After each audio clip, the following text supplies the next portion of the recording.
darkest of the days, where the souls turn to ashes, it made me who I am today.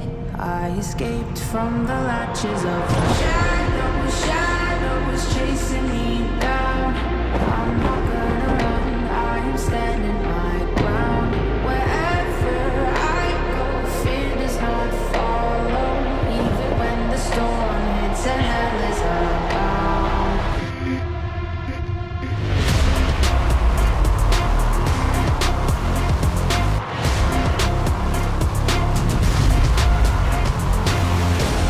I'm never running, I'm never hiding, I'll never be a prisoner, I won't stop fighting. I'm never quitting, I'm never caving, no, I'll never be a prisoner to your control. I'm never running, I'm never hiding, I'll never be a prisoner, I won't stop fighting. I'm never quitting, I'm never caving, no, I'll never be a prisoner to your control.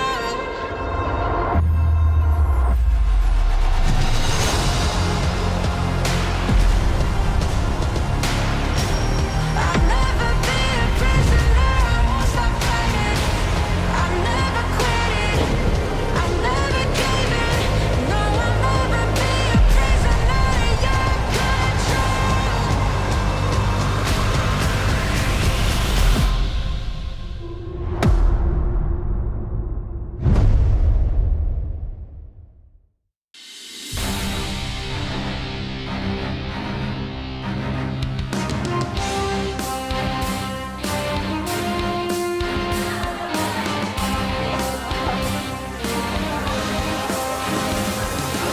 도란 화이팅! 하나생명 화이팅!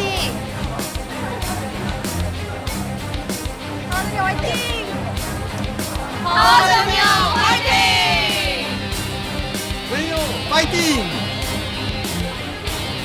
우리원 파이팅! Hello and welcome everybody to another day of the LCK. We have OK Savings Bank Breon up against Humble Life Esports. I'm Valdez, with me is Wolf once again. We're going to be bringing you this action. Should be a pretty interesting matchup here. Humble Life Esports in a good spot up against Bro in this matchup. What are you thinking about this one, Wolf? I think it's probably going to be a one-sided affair, but I think much needed momentum for Humble Life Esports after a rocky start. They have dropped a few games here and there that, you know, we've been a little bit worried about some of the picks, some of the drafts we're seeing from Humble Life.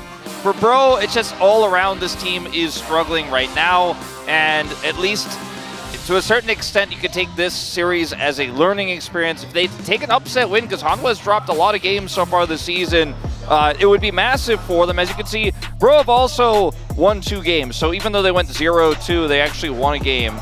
So they are able to, or won one game in each series, so they are able to fight back a little bit, but their opponents thus far have been on the relatively weaker side. So it's going to be one of the bigger challenges here for Bro. And, you know, it's a tough one. It's an uphill battle, but there's a lot of believers. As we saw them in the opening there. We saw a foreign fan here as well, cheering on Breon. And it's no easy way to put this one, but one of our best teams in the LCK against one of our most struggling teams. It definitely is. I mean, Bro did take a game off of Kwangdong Freaks, which is pretty interesting because Kwangdong looks really strong right now, actually. So maybe that's something that's promising. It's like, hey, Bro were able to make it work in one game against that team that looks pretty strong.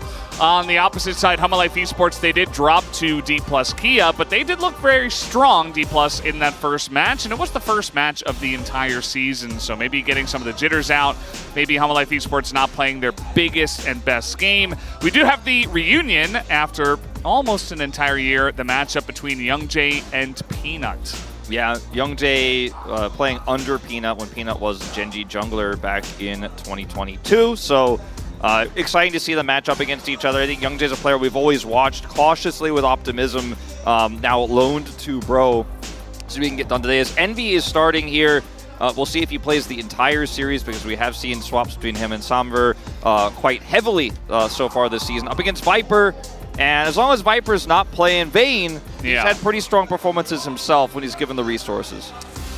No reason to play Vayne, I'd say, in this meta. There are so many good AD carries right now. You can play Zeri, you can play Varus, you can play Ashe, you can play Kalista, Lucian. Like, pretty much anything goes down there on the bottom side. It really just depends on what the rest of your comp looks like and what you want to round it out with in terms of what you want to go for. So let's take a look at OK Savings Bank. Brian, as mentioned, Envy is in the starting roster. They have got a couple of game wins. Also got that game off of DRX, which DRX also looking pretty decent here at the beginning of the season. So I'd say, bro, not half bad themselves, but obviously 0-2 start. They want to build and get some wins from here.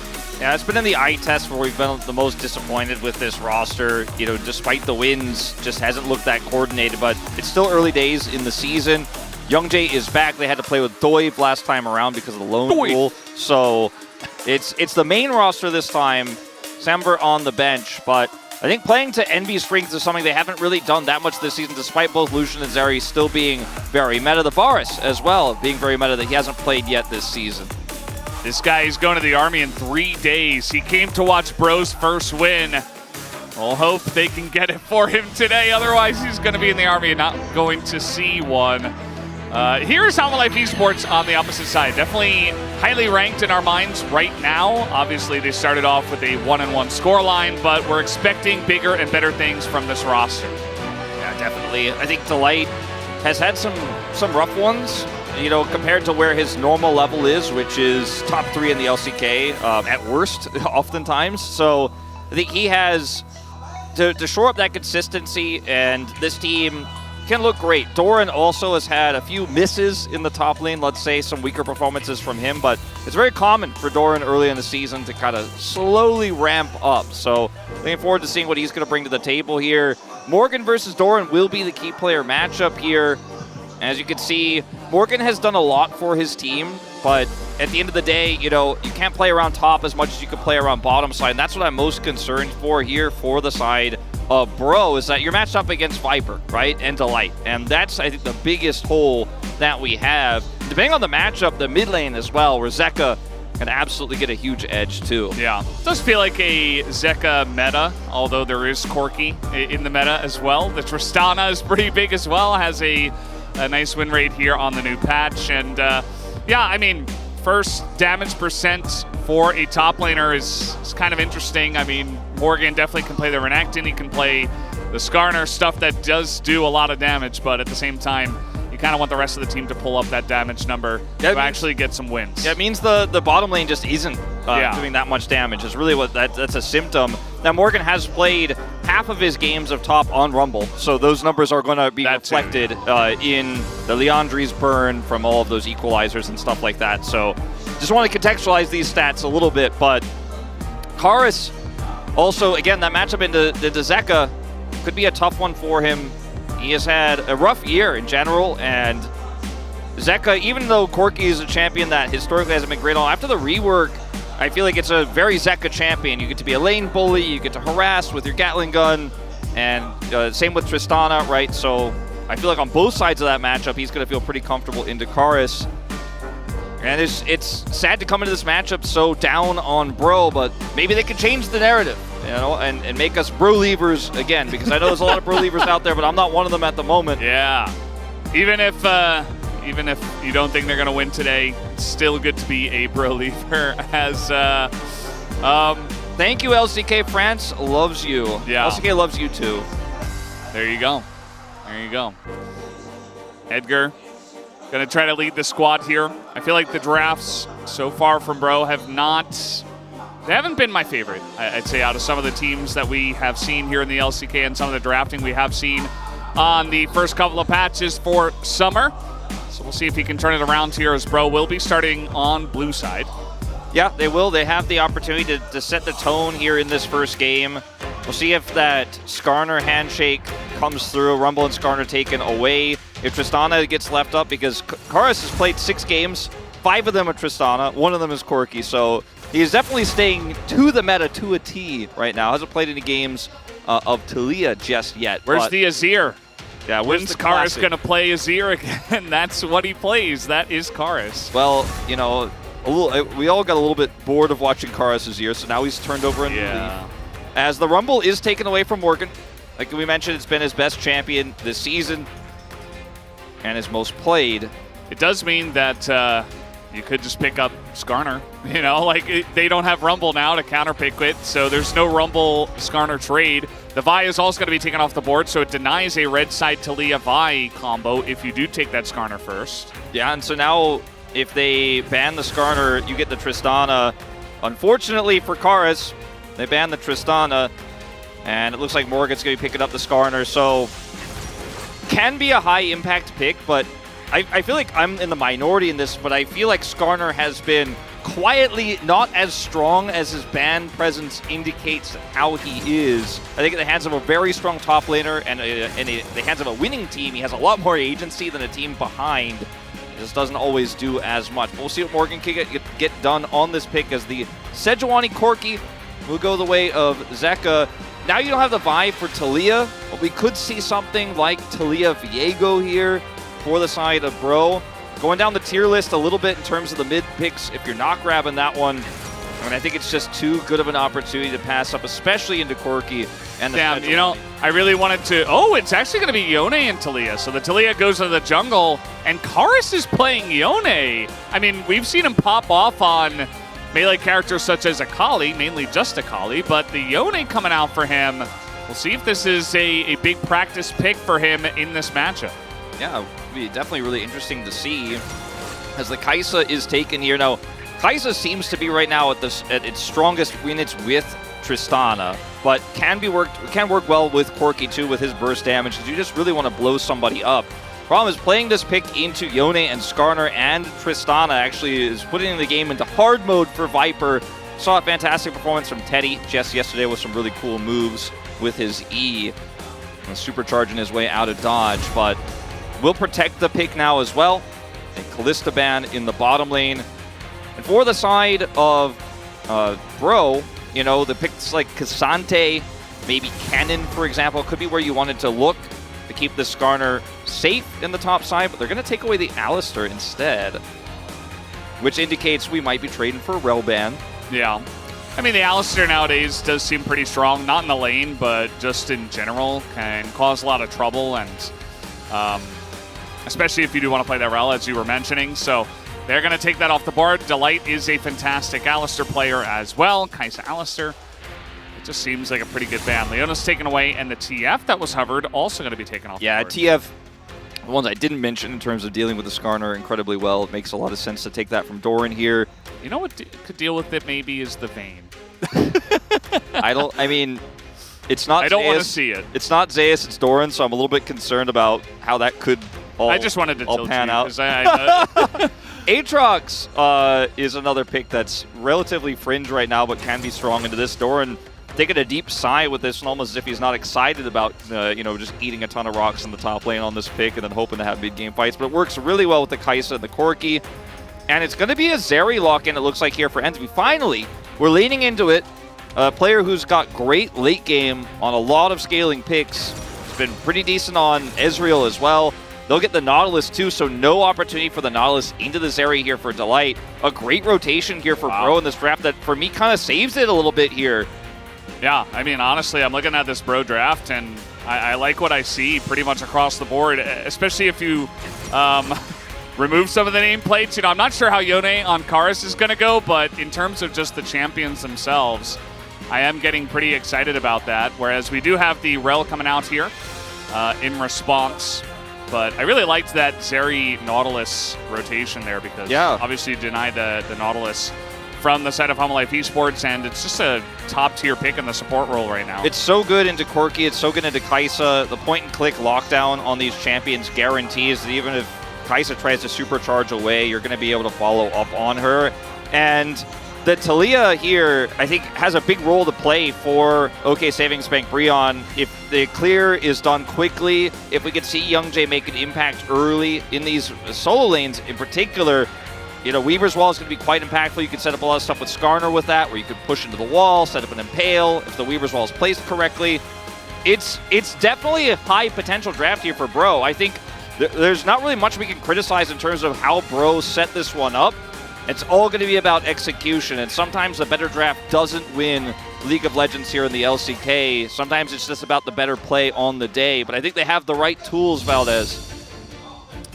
They absolutely do. I think they've set themselves up for success here in this first game. As you mentioned, it's not a guarantee, but we'll see what they have prepared coming into a difficult matchup. HLE Esports on the opposite side, Zeka and Viper going to be doing a lot of the carrying here. Let's jump onto the Rift right now for game number 1.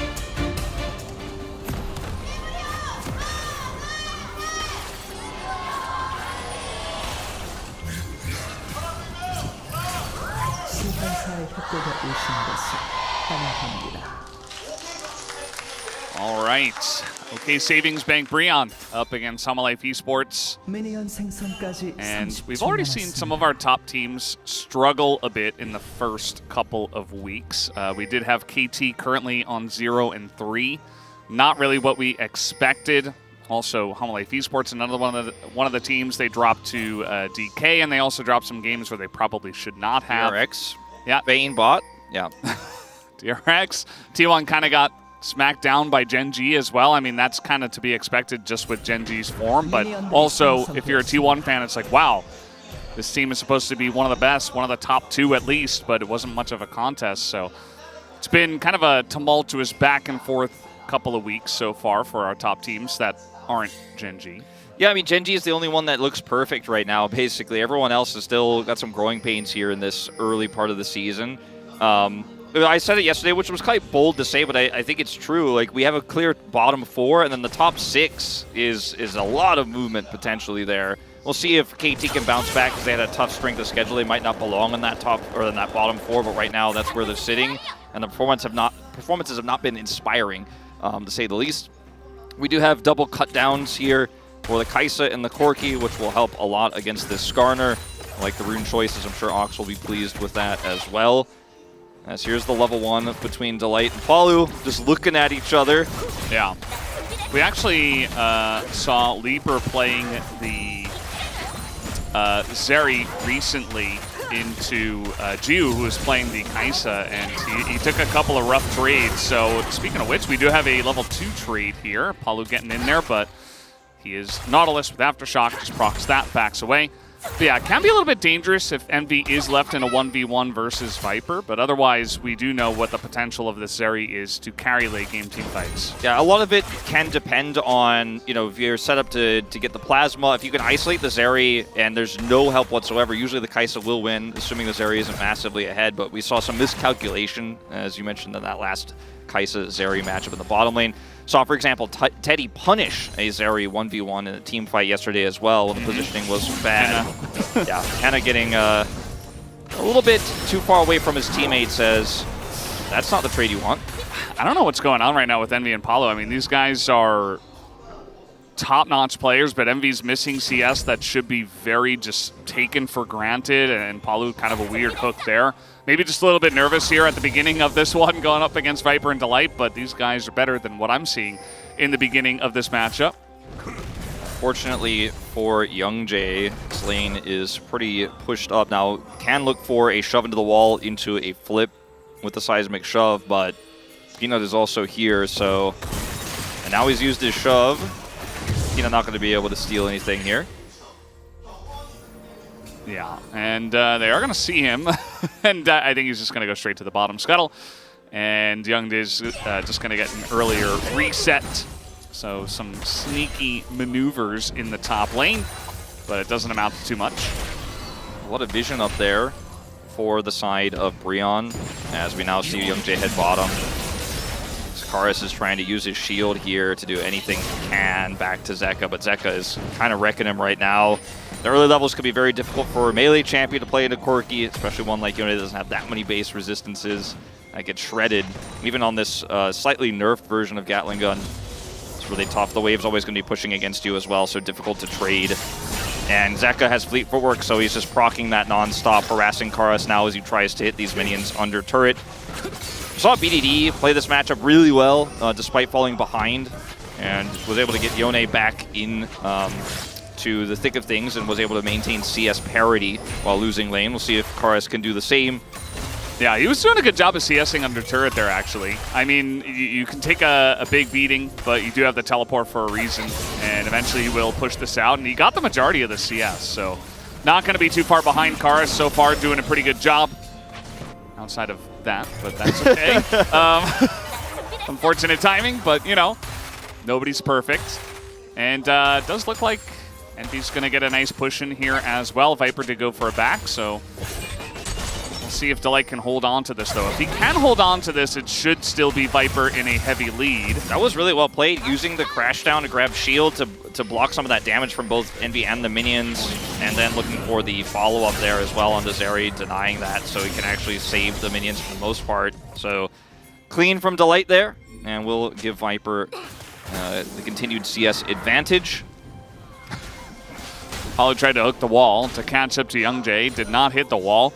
And now looking for a play on Adoran, who is level 6, but this is 3 people, including Paulo, who is here in a 3v2. And Peanut's like, man, I don't know, man. I can't help you here, as to knock into the wall and a potential flash, but Doran just going to hold on to it. First blood given over to Youngjae, as they're already making plays with their hefty amount of CC. I love how that was played by Youngjae. Sure, probably a little bit late because he missed the wall hook, but he's still there. They have 3 members. This is the kind of stuff I'm talking about with Taliyah early for this Skarner, where you can make big plays in the soul lanes, get the Skarner ahead, push that Aatrox back, and get a lot of control. And he played it super well, super slow, waiting for the guaranteed seismic shove, because they know there's 3 people here. As long as we chain this CC together, there's no way that Peanut can make any impact. But if we whiff it, we try to get fancy, try to get cute, then there's a chance of error, right? A small one, but they wait for that guaranteed setup that is given over by Palu. Grab that kill, so the Taliyah taking a nice edge here early, putting the Aatrox behind. And great proactivity here from Youngjae. We talked about how he has a really big role to play in this early game, and so far so good. Yeah.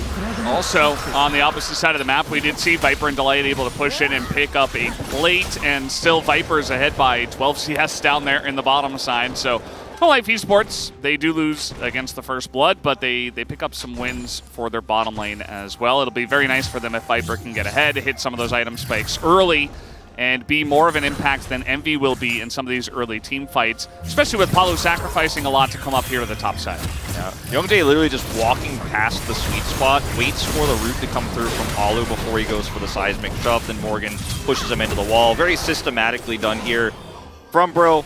Peanut just has to unfortunately look on, as I'd love to see what the win rate for Grubs is, you know, for people who go Grubs over First Dragon so far this season, because we've seen so much Tristana that it's pretty crazy how much damage you can get done with that champion in a side lane when you do have Grubs, especially if you end up getting 5-6 of them later on, because you could push so hard. In this draft, you know, Yone could do a decent amount with it if he's given some time, but he's usually not going to be that far up because he's very vulnerable. Oh, sure how much it's going to matter. We at least know it's not a Chemtech Soul, so Hano's going to feel pretty good about that in terms of getting the first dragon. Yeah, Ox paying a little bit more attention today than he did yesterday. We had multiple Chemtech Souls. As we were on the desk with him, he was very distracted. Envy is just having to solo lane a lot, actually. Palu just kind of on the roam trying to secure vision for the team, but honestly, at this point in time, that vision, all it does is really just keep you from getting dove, and stay in the lane, getting Envy farmed should be pretty good at this point, I would say. Although good defensive vision in its own right, so they will keep themselves safe. He's got some income, you know, coming in soon. He has triple tonic, he has the cull, so even though he's behind in CS, he will be able to recover his... This is sneaky. Will they be able to kill Morgan is really the question. I mean, if he really overextends... Also, as we know, Youngjae is nearby. Yeah. So that could have been disastrous for HLE Esports if they forced onto Skarner and he just survived and turned the play. But both junglers just going to back instead, and we don't have any further action. Delight, level 6 advantage here, but really tough to utilize it into a Nautilus because he's just so sticky. I don't think he's going to actually go for a play here. Viper could start stacking up some plasma. I think maybe they could change their mind about that, but Palu should be able to hit 6. There it is.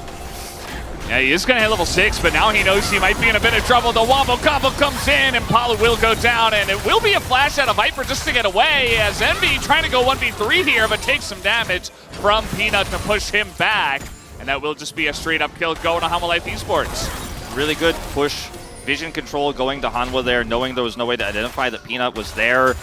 And Peanut, you know, he was top side fishing for something there, goes straight to bottom lane. He's going to make an impact in this game no matter what. He's going to find his angle. And that's just Peanut things. His early game has been so fantastic. He finds so many great opportunities, and his laners set him up here. They know they're clearing this control ward here. Delight checks the brush as well, making sure they don't know Peanut's there before he engages. Has the Magnet Storm. That's a really easy follow-up here for Peanut. Envy trying to trade back the damage. It's almost enough, but can't push any further. Numbers advantage really coming up big here for Hanwha Life. As we get a scuttle on top side for Bro. Now, staying in it, you know, so far things pretty even across the board. As it will be Youngjae to pick that one up. I mean, Doran is way up in this lane, by the way. Yeah, this time he doesn't have Peanut either, so the flash ult comes in. He's just going to flash under turret, but that's a hook. And, oh, he dodges the knockup, but it doesn't matter. And by dodge, I mean Paula pulled him out of it, of course. And still just going to be a straight-up kill, so Doran does get punished once again, this time in the top lane with 3 other people. Yeah, Doran's like, nice shove in the all chat list, guys. Hashtag worth. No, he dodged it. You're right, Valdez. It was all him. But yeah, it was a weird word choice. I wouldn't choose that one again. He wasn't hit by it. He was not stunned by it. He evaded it.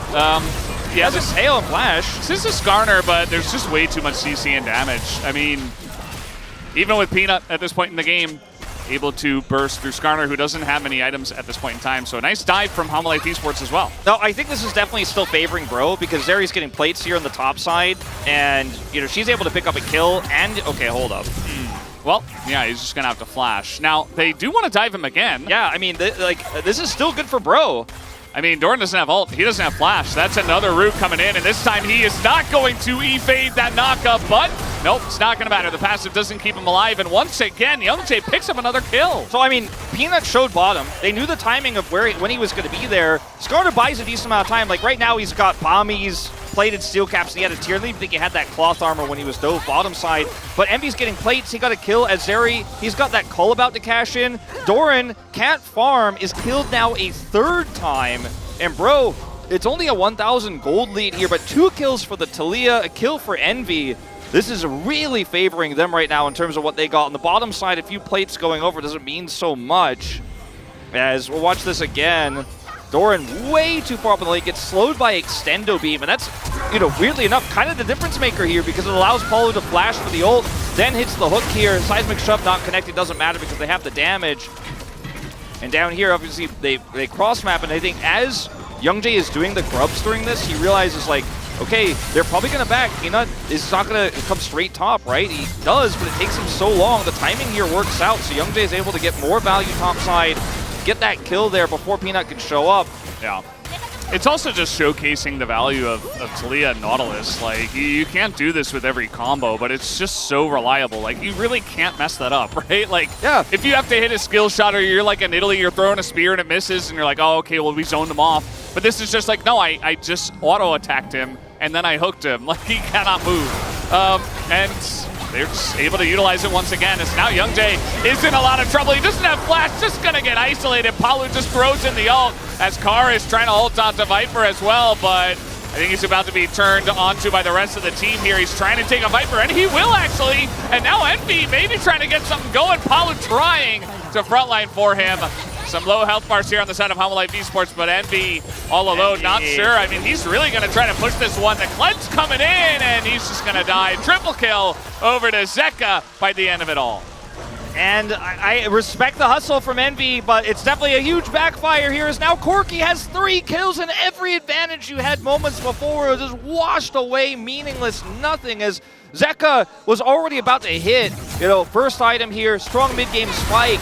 Now he's just rocketing forward into what is going to be so difficult to deal with here. And Bro, you got the kills top side. You got 6 grubs. And yes, the dragon wasn't taken by Hanwha, so there's an opportunity to get even more. But you didn't have enough control here. You have to respect the Sejuani engage. And then this, I mean, look, you caught Envy, you got the root, or sorry, Zeka, you got the root. He goes down super low. Peanut can't back him up is the idea from Envy here. And he's like, okay, I've got flash, I've got cleanse, I've got the outplay opportunity. He just doesn't have the damage. Corki is just so strong. Even sitting on like the Spellblade item was a Sheen and a Warhammer, I think is what he had. Like, he's still going to kill you there. And yeah, that ends up being the thingamabob. Yeah, the little blue thingy. You had one. Yeah. I mean, it's just a risk you don't have to take. Envy, I understand, because if he does make it work, he is the hero. Yeah, and his team is in an amazing spot, but it's just too big of a risk. Most of the time, you don't win that. So. If he wins that, it's like he's POG and the game is over, and Hanwha Life are like, you know, we're thinking about Game 2 draft, but it's just a risk you didn't have to take. You had Flash and Clench to get out of there. Tries to go for the outplay. And, I mean, this game is not over by any means, but Bro's advantages really feel like they've been washed away now. As he was also one of the big benefactors of that topside play. Didn't have real items yet, just the Shiv.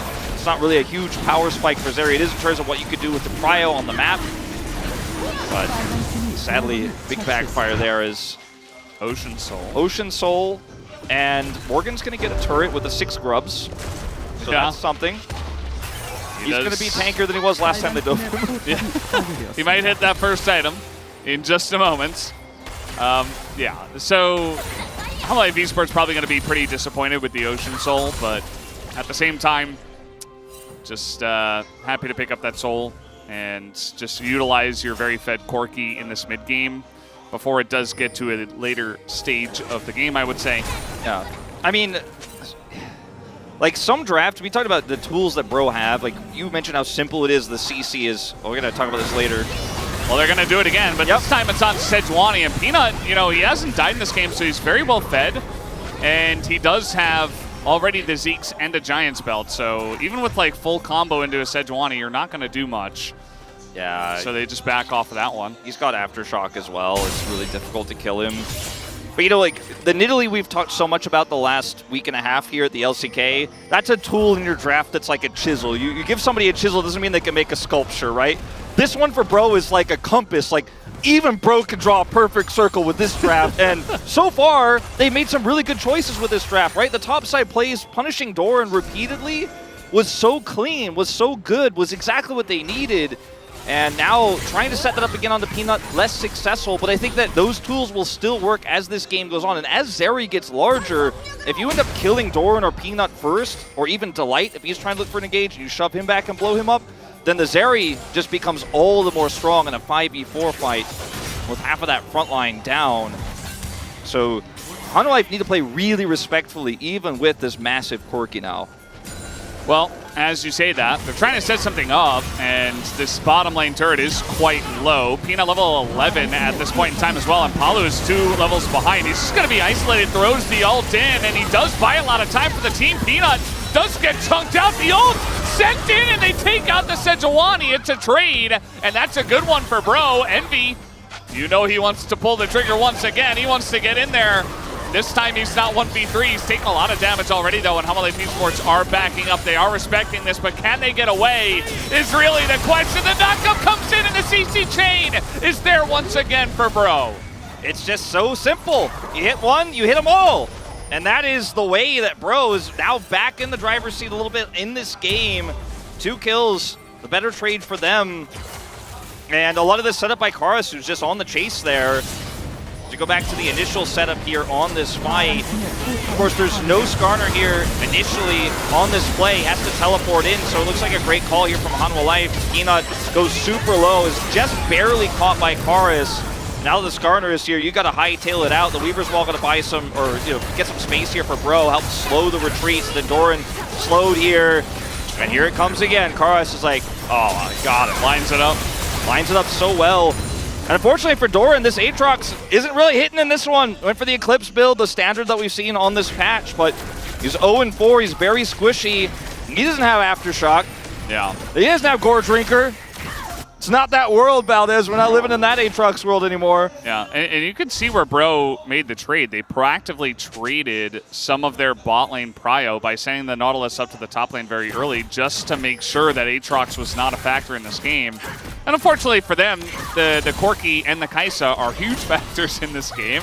But it does mean that Doran is not really a champ at this point in time. And it's not the old build where you just, You get one item, and in a team fight, you're a god regardless of your situation. You can still do some pretty crazy things. It's still Aatrox, still the same champion, but it definitely has been kind of reduced in terms of that kind of crazy impact that it has. And Envy is not that far behind, and they've got this massive Taliyah as well. They have a lot of tools now, bro. They've proactively traded to give themselves this position in the game. Yeah, no, it's a really good point you raise, and a lot of it's just about Palu going up to that top side. 30 seconds till this next dragon spawns. No teleport for the top laners. Right now, Morgan is on the bottom side of the map. Karis can TP in. You can see Zeka also TP-less, kind of trying to head down towards that quadrant of the map. But with the Shiv on the Zeri, how quickly she can push these waves with this Taliyah. Bro have Cryo. Very awkward to make the right call here for Hanwha Life as to what to do, because they don't have Baron damage either to try to trade this. It's so early on in the game. Man, this is very awkward, and there's no way to stop a teleport to come through from Karis as well. He can flank from the bottom lane. He can teleport right into this brush.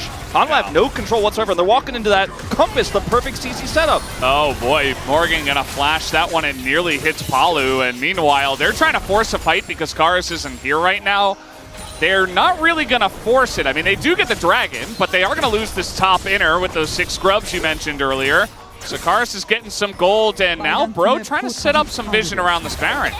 Yeah, really well played here by both sides, I think, making the right decision. If Peanut's ult hits there, maybe you end up getting that pick. In fact, they're gonna start this, actually. The poke is legitimate from Viper at this point in time, and even Zeka can do some good damage, but they're not really in position to challenge this one. Peanut not here. They go for the turn now onto Delight, but nobody's really there in that wall. Very awkward. Doesn't really get anything going, as now Palu just has to flash away. And nice try. Nice effort. Yeah, I mean, it Good was work. very proactive as Karis. Yeah, I mean, his Yone's been pretty good so far. Delight is just sending it in there, and now gets the ult onto the back line. The follow-up, though, is not there, and Palu is going to go down. Morgan in a rough spot here as well. 1v5 himself. It's a double kill for Viper. It looks crazy. It looks wild from Delight, but it wins the fight for Hanwha Life Esports. I know Chronicler's got white knuckles right now. He's gripping so tightly because he knows that Bro made incredibly proactive, risky decisions in this game, and now they're going to go back to being the most passive team in the LCK after Envy tries the outplay bottom side. It fails. They try the Baron, and it fails. As this is all started off by, like, we zoomed past all of it, but the only reason why Bro is in this position, why Delight has this angle, is because they took a risky Baron. But it's a great punish here from Hanwha Life. Delight coming around, wrapping over for the Magnet Storm. Morgan and Nautilus, the tanky members here, just trying to do what they can to get the carries out, but will be sacrificed for it. And Hanwha Life take another lead here. Now, I was pretty happy with the call because it's Ocean Soul, and it's not even the Soul, it's the Soul point here. Okara's saying, you know, I've got 6 scrubs, I could TP for the fight, but we don't have the control over that pit that I want, so let's actually just use this Yone. I mentioned it's tough for a Yone to actually get some time with a turret usually, but if everyone's grouped on Dragon as Hanwha were there, then you will get that time alone with the turret, you will be able to take it off, so he picks up some decent gold. But they kind of toss the advantages away by trying to force that Baron. They have fantastic turn with this comp. Oh no, Doran. Not again. Oh, no, no. Not the gank brush against Doran again. He's going to be spotted. But there is a ward in the jungle below him. Let's see if it helps him. It looks like they are here, and yeah, the ward's going to be spotted. So Doran does back away. But yeah, currently on this Red Bull Baron power play, I mean, they're pushing bot, they're pushing mid, they're getting value, they're building up their gold lead. Hanwha Life Esports just calm and steady here after getting that big buff. Yeah, turning, you know, a 2K gold lead into a 4K gold lead here very quickly off of just one aggressive call from Bro. CC chains can be quite deadly still, so Hanwha will have to wait for minions, back away, go down to the bottom side where Zeka's been pushing. They want to ult into the Skarner here. Morgan, he is tanky, but he's not tanky enough. And just the amount of damage that Viper and Zeka have is more than enough to take down anyone in this game. He's Skarner, he's tanky, he doesn't have flash, but he's out there feeling like he's safe. But they have no vision of where Peanut could have fired that from. Speaking of Peanut, he'll lose half his health bar here, but I think Hanwha are happy to keep pushing. Yeah, this poke is really starting to hurt as well, especially onto the weaker members of Bro. 3 items here for Viper, so Just, you know, he can be long range, he can be short range, he can burst you down, he will do the damage in one way or another. Humble Esports will get the first inhibitor. They're looking for the second one here in mid. He's even got 7 stacks of Tark Seal, Viper, on this Kaisa. And now Look the at that. inhibitor goes. Oh, he's going to send it. Paulo, he wants to get in there and start a fight, but the team is just not there. I mean, Karis and Morgan were not in range to follow up on that one, and now Morgan in a rough spot finally lands the first impale of the game, I think. Not really his fault, but now Karis also going to go in and die in mid Unbound Soul as Envy as well just goes away, and it all falls apart like a house of cards. I mean, I respect to the try there from Paulo to send it, try to make something happen, but it was desperation as Bro had so many chances in this game, and now it's all over. Yeah, well, at least it's over quick. Bro, you know, they didn't back down. They tried to take some fights. They knew what their composition did, and they tried to play into it a bit more. Delight even going to live, as he won't burn down either. So this game is going to end in 26 minutes. Nice try from Bro, but Humble Esports, the team that we expected to take down the first victory here, will in fact do just that and take the lead in the series 1-0. I think Humble Esports will definitely make some big adjustments to draft going into game 2, and they will look to prevent the really simple composition from coming out once again. For Bro, I think you only got one chance with this one, Bro. You had a great draft. If you took a screenshot of the ending moment and the kill scores, the gold graph, not even the gold graph, just the gold at the end when the Nexus fell, you'd be like, that's what I expected. Hanwha crushes Bro. But it doesn't tell the story of the game. And I think for Hanwha, there were some issues in draft that you gave Bro a very, very strong composition. There were some issues in top lane, Doran stepping way too far over the line. And you're really thankful that Envy made that call to go in, because I think that really warped the game, brought it back into the favor of Hanwha Life. It wasn't over, it wasn't done by any means, but a shakier game I think that Hanwha Life fans will be comfortable with in this game 1. Yeah, at the end of the day, though, they do pick up the win. Zeka and Viper, they were neck and neck the entire time. Who was going to do the most damage in the game? It was really a competition between our two boom boom damage votes, potentially for POG, for Zeka or Viper. But that was game number 1. Humble Esports do take it down up against Bro. We're going to take a break and have the space to break it down even further. We will be right back.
탈리아 만화 없어서 쌈 못해 돼. 노틀 보자. 천천히 봐줘. 노틀 먼저, 노틀. 호텔 잡았고. 야, 탈리아 노마라야. 계속 야, 스카나 먼저. 패시브 터트려줘. 쳤어. 근데 말하냐? 나 만화 없다. 대리 노플이고. 연애 넣어. 수선 넣었어. 잡았고. 근데 마트. 오케이. 텔 타고 천천히. 대리 노플이야, 현준아. 대리 탈리아 노플이야. 나 원망으로 피 채울게. 텔 타고 올게. 아래 타워로 보자, 아래 타워로. 넉치긴 했다. 괜찮아. 바로 있어서 괜찮고. 바로 없어. 얘네 다 노플이야. 나 제리한테 큐플 박아줄게. 다 노플이야. 가볼래? 탈리아 봐도 돼. 탈리아 패시브. 상타 차리거든. 탈리아 올렸어. 탈리아 좋냐, 이거? 탈리아 잡자. 잡고 끝내들 듯. 아.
What's up, brothers? Welcome to the space after that first matchup between Hanwha Life and the Bros. I'm Degon here hosting the space right now. Joining me are the Bros of the space.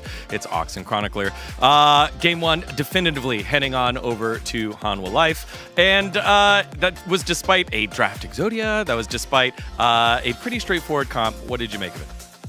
I feel like it was one of these games where you kind of expected Hanwha Life Esports to win, despite the fact it was really back and forth in the early mid game, and it wasn't a super clean game for Hanwha Life Esports, but it kind of gets to that point where Bro really struggled to do more with it than what they did, and Hanwha Life Esports just swept through. It was both better and worse than expected. I think Brion put up much more of a fight, and then once we got to mid to later game, we saw that the team fighting just wasn't even remotely close to Hanwha, which makes sense. Hanwha's team fighting has been up there, really only getting outclassed by teams like Gen.G. And then Hanwha Life also looked way worse, particularly towards the top half of the map. I think Peanut didn't really have the early impact that you want. And Doran continues to struggle. And we can talk about the draft a little bit, but to me, this didn't really feel like it was down to draft. I think that what Brion had was incredible. Like, it's a really strong lockdown composition. You have great backline dive. You have Yone Zeri. I really like that combination. You have guaranteed lockdown. But it didn't matter. I don't think this was one of those games that was lost in draft. I do want to note, though, that the Kai'Sa priority keeps shooting up. And I think that that is also one of the reasons why we haven't seen Ezreal. Teams are just rotate or picking Kai'Sa in the first rotation, or at least in the first half, so that they don't have to ban Ezreal, and you don't want to pick Ezreal into Kai'Sa. I think it makes sense. You know, she got some item changes, some buffs as well that put her in a good spot. I also think, like, you look at the composition of Hanwha Life Esports, so you can provide the AP damage profile that normally people would look for in the jungle if you want to go something like the Sejuani instead. And also we're seeing a bit more and more Zeri coming out, and it's a good matchup for the Kai'Sa into that pick and kind of deal with it well in the team fights. Well, let's take a look at our first highlight here as, again, the Giga Chads had themselves a fight down on the bottom side of the map, but a TP laid and maybe biting off a little more that they could chew. And I feel like this is one of the ones where the game was going pretty good for Bro before this, but this TP ends up being very, very late. They lose to Talia almost immediately, and it just feels like the coordination wasn't quite there. Talia's biggest weakness is when she gets flanked. Because Talia is really strong in front to back when she can keep a distance between her and her opponents, when she can use her E. When the enemy Sejuani is on top of you, that generally means that your positioning was not where it needed to be. Then add to that the fact that Envy tries to all in here to try and salvage what was already a bad situation, uses his sums, doesn't get the play. And from this point on, the game becomes basically unplayable because, again, you need a really sizable lead if you want to win team fights against Hanwha Life for any team, let alone if you're Brion. And I think as well, the fact that Corki got so much gold. Yeah. We've seen that champion just do so much damage, and especially when you have, you know, picks like the Yone going in, the Kai'Sa as well. If the Corki can just burst you with all that damage, it's so hard to play. Yeah, and again, just a whiff on the Yone ult. It's got to land if you really want to line up the Wombo combo and really set up the rest of your team. Then we get to see another fight here on the top side of the map, the Baron. And Ox, you were mauling over this one because you're like, what is this target selection? Yeah, I think we've seen a lot of teams struggle. They'll start the Baron, start getting chunked out, because remember, they did actually buff the Baron not too long ago. And so clearly the intent is to turn, but they go and burn Nautilus ult and engage onto the Rel. And the thing you can tell why it's a bad engage is because Delight doesn't even use any abilities to dissuade the engage. It's like, oh, you just wasted that on me? And then Bro are like kind of hesitating about what they want to do, or slow to disengage, and suddenly here comes the engage from Delight, and they realize they have now just completely been caught off guard.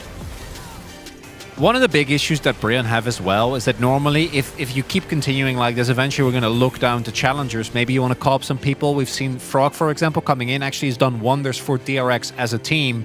But Brion in challengers also not having the best of times.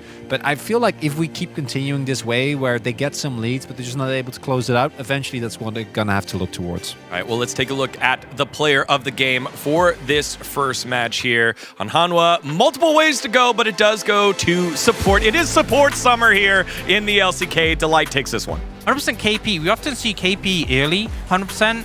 It's still an impressive stat, but 100% KT in the whole game is pretty crazy. And I feel like a lot of the fights were set up by these really strong Rel engages coming out from Delight.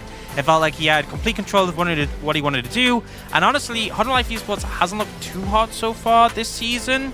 And even Delight Spring wasn't amazing, but I really am glad to see a performance like this from him because he is one of our top supports, and when he's playing well, it's just such a joy to watch. It's a good bounce back as well, because don't forget, he was one of the weakest points last week when they played against DK, when they got that loss, and particularly given the level of pressure that generally comes from the bot lane of Humble Life, if they don't play well, then the team looks rough. And I think that both him and Viper had a great one here. A lot of boom boom damage votes. Also a vote there by Jenna Strong heading on, or to the Observer team, heading on over to Peanut. But overall, Delight taking this one. Over, Bro's going to take the blue side. What levers do the Bros have to pull? Because they're not afraid of making subs. They've put other players in, but what do you want to see from Coach Edgar? I think Youngjae did well. It's really about the gameplay to me. I think their draft looked solid. They just need to clean up those mid-game team fights so they can build bigger leads. And I think in terms of draft, the draft was good, but I think like you always want to stay with really simple engage tools and late engage. You know, I think one of the problems was that the Yone, even our better players, apart from basically Chovy, it can be quite fickle with the ultimate landing. It can be a bit of a tricky one. We saw BDD yesterday. Game 1 went well, game 2 not so much. So really easy things like Vi, Nautilus, where you can just have your go buttons and lead the charge with that. You know, Hanwha needs this win to kind of bounce back after like the week. What do you want to see cleaner from Hanwha from this one here, Chronicler, real quick?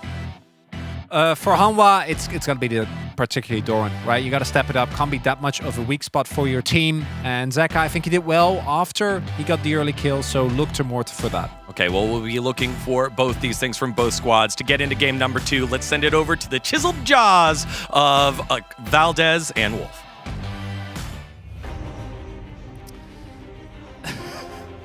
Thank you, Tigon, and Ox and Chronicler for that wonderful breakdown. Yes, the chiseled jaws will take it from here. Is he referencing the chisel, the reference I had earlier, like the analogy? I think he's talking about Skarner. Maybe. Okay.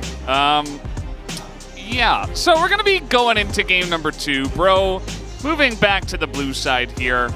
And, Wolf, you know, there has been talk about left side media guy being a little bit more base nowadays, so you and him going for the mid vote. Look, Any thoughts on that? There were 2 impactful plays that were game deciding, right? One was when Envy died and we saw 3 kills go over to Zeka. Then there was the Magnet Storm off Blast Cone from Delight. You know, you could pick one or the other. Yeah, the jungle vote for me was the strangest, but that's neither here nor there. It is what it is. I mean, Peanut did have some okay plays, but let's move on to game 2 as we see the Rumble once again taken away. No Senna, as Palu, Samber, and Envy have enjoyed playing a lot of Senna lanes over the course of this year. Very strong pick in general. Kara's not going to have his Tristana again, and we're running it back and see if it's just going to be the Skarner again. That was not an issue. It was actually a strong point for Bro. Now let's see where the adaptation is going to lie here for Hanwha Life. Doesn't necessarily have to come in these first 2 picks. I think in the second banning phase, we will definitely see some tweaks made. They could also just go Talia here and you know, change it up completely. I mean, with Tristana gone, it does feel pretty good to pick up the Corki. It feels good, even if you know they're going to pick the Yone. Like, yes, the composition of Breon was strong, but at the same time, it's like, well, we kind of like what we had as well, and, you know, it did work, so is there a big reason? Or maybe we can just play a little bit safer and avoid the CC chains, and we'll probably be fine as well. I mean, you have lots to set up with Sejuani. We have huge amounts of damage with both Corki and probably the Kai'Sa that they're going to pick up, so maybe not a big reason for them to change. I think there's a lot of other mid picks besides the Yone you could use in a similar fashion. Maybe grab Nautilus here instead this time around, because that's I think going to be the big sticking point for Hanwha Life in this next ban phase. Just take that away, because that was the big issue that Doran in particular had to deal with, was those roams from Palu and how much of an impact he can make. Or just take the Zeri away. I don't think they're going to do that, but that would be fun. That's, you know, again, very risky into a draft like this. It's just interesting that we're getting a near full. Okay, will it actually be the Zeri taken here? And now you can ban the Kai'Sa if you'd like. I mean, you know that MV seems comfortable on the Zeri, and if you don't want to play in that matchup, you can just take it away and even ban the Ezreal as well if you really like to. I would assume they still ban Kalista in this spot for sure, 100%, but maybe like Kalista Kai'Sa if you want to remove that. You have pick priority as red to grab the Nautilus yourself here too, so you don't need to ban that. And you can leave that one up to Bro if they want to take that one away, but I don't think Zeri is playing into Nautilus in this game. Leona is taken away instead. And, I mean, as the side of Bro here, they really have to think hard about how you want to play this out, because even if they don't ban the Kai'Sa, your draft is super all-in on getting the same early lead that you had in the last game and making those same proactive plays, which won't necessarily happen this time around. Alistair, a strong ban here from the side of Bro. Maybe they themselves will end up with the Rel this time around, because that's a more reliable way to get on top of the Zeri, because Zeri can outpace seismic shove. She can be far enough away from Yone and Skarner to avoid those engages. The Nautilus is really the big problem. They'll ban it here. They had no intention of playing it, so that's not going to be a point-and-click that Zeri has to deal with. And now we're really running out of great ways to grab Zeri. Yeah, you can grab a Sejuani. Maybe you can grab a Corki. But even that's tough with Valkyrie. Getting the Zeri with this draft, yeah, it's got a lot of setup CC, but it's really going to have to be, for what we see right now, up to Karis for that. So if Rel is just taken by Delight here again, with a Rakan ban, you're really out of options. It's just crazy. I mean, it does feel like support in this day and age is very impactful in terms of this engaged support meta, and we just had 4 of them get taken off the board right away, just like that. I mean, not even a look at any of the OP 80 carries that are still left available. No bans this time from Homolife Esports. And now Doran just gets to play Twisted Fate because it's open here into the Skarner. Now, this is the picks we expected, right? The Kai'Sa and the Rel. The alternative would have been to go for a Lucian Nami lane, but I think that is just way too all in. All right. Okay. I mean, it's just support Poppy. It's another way to stop the Rel engage. Yeah. I mean, so might as well. It's like you took my Alistair away, but I've got another way to stop the Rel. Can't quite boop her away, but can stop her in her tracks. So feels very strong into also Yone.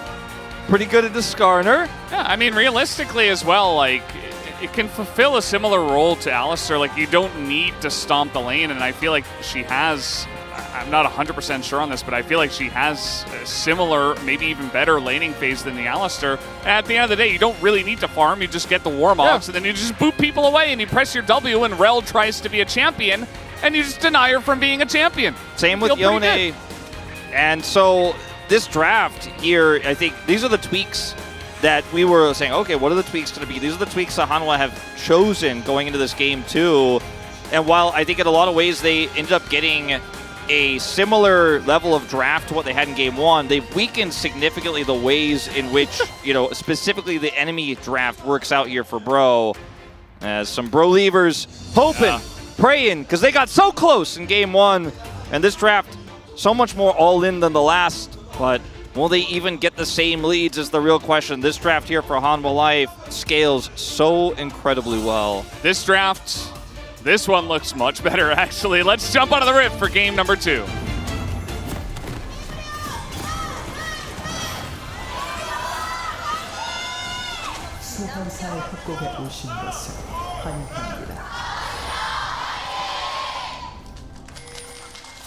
All right, here we go. Game number 2.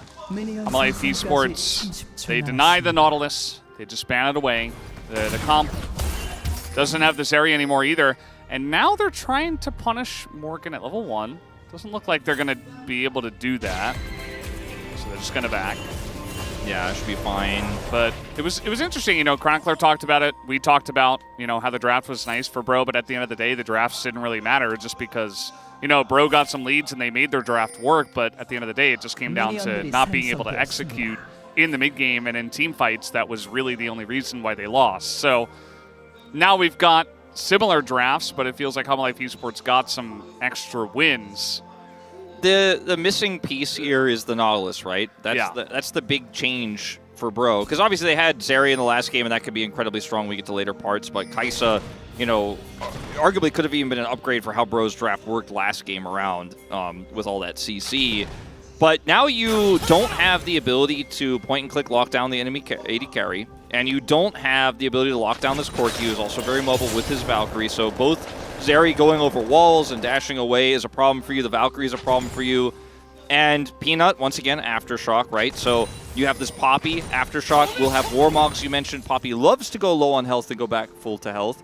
And you're probably going to have problems having numbers advantage because of the Keeper's Verdict in these team fights around objectives. So it's really about snowballing this game kind of out of control early. The one thing the Rel does for you that the Nautilus does not, at least not consistently, is setting up big Yone ultimates. The Magnet Storm could lead to a huge Yone ult. Palu's going in. Yeah, they're going to hit level 2. This is actually very good timing from Palu. He goes in as they're about to hit level 2, so it's like, I'm not level 2 yet, but I'm about to dunk on you. And Viper does get hit by a big chunk. It's not the end of the world. I mean, they are going to hit level 2 here, and they're not falling too far behind on CS. Looks like Envy is doing a better job, though, of not missing as many CS this time around. Envy wasn't quite able to fully Invictus gaming Viper there with the Jackie skin, but did stack up the plasma, put a decent amount of damage in. Good recovery here from Viper and Delight. And, you know, at this stage for Viper, you mentioned it in draft, like, he really just needs to weather the storm here. He doesn't need to win this lane. Can likely buy a cull, like we saw Envy do in the last game on his first back, and then the spike later, as this is going a little bit worse than it did in game 1. Yeah, it does look like Karis has taken a bigger chunk of damage this time around, as now we're trying to gold card and stack some damage into that Skarner, and yeah, he's been shoved under the turret. Morgan in a lot of trouble as Doran just gonna tank it up perfectly. Do they have the damage though is the question. One more auto will get the job done with the red card, and Doran, he's walking it off, and he will survive with the pot as well. Doran and Peanut, they make it work in the top lane. Yeah, definitely a close call there as Morgan's dropping some extra Comet damage down onto him, but he does get out alive. Great aggro juggle there. Doran holding on to that. And he's on a ward here. Still might work. I mean, no, Viper's smart, just going to dash over the rocks just to avoid the seismic shove. And now Envy, kind of in an awkward spot, takes 2 turret shots. Not what you like to see. And that's really going to hurt. Now it's actually Bro who lost the trade in the 3v2.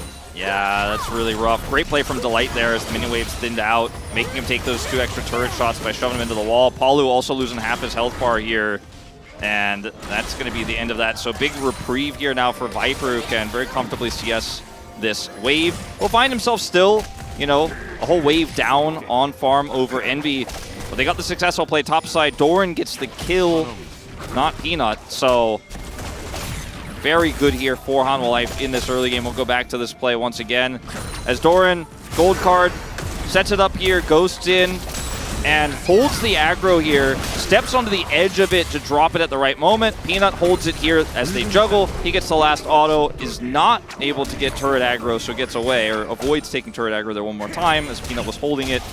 That was... It looked very close, looked almost disastrous, but it was actually extremely well done. Yeah, and he ult onto his flash as well. I mean, at some point in that trade, he could have flashed just to be extremely safe, but just avoids using it. And just stays, holds on to that spell for the future, is what I'm trying to say here. And now that just means he's going to put on more pressure in the top lane. And the Skarner Morgan, he's going to be less tanky, more opportunities for dives in the future. The TF is already going to stack gold. He's going to be even more rich as this game comes along. So Hanwha Life Esports starting off this game in a much better spot. Yeah, unfortunately, just Morgan has to back here. He's kind of frozen and hold up. Oh, the double stun from Palu, and the CC chain is amazing. And Viper's like, oh, I can't do anything about that. I'll just accept my fate. Very nicely done here by Palu to set that all up. Yeah, tries to cleanse, but the knockup comes through from Youngjae, and down he goes. As over here, Peanut's going to be seen on these topside Grubs. Grub's very useful for a Twisted Fate. He's left alone in a side lane, so get a consolation prize here, but a kill plus Dragon go the way of Rion, and once again, striking early. Not the same sort of massive lead they had in game 1, not yet, but really proactive play bottom side there by Palu, who's really kind of been the hero of both of these games. The roams, his sacrifices in game 1, and then in this game here, in a double knockup there, or double stun there, set up the knockup from Youngjae.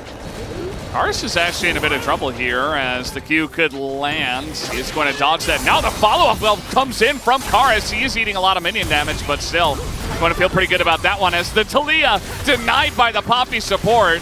That is what you like to see, and Delight just going to walk. He's going to utilize the walk strategy to not get hit by the seismic shove. Meanwhile, Peanut level 6, and he is going to force that flash, but here is Doran as well, as Karis just being bullied under the turret 3v1.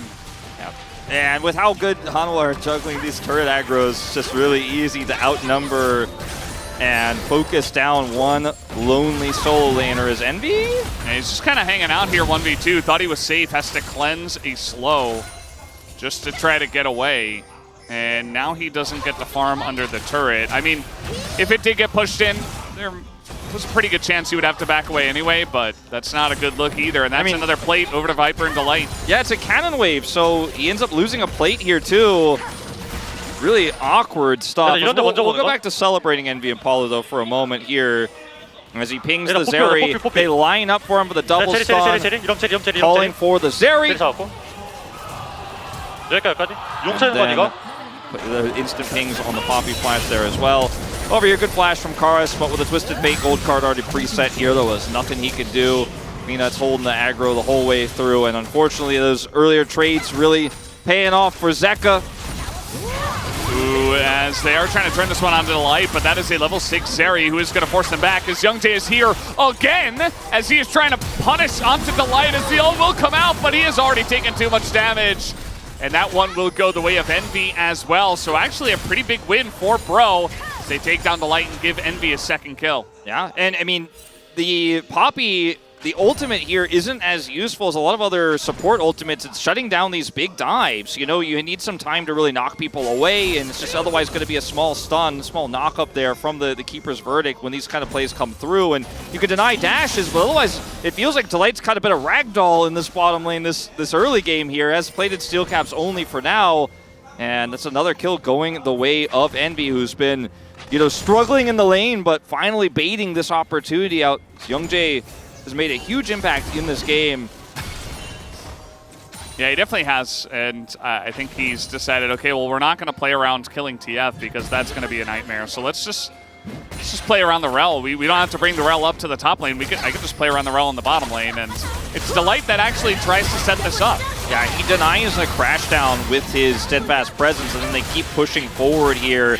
And I get it because, you know, you feel confident you're Zeri, you have a lot of tanky stats, base stats on Poppy to win that 2v2, but if it's not a 2v2, you don't win those. And meanwhile, Zeka is still just destroying Karis in this lane. Peanut's coming back. This is not a replay. Oh no, he doesn't have flash this time as well, so Peanut's just gonna try to run into that one. It's nicely broken up here by Zeka as he steps in front of the Yone ultimate, and that will be the end of him. As Peanut just throws a ult wide, but it does not matter. Yeah, Karis doesn't get to lane anymore. No, he's not allowed. And Youngjae is just going to do his best to clear this wave as soon as possible, but the damage has been done. As that was basically Zeka saying, oh, Poppy's steadfast presence is pretty cool. Let me show you what I can do. As he basically made Yone go bug splat as well. Yeah. And, I mean, this is 2 kills for Zeka in the early game. By the way, again, set up this time by Peanut and his really strong laning phase. I mean, he is 30 CS up at 10.5 minutes.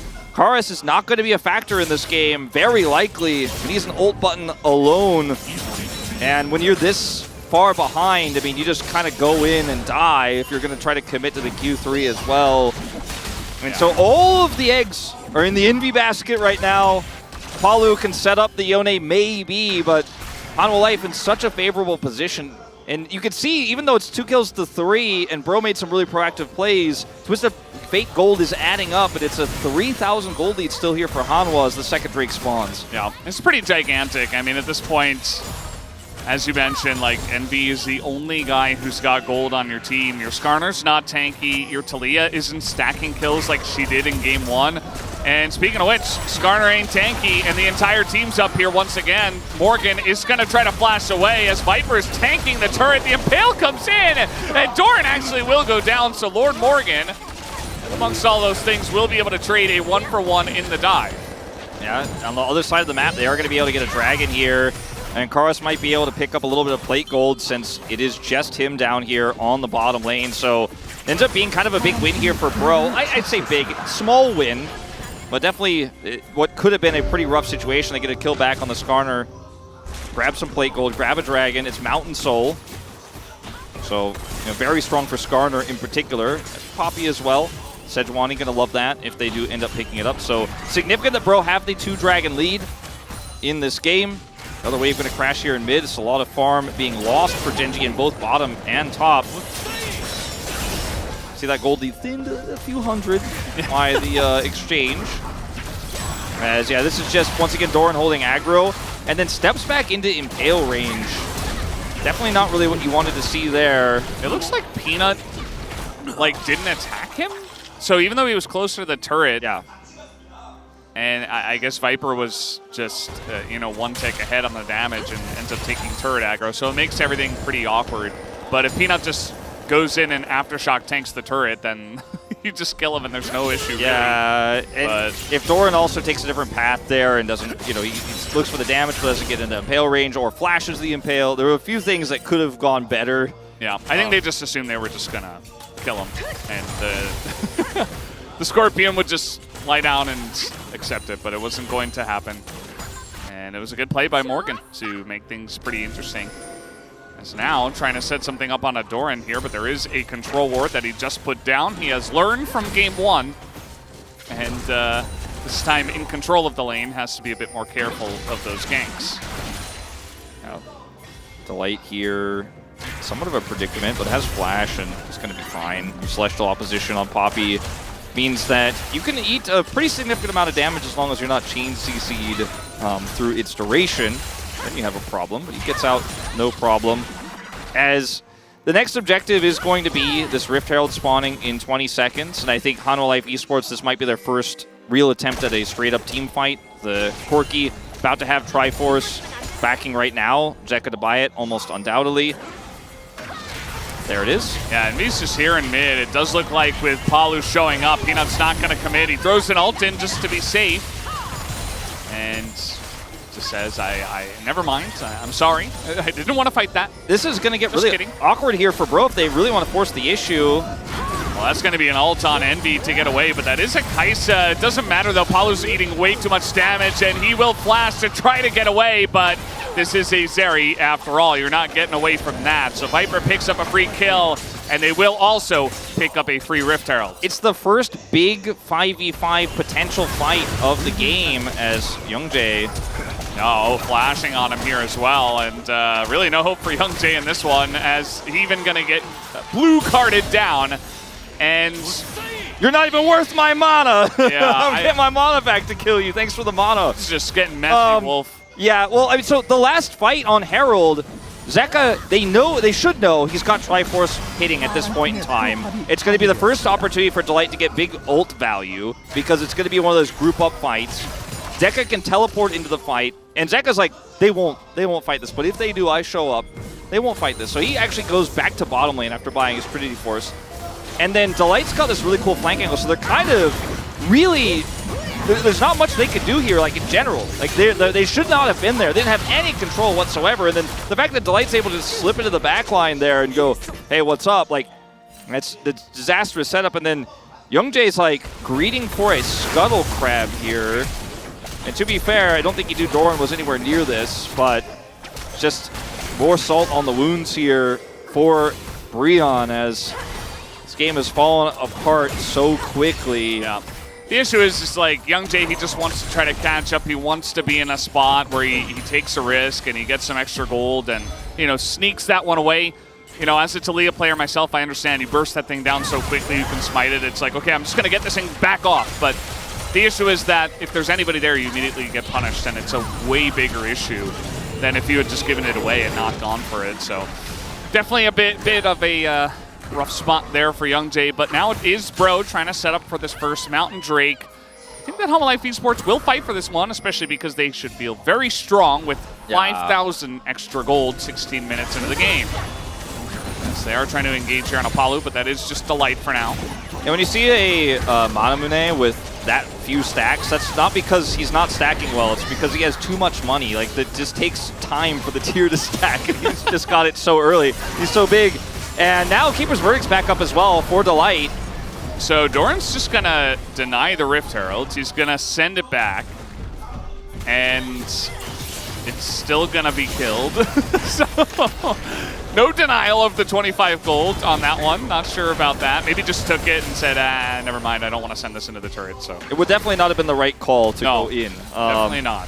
as he could have tried to set up for some like knockups with it, but on the other side of things, I mean, Bro have closed the gap on this Drake. If they can isolate a target with that CC. Oh, they're trying to get in onto that backline, but Morgan gonna miss the impale, and that keeper's verdict is gigantic. It gets everybody out of the fight. Palu and Envy not allowed to be there, and so that's just a dead Skarner, and will be the first Mountain Drake over to Hanwha Life Esports. But there has certainly, okay, hold up. That's a bit aggressive. Well, it's just having fun now. Like, that's just happy gaming. And you know what? Viper is going to get the kill.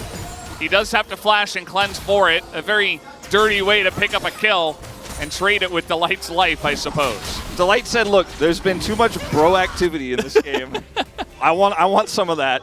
I've seen Envy try to outplay bot lane. I've seen some Morgan flash fail impales. I'm going in. I'm being proactive.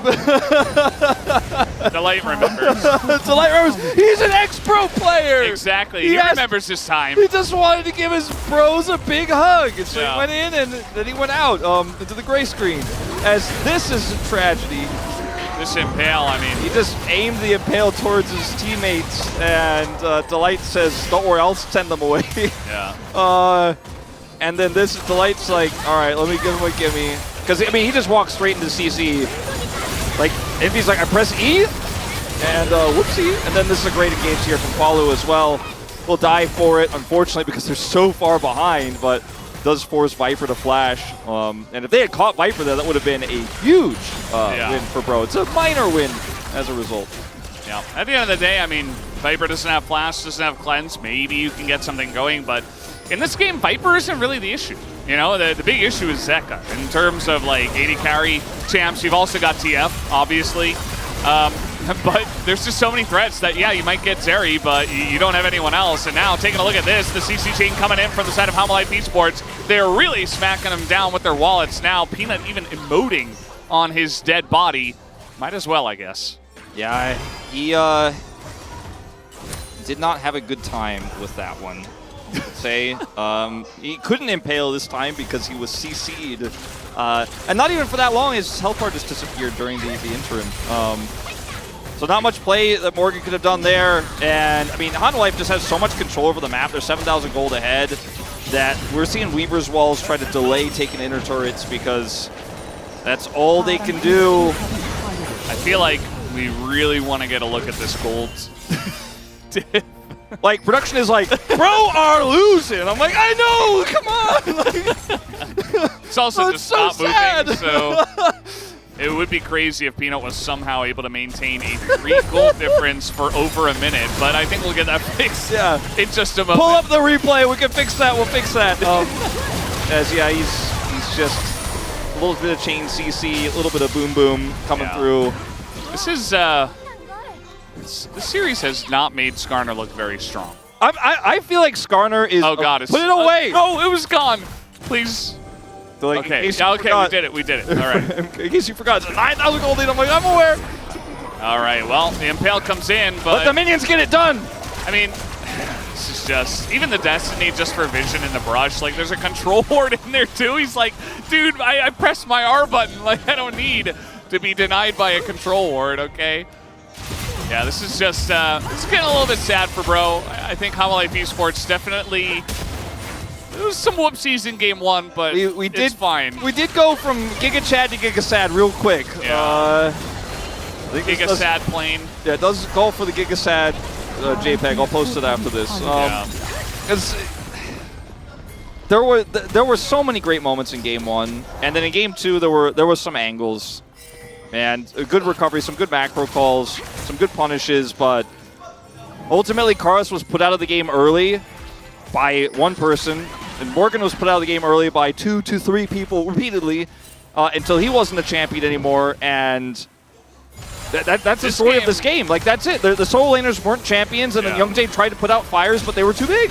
This game, you know, I don't know what Jonah Strong had on his mind for game one. Like, Peanut hit some nice prisons in game one, but he's getting POG in game two at least, right? Win top, gets the gank. Goes mid, camps Karis, gets his flash, they get the kill. He goes there again, gets the kill, and he's just all over the map. Like, Honestly, I don't know who else you would vote for in this one. I mean, that Twisted Fate ban in Game 1 also just seemed so Giga Chad smart. Giga smart? Giga smart. Yeah. Unbelievable intelligence out of these players, out of Edgar in this moment, and Sword. But, you know, they didn't ban it in Game 2, and it has really put the Skarner in such a rough spot, and the Yone-Corki matchup is tough. Kara's obviously dealt with it a lot better in Game 1 than he did here. He also got a lot less pressure. I think that Zeka, you know, he did a better job of harassing early, so that opened up Peanut's opportunity to actually dive the turret. Also, the fact that Youngjae just got nothing going early on. He got a lot going in Game 1, but Game 2, he's just kind of hanging out. He doesn't have a Nautilus to roam around the map with, so, and he wasn't able to get too much in the bottom side except the one play from Palu. Yeah, I mean, Palu set him up on the bottom side that one time, and then he was able to punish Delight's overextension in mid. It's just not nearly as large in this game. Yeah. Compared to Game 1. It's circling the drain, and it's circling the drain so early that we got put in like the awkward caster spot where usually like, I guess it's too early in the season, but we talk about movies and stuff, but Envy is, at least it's got cleanse. Yeah. So have you seen the new Fury Road movie that came out? No, I haven't. I haven't actually. either. I want to see that. As Palu just trying to set up a big flank here, but he is going to get punished for that. I feel like, you know, you do kind of have to send Hail Marys at this point. It is a 9,000. Morgan! We're not going to get to talk about Fury Road because Delight is on a bit of a Fury Road to take out Morgan once again. Viper having the flank here as well. Palu nearly going to go down. Finally bites the dust as Morgan, by the way, is still alive up on the top side of the map. He's just going for a little journey here. And I have a feeling this is not going to end very nicely for The him. saddest recall attempt I've ever seen. Yeah. He's scanning. He's like, maybe they won't find me. Maybe it's my luckiest day. It's not your luckiest day, Morgan. Sadly. Well, it's one of your unluckiest days. Died 6 times. Maybe lucky number 7 is on the way. Yeah, right, Wolf? Could be. I'm leaning towards not at this moment in time, but oh no! Don't do it to Youngjae. Delight your support. Okay, he's just gonna back. Honestly, I think Delight would win that fight.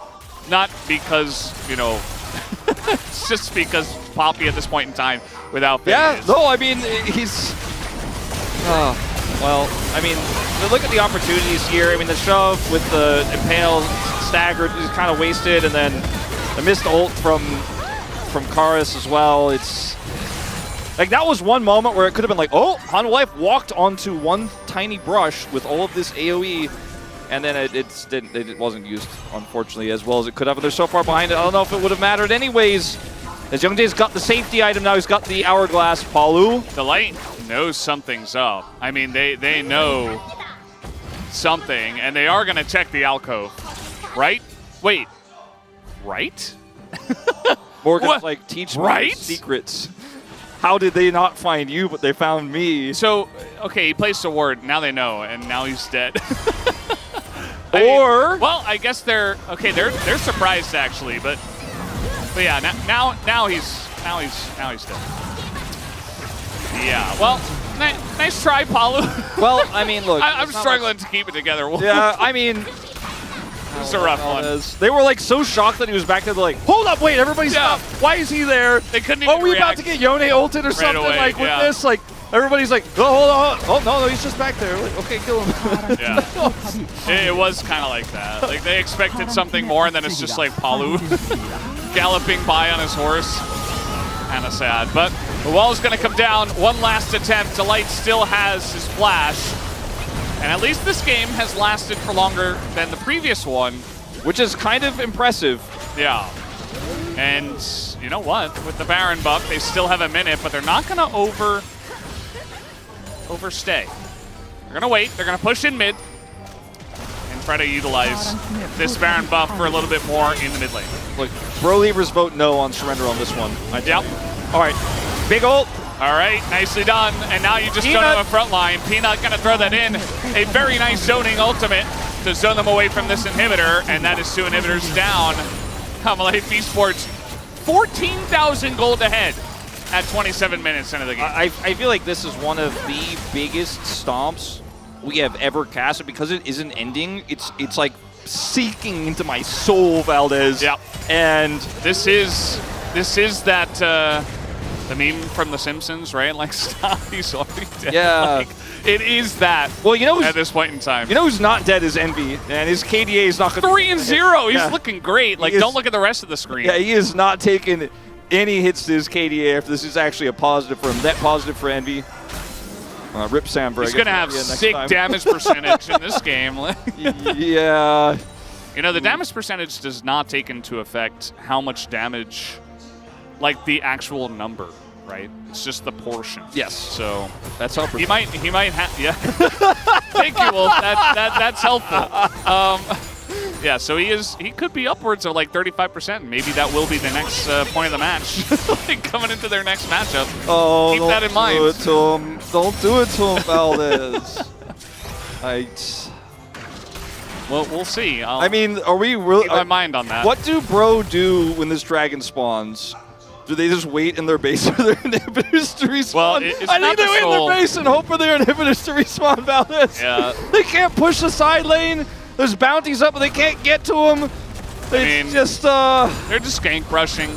They're just hoping that somebody's going to overextend, but it's rough too because Homolife Esports have been very clean with it. Even their reaction to seeing Palu just in the bottom lane by himself, they're like, hold on, this is not normal. okay, wait. All right, they're trying to get Doran here. Morgan, he's just going to flash, and yeah, Ghost as well, so he will get away. Double summoners now. Can Bro get out? Or is this the end of the game? I don't think they're getting out of this one, Wolf. Even that ult is going to keep everybody here. He's which like, wait, I don't want to hit them. It's like, I purposely missed that, by the way. Don't mind me. Yeah, they're just all dead, guys. Even Envy, he is trying to take the 1v1 versus Viper, and he will take him down. Nicely done by Envy, but unfortunately, his team is still going to lose. As they're going to try to stop the base from going down here, but this Nexus turret still going to bite the dust. Very honorable way to go out from Bro. Very honorable, trying to kill Doran, get his summoners. And, you know, I thought it was a good try. Yeah. And Doran, you know, he played it well. He respected their try. He didn't go easy on them. Good hustle. He Ghost and Flash, gets out of there, runs real quick. And Hanwha are going to back. And the game continues. It does. I mean, both Karis and Morgan, they got booped out of this fight. Yes. Or actually, they just got zoned away. They didn't get booped. I remember Delight missing. Yeah, zero on Delight's purpose. like, wait, I definitely don't want them to go home. I actually need them to be here so we can kill all of them. So yeah, it's a good ult here from Peanut. Viper comes in, and he just doesn't care. I mean, look at Envy. He's like actually doing something. He kills Viper. Yeah, But and they got Doran too. Yeah. You know, it's actually only what was it, like a 2 for 2 in that trade? Like it's a trade up for Bro. All right, Delight's getting in there, and meanwhile, Peanut is soloing Envy, and he would have if Morgan was not there, and he still might kill him. As the ult comes in, and Envy, he's gonna get the shield from his ultimate ability. It's Killer Instinct just to survive, as Peanut nearly just killed Envy in a 1v1. Look, a 1v2. Hanwha Life, they're going to get it done, Valdez. I promise you. I know some people are starting to get skeptical, but they are going to get this Baron. Peanut survives. It doesn't have Smite, but it's okay. They don't need it. They'll give the Baron to Viper, and that is going to be their ability to push down this final inhibitor. The bottom inhibitor is about to respawn, and they push that out as... They were going in, and then they were going out real fast. And Palu's in a bit of trouble. He's going to Magnet Storm just out of desperation, as they're just unkillable. They're all so tanky. Morgan has no Impale, so he can't actually grab anybody. Peanut is tanking this one. Okay, Karis getting in there. He is going to do some damage to Zeka. And, yeah, the turret's still going to go down, guys. I mean, they have a giant safe of money that they are now dropping on the heads of Bro, as they will finally put them out of their misery, it does look like, as this one will go the way of Homolife Esports with a 18,000 gold lead at 31 minutes into the game. GG 2-0 from Homolife. It was slow and steady wins the race eventually on this one, as they finally get it done with 3 Mountain Dragons worth of resistances, and Peanut tanking for a million years. Then they get the Baron, and then they get it done. So bizarre into the game, but it was one of the most dominant slow wins we have seen in a long time. And if you're a Bro fan, this one was definitely a tough one. If you're a Hanwha fan, I think you're still feeling a little bit, you're still a little bit concerned, but you're happy for the 2-0, right? That's going to put you 2 points up on the board. Doran, massive improvement in the performance in this game. Peanut playing around him this time. His agency on the Twisted Fate, the range matchup against the Skarner. And the adjustments for Hanwha Life in the draft were what really pushed them through here. I think admirable performance from Envy as well. He had the gold. He made some pretty good plays, which were almost impossible to pull off considering the deficit. But he couldn't alone get it done, as we had a lot of Bro leavers here in the arena today, a lot of them from overseas. Their saddest and toughest moment of the year so far. You were there for them. I like this where they're showing each member of Hanwha Life Esports, and then they're showing a fan sign that specifically is like, I came to watch this player, or like some kind of meme with their player. So just cool stuff.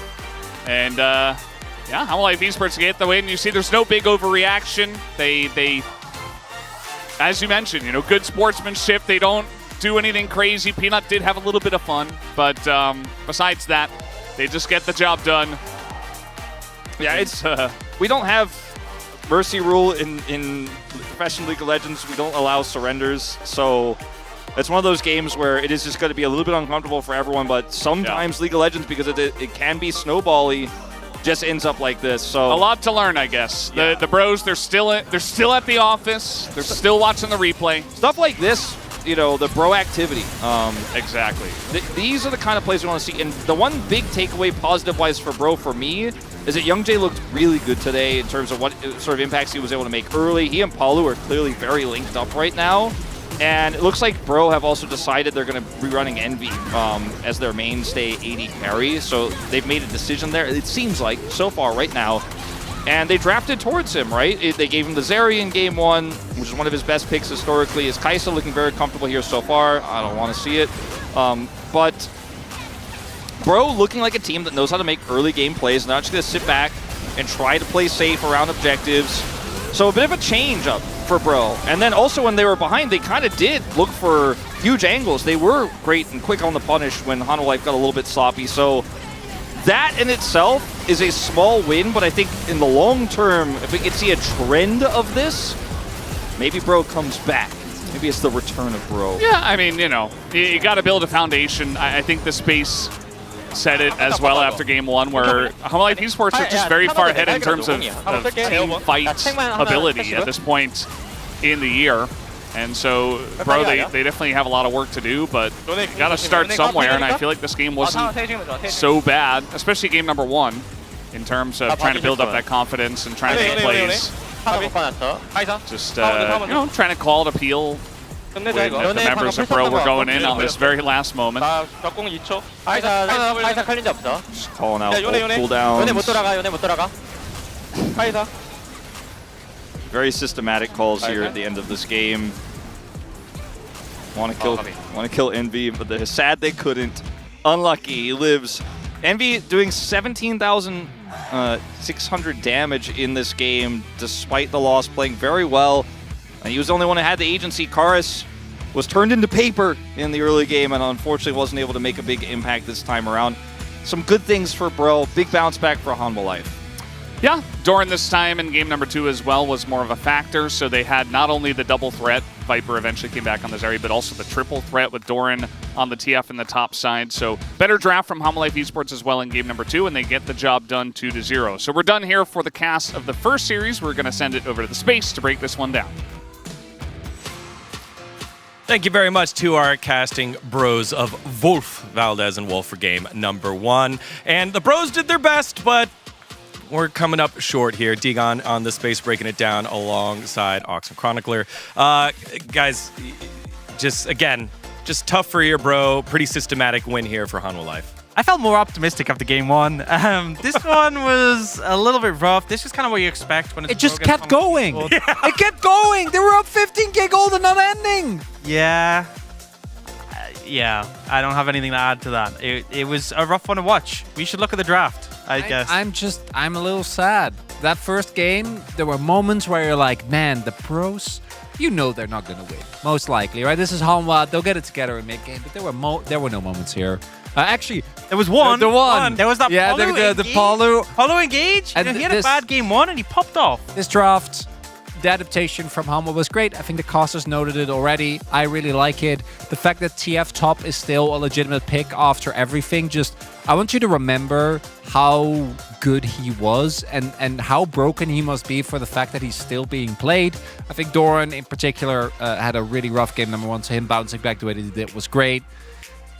Envy is really trying. Polu, I think his mid and late game is very clearly still a challenger player in how he moves, but his laning, that's the one, that's what we hold on tightly if you're a bro leaver. I'll just say, I think ranged top lane is already cringe, and they should add a thing where if you're a ranged champion in the top lane just deals less damage to melee champions, just get rid of them. No one likes playing against TF is so insufferable because he just harasses you down, and you can never aggress on him because he has stun card. And then he was just able to play the map completely. Yeah, Flash. I don't approve. A perfect segue, gentlemen. So for you at home, if you like seeing what TF does, that's what we have prepared for you, because Doran really laid it on thick here to the Lord on the top side of the map. And what's the counterplay? You're always going to be sort of at the whims of the TF. He's the one who sets the lane up. He manages to push you in, got control, stun card, easy setup for the gank. And even here, he's got prio top, obviously. Let's just come down and gank mid as well. It's one of the reasons why, despite all the nerfs and how much weaker it is in the 1v1, we keep seeing the TF top, because it is extremely oppressive in a lot of matchups. And if you are winning with it, which is the main issue, obviously, if it falls behind, it's really weak. But if you are winning, the amount of map pressure you generate is so unreasonable, tough to deal with. Particularly if it's a team like Brion that don't have the best map movement in general. What can you do? Like, it just feels like there's not really any counterplay once you start falling behind. I also think the power in team fights is just insane. The fact that, like, you can just sit on your back line, anyone approaches, you stun card and just shred them down. And if anyone tries to flank, you just pop bolt. It's like, they're flanking from there and there. Easy. Yeah, and in previous drafts here, Young Jay's been able to cover that with the Talia. Not the case here against the Twisted Fate. That was really mainly the control of the game that Hanwha did through the top side of the map, which led to this very interesting situation on the bottom side as Private Polu, living up to his name here, he gets stuck behind enemy lines, and he worked really hard to get saved. He is outsmarting all of them. Yes. Egon, there is a TF. There are people with sweepers, but this man remains committed to his one job, which is go unnoticed by everyone. And the thing is, they might have thought he recalled. They're like, he's got shit. Look at that movement. Surely he wouldn't be in the alcove. He's just dodging, dipping, diving. They couldn't spot him. They have no idea. And this is where it's time to execute the master plan. This is why you went behind them. It all comes down to this moment. Polu in prime position to make the... Oh, no. Huh? Oh, no. What? Abort. Get out. Cover blown. Get him out of there. Someone help him. We need an evac. Private Polu, no. They were down like 16k gold at this point, and I want to make it very clear. That's what you got to do. I think Polu was one of the few shining bright lights in the laning phase for Brion. One of the things they can look towards and go, maybe we can use that. You gotta try and heist to get your way out of situations like Honestly, legitimately, like, I know people, it's a funny clip, we're joking around, and it is funny to see, but I wish we saw more, like, when teams are behind, get creative. What you have to lose. That game was so doomed. Even if there's like a 1% chance that play actually manifests in a one team fight, go for it, because that game seemed just completely over. So I respect, he went for the heist. It didn't work, but maybe next time. Again, they said on the cast they needed to do some Hail Marys, but they got to start running some Lord Morgans on the top side of the map. Let's see who the POG is in this game. And this one's going to Peanut in the jungle. Sejuani doing his job, getting his first POG of the season. It was always going to be, I think, between Peanut and Doran. I think they were the standouts in this one. Delight really recuperated, but his laning phase was really rough. There's a reason why teams have just been triple banning Peanut's champions. I don't think the man still has got what it takes when he's on carries, but his Sejuani, his Vi, and his Maokai, just allow Hanwha to play so controlled and so consistent. Yeah, I mean, that's my concern is that we've seen a lot of carries in the meta and they don't seem as suited for how he's playing right now. But when you look at his knowledge of where to be on the map at the right times, he really just takes over games. And this is a prime example when he has good setup with his laners, with Doran, much better than the game one. Who voted for Doran? Me. Why? Because I think he had a really big impact on the map and he helped them snowball. And by the time that, Peanut started running around and going to the other lanes, it was already done. I'm just going to say, I think the Doran vote's more justified than the Delight votes. Yeah. I don't think Delight had that good of a game, personally. I stand by it. I think Doran had a really strong early game. And he also had a bounce back game, which is the Doran Classic, which is have a rough on game one and then... Hey man, I believe you. I believe you. You are the experts on the desk. It's just the difference is here we have the opportunity to ask the vote, whereas you could just get your kick W's ready for Right Media and get the lulls out. When you think about this Hanwha Life match, or the takeaways from this Hanwha Life game here, they needed this win. They needed to get themselves back on track. They did so. What do you want to see from them moving forward as they start facing tougher opponents? I mean, I think it's hard to make big takeaways from this because obviously it's an opponent that you expect Hanwha Life to beat regardless. I think there is some big questions because I think based on the early performances in the season, the expectation was that they were the only team who were able to encroach on T1 and Gen G. Yep. I don't think they have that status anymore. They need to earn it back. All right, well, let's see if they'll be able to do that by taking a listen to the interview translations by Deer. Thanks. Thank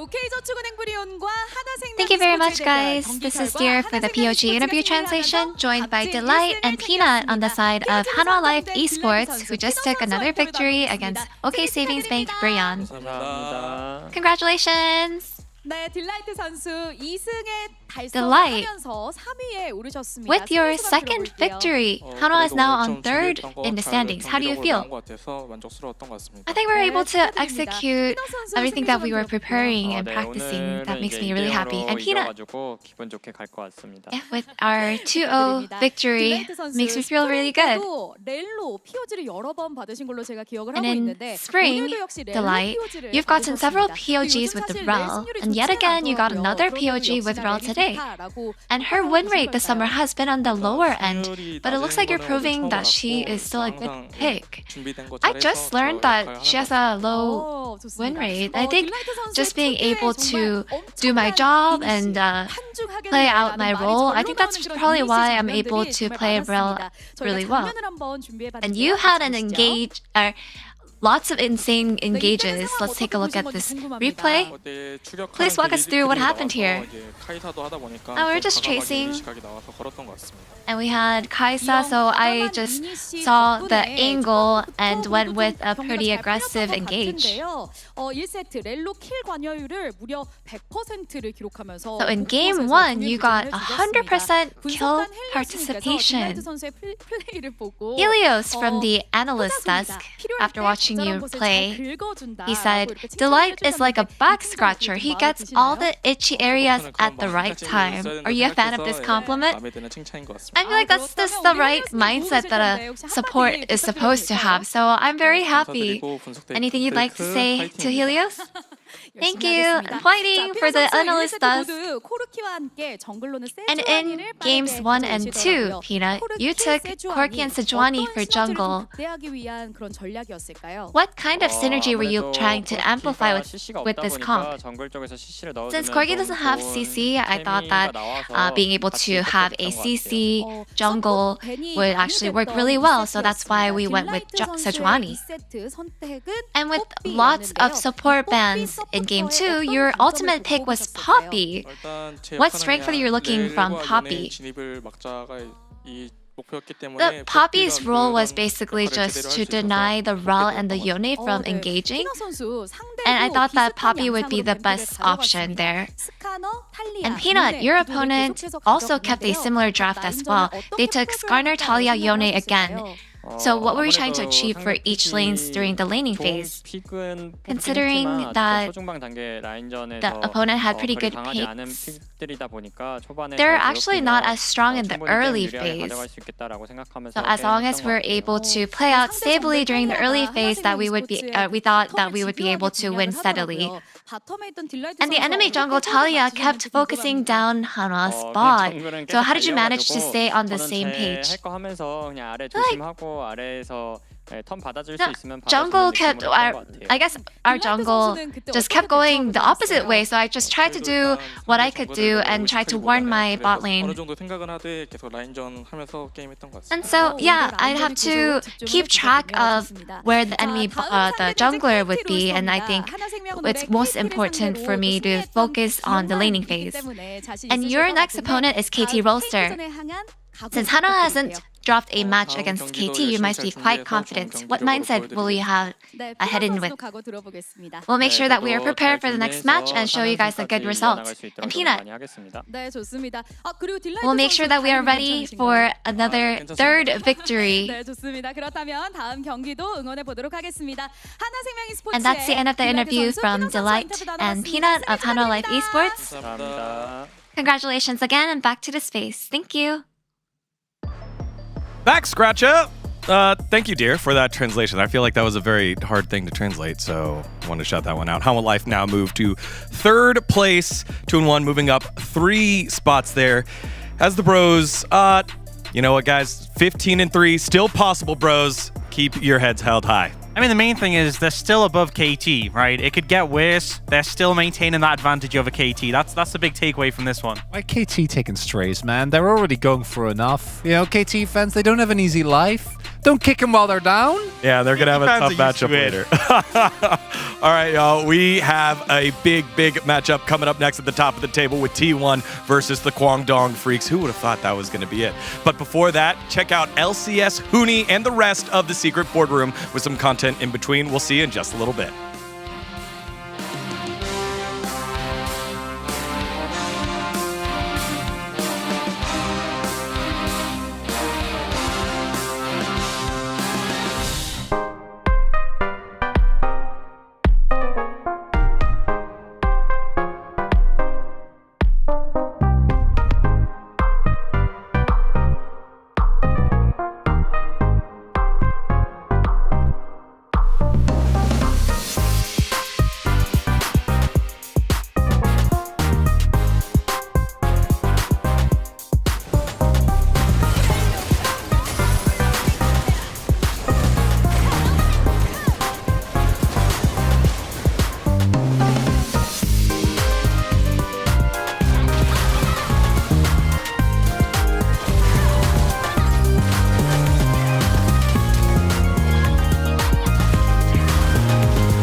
Welcome, ladies and gentlemen, LCK Summer 2024. 서버 진짜 중요하거든요. 네. 스프링 때 있습니다. 그런 순위들 아무 의미 없고요. 네. 서버는 정말 바쁩니다. 여유 없이 달려야 돼요. 동시레드 포스도 정말 많이 달라졌죠? 오늘은 프로그가 선발이네요. 패승승 승승의 주역이었습니다. 프로그.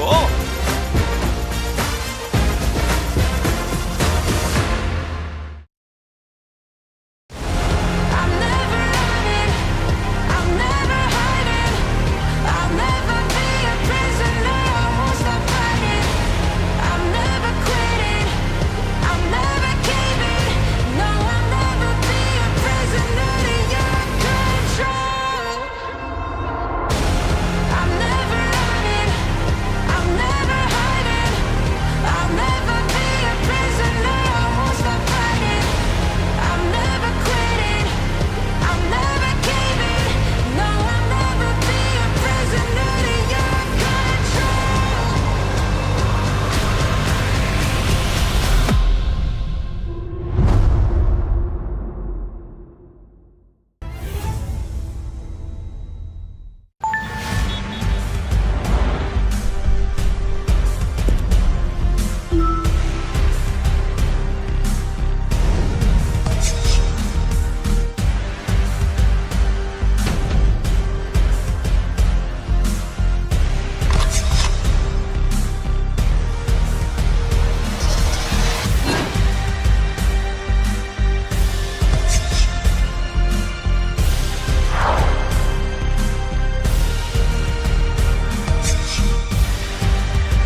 오늘 시크릿 보드룸 회의 시작하기 앞서서 자 우리 LCK가 드디어 7년 만에 MSI 호스컵을 들어 올렸다.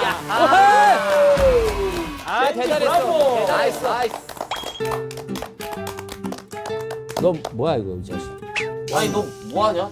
박수 안 쳐? 얘 뿔난 거 보니까 그 맨날 하던 MSI 마지막 우승 누군지 아십니까 국장님? 이거 이제 못하니까. 야 LA 아무리 너의 타이틀이 중요하다고 하지만 지금 LCK가 MSI를 들어올렸는데 그렇게 안 기뻐? 너의 개인의 영달이 중요한 거야 인마? 그게 아닙니다 국장님. 그게 아니야? 뭐야 그럼? 들어보시죠. 들어볼게. 젠지의 우승 너무 축하하죠. 하지만 그런데 전 지금 누군가를 축하해줄 수 있는 몸이 아니게 되었어. 아니 뭐 그런 몸이 세상에 어딨어? 뭔 소리야?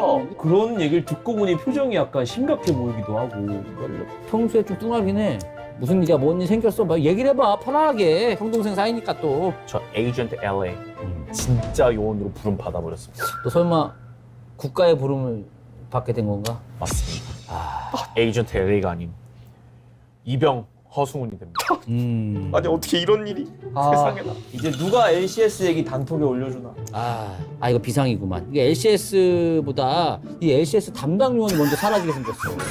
안 된 그래도 거야. 이게 내년에 LCS가 지금 아메리칸 리그로 통합된다는 첩보가 있는데 첩보는 뭐 첩보야. 지금 공지 나간 거 아니야? 아무튼 전 이제 떠나게 될 것 같습니다, 국장님. 또 LA가 떠난다고 하니까 너무 고민이 되는구만. 그래!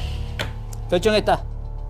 이왕 이렇게 된 거 우리 LA 가는데 요원 한번 딱 싹 그냥 새로 갈아엎어버리자. 예? 요원도 그냥 다 갈아엎어버려. 아니 뭔 소리세요 국장님? 갑자기 저희 잘하고 있는데 MSI도 우승하고 왔는데 이거. 아니 국장님 너무 결정이 즉흥적이신 거 아닙니까? 우리는 왜 갈아엎습니까? 얘만 보내요. 너네 뭐 잘리기 싫어? 당연하죠. 말이 많아. 너무 많아. 그러면은 뭐 내가 잘리든가 오늘 그냥 요원들 다 갈아엎든가 할 테니까 바로 그냥 자격 증명 프로토콜 지금 바로 시행하도록 하겠다. 지금 바로 준비해!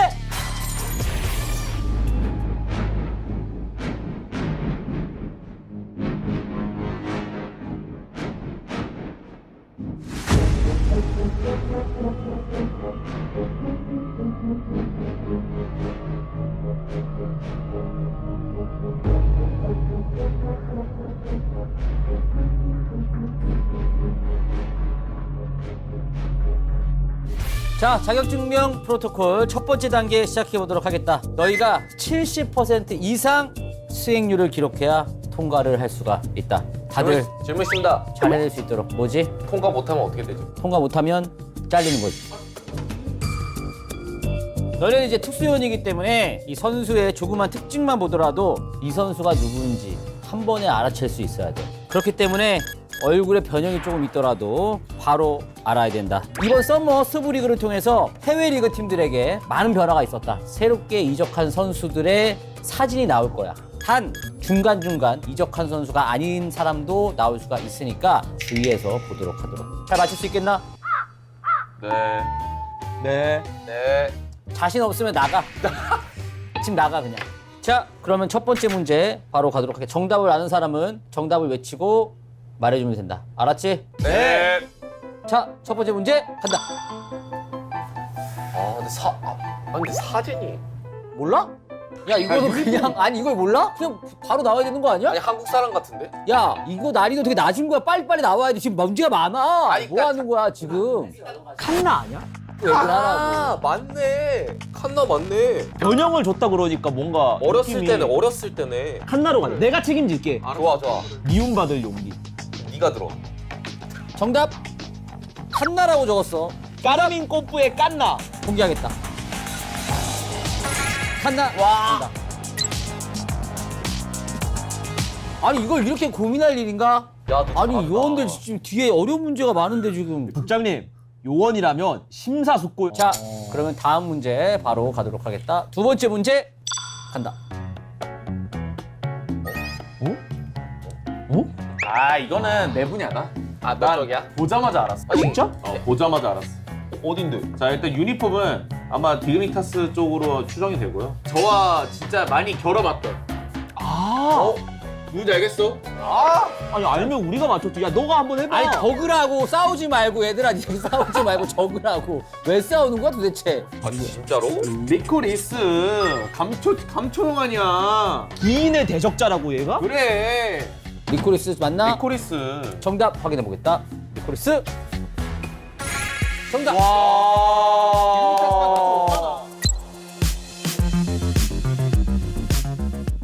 그럼 바로 세 번째 문제 가겠다. 잘 생각해. 국장님 근데 얼굴은 알겠는데 왜 유니폼까지 쭈그러들었나요? 어플을 사용하다 보니까 어쩔 수 없었어. 타잔 아니야? 잔신 맞는 것 같은데. 그치, 잔영 맞는 거 같지. 그리고 왠지 타이밍이 지금 딱 잔영이 복귀도 했고. 상하이 믿고 그냥. 오케이, 이번엔 나 믿어줘. 자, 정답. 정답 공개합니다.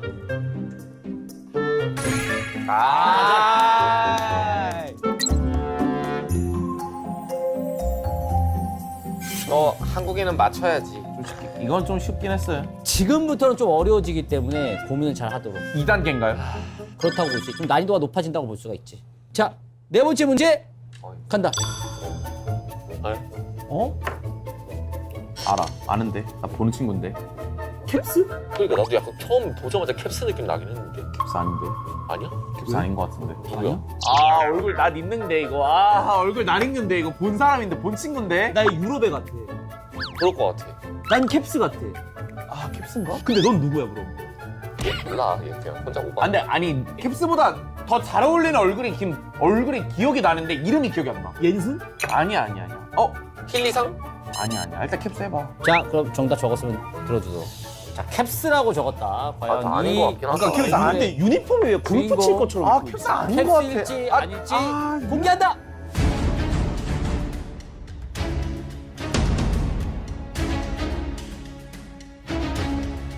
정답은 그래. 클로저 맞아. 정답은 그래. 클로저 맞아. 야, 어떻게 저게 캡스냐? 그니까. 캡스 거 몰라? 나는 얘가 캡스고 아니야? 이러면 나 무슨 소리야 이럴 줄 알았더니 그런가? 이러면서 깜짝 놀랐네 진짜. 벨린. 우리 그래 C는 맞췄어. 시끄럽고 다섯 번째 문제 바로 가겠다. 브리드. 브리드? 그래? 그래. 육부형 아니야? 아니야. 이게 어떻게 육구형이야? 369 아니에요? 아니 근데 확실히 탑은 맞는 것 같아. 탑상이야? 탑상이야. 탑상이 뭐야? 나도 탑상이야 혹시? 비슷하잖아 지금 보면. 뭐? 아니 그래? 그러니까 윤곽 따면 비슷해. 알았어. 내 369 같기도 한데. 369일지 브리드일지 아니면 다른 인물일지. 나 브리드 갈게. 그래 오케이. LPL 전문가 상하이를 믿어요. 그래, 나 믿어, 나 맞다. 자, LPL 전문가 상하이 브리드라고 적었는데 과연 정답일지. 아닌 거. 정답!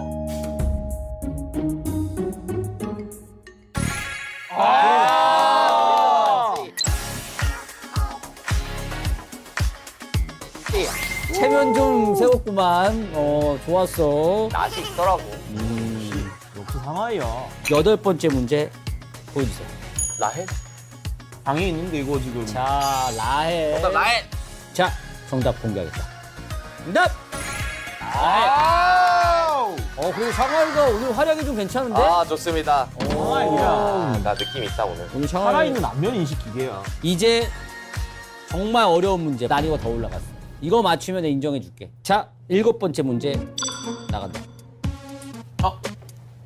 약간 축구 감독님처럼 생겼는데? 그러니까 그 한 60대 감독님. 아니, 감독님이랑 내가 보면 그건데? 거의 단장님인데? 뒤에 GG 붙어 있거든? 맞지? 저 무슨 GG 아니야? 어디? 유니폼에? 모르겠네. OPGG야? OPG가 거기까지 퍼져 있어? 언제까지 시간을 줄 수가 없기 때문에 10초 주겠다. 운동 좀 하네. 10, 9, 운동 잘하는 애 누구 있어? 8, 이거 칠, 우하는 애 누구지? 푸나틱? 6, 그거 아닌 것 같아. 5, 4, 몰라 양코스인가? 2, 양코스? 1. 양코스? 양코스. 정답 공개하겠습니다. 정답은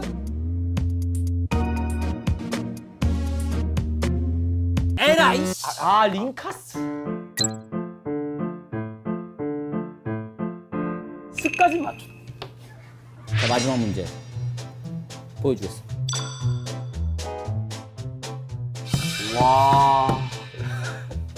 우와.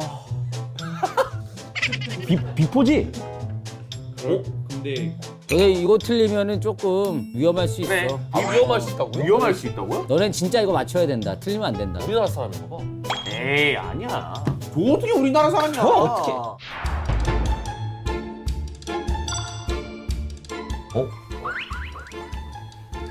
푸나티? 비상. 이거 비상. 대놓고 얼굴 나왔고 비상. 심지어 유니폼까지 나왔어. 이거 비상. 남성 호르몬이 보이잖아. 이거야? V4로 해보자. V4 해보자. 그런가? 그래. 정답. 정답 V4 정답 맞나요? 공개합니다. 오스카리는 아니야. 미안하지도 않냐? 장난하나 지금 이게. 야 근데 오스카르이 저번에도 틀리는. 그러니까 그래서 하는 말 아니야. 이거 맞춰야지. 아 근데 좀 V4 닮긴 해. 야 이거 솔직히 똑같이 생겼잖아. 얼굴 이목구비 외엔 다 바꾸지 않았습니까? 그게 제일 야 이목구비가 제일 중요한데. 넓어졌는데 이게? 자 이렇게 해서 첫 번째 단계 함께 해봤는데 처참하다. 지금까지 정답률 56%야. 생각보다 잘했는데? 지금 단계별로 다 합쳐서 70%를 넘어야 너희가 통과를 하는 거고 그렇지 못할 경우에는 이번 서머 너희는 우리와 함께 할 수 없다. 남은 거 잘 통과할 수 있도록.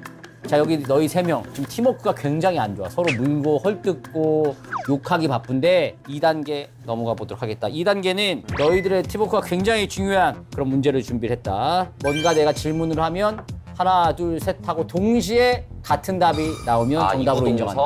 이해했지? 예. 예. 아 너무 긴장되는데. 그니까. 자, 첫 번째 문제. 현역 LCS 선수 중 최고라 생각하는 원딜 선수는 하나, 둘, 셋. 하나, 둘, 셋. 버섯코. 야, 너네 씨. 버섯코. 야, 너네 씨. 이렇게 순서대로 말하면 어떡해. 한 번에 말하라고. 니네 죽을래 진짜? 야 문제 몰라 이거 뭔지? 야 포니 야 너 씨 엎드려. 눈치보다 마지막에 버섯코를 제일 늦게 말하고 있어. 차라리 리듬에 맞춰 스카라도 하지. 그러니까 처음부터 버섯. 이렇게 하면 어떡해. 돌림 노래야? 이거 오답 처리한다. 솔직히 말해서 오답입니다. 오답이야. 네, 오답이야. 자 이거 오답 처리 하겠어. 비나면 떠오르는 동작은 하나 둘 셋. 3대0 3대0 한 명 5대0. 5대0이 나올 수 있나? 5대0은 뭐야? 뭐 히든 스코어야? 3대1까지라도 하겠어. 아니 뭐너 판정이 있으니까. 라족하면 떠오르는 동작. 하나, 둘, 셋. 아, 이번에는 푸니만 다른 동작을. 자, 이거 일심동체 퀴즈 한 문제도 지금 못 맞추고 있어, 너네. 너 일부러 틀리는 거 아니야? 아니야. 이거 대책이 우리 다 죽이려고. 아니야.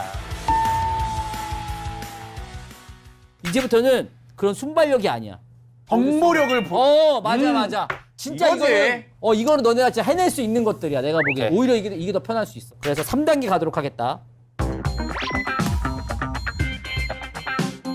요원은 어떤 상황이 벌어졌을 때 또 그 뒤에 어떤 상황이 일어난지 예상하고 또 즉각적으로 대응할 수 있는 그런 능력이 필요하다. 그래서 최근 LPL, LEC 그리고 LCS에서 있었던 장면을 내가 보여줄 거야. 일부의 장면을 보고 그 뒷상황을 예측해주면 된다. 이것도 협동해서 정답을 나한테 딱 말해주면 돼. 알겠지? 네. 여기서 만해보자. 네. 진짜 처참하다 지금까지. 자, 3단계 첫 번째 문제 보여주세요. One of the weaknesses of Ultra Prime's composition, the Cats. Combo on Tarzan here, Chris playing to try and block for his jungle, but Doggo's on the 자, 지금 전투가 벌어지고 있고 그리고 위로 부엉치지.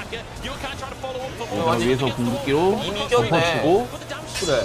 직수궁 빠지고 역습 코르키 등장. 다 죽는데? 위험해. 싹 쓸렸는데 역으로?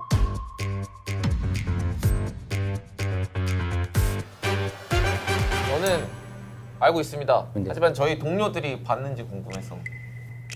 카수스 궁 맞고 다 죽어? 약간 사고 칠 수도 있어. 저 위쪽으로 빠진 저 카서스 맞지? 내가 안 보여서 그런데. 파스야. 쟤를 쫓다가 장판 좀 밟고 진홍공 맞고 한 2명 사라지지 않을까? 저기 세주안이랑 저기 정답!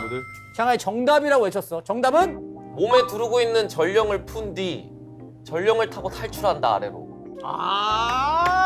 몸에 있는 전령을 타고 기억난다. 탈출한다. 정답일지 확인해 보도록 하겠다. 정답 공개해 주세요. The day, big 1-on-2, Hacker nowhere to go, drops Herald, Wait, he's going to try and ride Herald. Climb aboard, ladies and gentlemen. But he's going to 전령 타고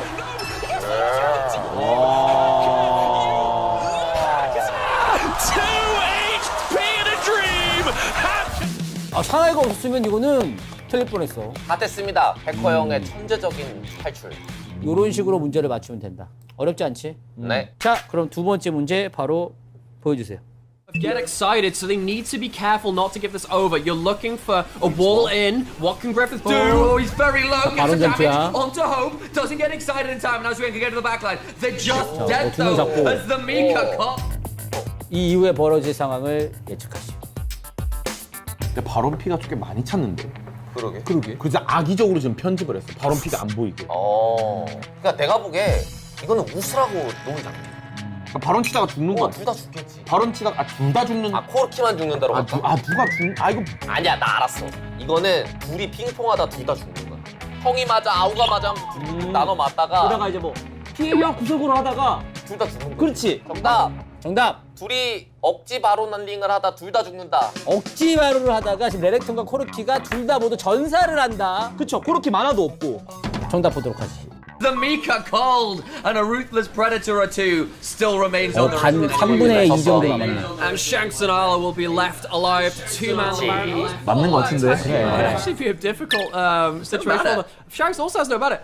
Are they going to be able to do this? I don't think that Crocker can come up in time. Waiting on cooldowns, waiting on. 일단 하나 갖고 It's going to be. 둘 가고. Shanks and Arla. 정답!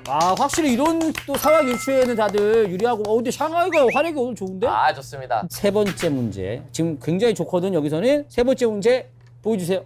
Baron on the side of DO, but Impact again is under fire. All right, Impact and on fire. Running away. He's trying to.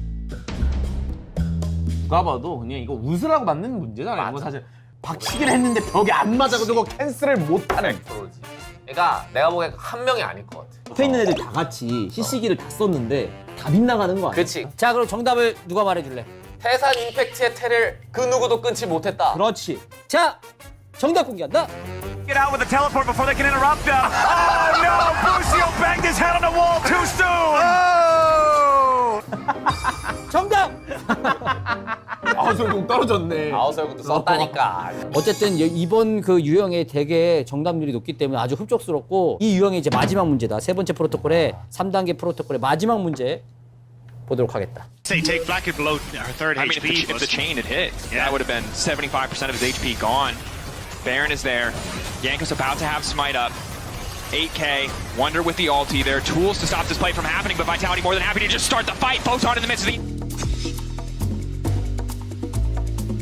일단 5대4인 상태에서 바론을 블루가 먼저 쳤네, 그지? 그치. 그러니까 블루가 유리한 상황인 건 맞아. 근데 웃기단 얘기는 레드가 이겼단 얘기야. 바론의 중지에 있는 저 세 명이 공중부양하는 거야. 바론 이걸 먹고. 그래서 지는 거지. 그러니까 왼쪽 애들이 다 져야 되는 건 맞아. 근데 어떤 식으로 지냐? 자, 레드의 챔피언이 뭐가 있어요? 자, 뽀삐가 있었던 것 같아. 아이본 보이고, 제리 있고, 바이 있고, 바이구나. 라칸 있고, 뽀삐잖아. 뽀삐. 정답은 뽀삐야. 뽀삐 궁장전에서. 그러니까 5인 뽀삐 5인 홈런? 이거다. 뒷라인 3명을 날리고 남겨진 둘을 죽이는 건데. 그치. 그게 제일 정석이야. 그게 제일 정석이긴 해. 아니, 너무 근데 심심한가? 바이가 궁박은 애를 뽀삐가 날린 거 아니야? 바이가 같이 날라가? 하고. 야, 가자. 맞는 거 같아. 가자. 정답. 뽀삐가 한타를 위해 적을 날렸는데 그걸 바이가 타고 갑니다. 그래서 끝까지 바이도 같이 날아간다? 네. 자, 과연 그건 정답일지. 정답 공개한다. 되나 여기? The entire team, Baron no longer the objective. All of Vitality, the entire team, Baron no longer the objective. All of Vitality ready to go for the wall. But Wonder, a beautiful knockback onto 3. Flack and immediately get all the lightning crash coming through. Hillisang gonna get taken down in that Baron. 너희들의 상상력은 굉장히 좋았지만 생각보다 그렇게 어렵진 않았다. 그러니까 맨 처음에 얘기한 게 맞네. 맞네. 뒤에 날리고 한타 이겼다. 너무 심심하네. 너 뭐게? 그러니까 이거 마지막 장면 치고. 너네 너무 도파민에 중독된 거 아니야? 앞에 장면들 때문에 너무. 아니 충분히 바론 때문에 지금 세븐 날아간 거잖아. 바론 뒤에 그 가시한테 맞은 다음에 뽀삐가 그치. 이렇게 친 거야. 바이가 날아가는 게 좀 더 재밌었다. 그러니까. 그러면서 강타 스틱까지 했으면 대박. 자, 영화 썼지 그러면. 다음에 좀 더 재밌는 걸로 가져와 주세요. 오케이. 준비 좀 잘해주세요. 오케이. 에리 씨한테 부탁해야 되는. 자, 어쨌든 그래도 3단계에서는 4개 중에 3개를 맞췄어. 야, 75%. 괜히 수성 요원이 아닙니다. 아니 다들 너무 잘했고 그래서 현재까지의 정답률은 34%.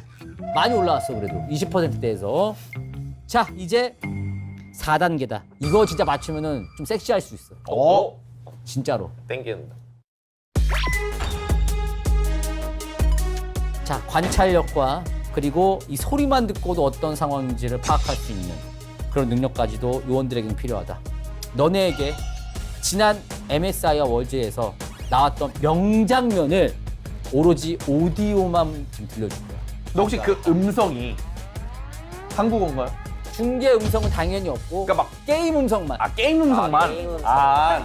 사실 몇몇 떠오르는 장면들이 있잖아. 수없이 돌려봤어요. 그렇지. 이미 우리 그렇지. 뇌리에 박혀 있는 장면들. 그렇지. 그리고 심지어 너희가 중계를 했을 수도 있지. 그럼 더 몰라. 일단 첫 번째 문제 가겠다. 총 6문제가 준비되어 있고 첫 번째 문제 들려주세요.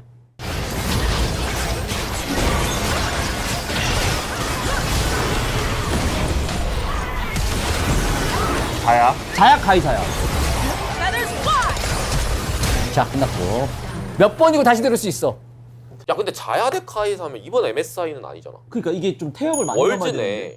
작년 월즈인데 자야대 카이사. 그리고 자야가 멋있는 이겼어. 장면을 자야 했어. 이겼어 지금. 그럼 구마유시 아니야? 그치 구마유시가 자야를 했을 확률이 높지. 그치. 근데 카이사는 누구야? 그러니까. 소리 한 번 더 들려줄까? 네. 자, 한 번 더 플레이. 이 영상의 힌트도 위치가 지금 바로 전멸에 쓴 다음에 왼쪽으로 가서 지금 아니네. 스킬 보이잖아 지금. 야 이거 대충 보이는데? 이거 자야가 잘한 게 아니야. 카이사가 잘했어. 카이사가 그거 풀풀 한 그래. 거. 그러니까 카이사가 혼자 파고들어서 어그로를 끌고 심지어 아래로 빠져서 카이사가 이기는 한. 그거 룰러 아니야? 룰러야. 그래서 바로 쪽 포커싱을 하는데 이거 막을 힘이 있나요? DCD 상황이 불러.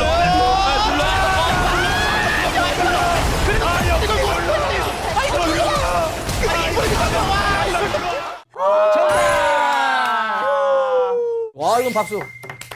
좋았다. 이런 식으로 맞추면 돼. 생각보다 할만하지? 잘 맞췄잖아. 본인 일 아니라고 너무 막말하시는 거 아닙니까? 듣다 보면 챔피언 들리고 그리고 화면 보면 대충 화면 보이잖아. 유추 잘했잖아. 자, 그럼 두 번째 문제 바로 가겠다. 지형까지 보이니까 그래도. 두 번째 문제 보여주세요.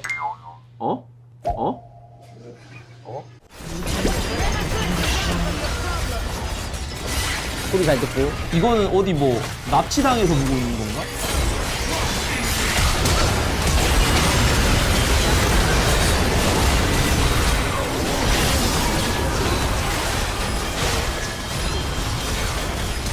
일단 내가 얘기해 볼게. 바론을 먹었어. 그치, 바로 미니언 있었어. 바론 미니언 평타가 보였고 그 다음에 마지막에 누가 조냐를 썼어. 그치 나도 전혀 안 들었어. 누가 루덴 터뜨리고 있고. 루덴 그치, 루덴도 있어. 너 귀 좋다. 다시. 다시.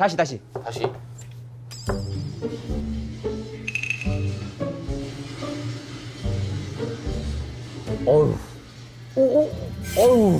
난 다 봤네, 다 봤어.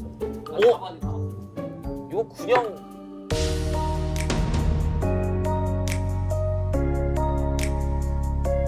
페이커 토스 아니야? 사고? 페이커 토스? 화면이 이렇게 직사각형이 돼 있으면 지금 살짝 보이는 장면이 왼쪽 안쪽이잖아. 그치, 왼쪽 정글 쪽? 근데 그쪽에 지금 공간이 있고 벽이 있다는 얘기는 미드 2차가 맞아. 그치. 미드 2차고 미드 2차에서 나오는 명장면은 페이커 아지르 토스가 맞고 근데 아니면 어떡해? 근데 마지막에 아지르 병사들 그 뚜껑이 보였어. 뚜껑. 그래. 맞아. 정답 들어주세요. 누구 대 누군지. JDG 대 T1 징동 대 T1의 경기. 미드 2차 슈퍼 토스. 슈퍼 토스 플레이. 정답 공개합니다. 아니고요.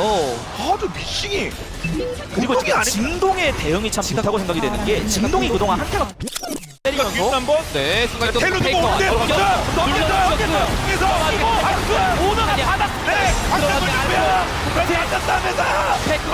페이크가 때려요.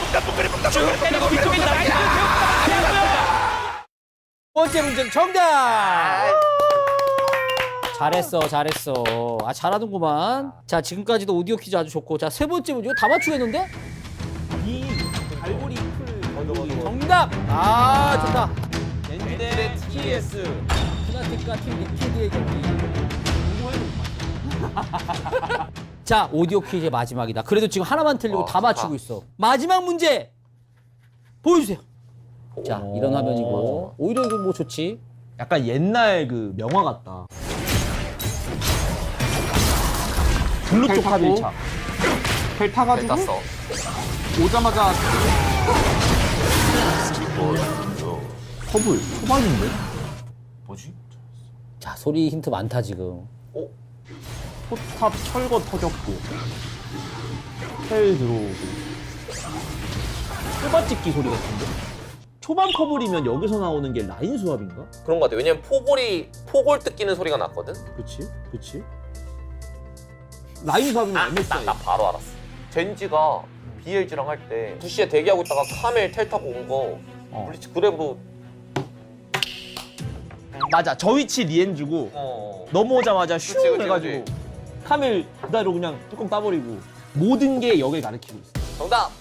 젠지 대 BLG 결승전 2세트였나? 어떤 결승이지? MSI. 올해 MSI 결승.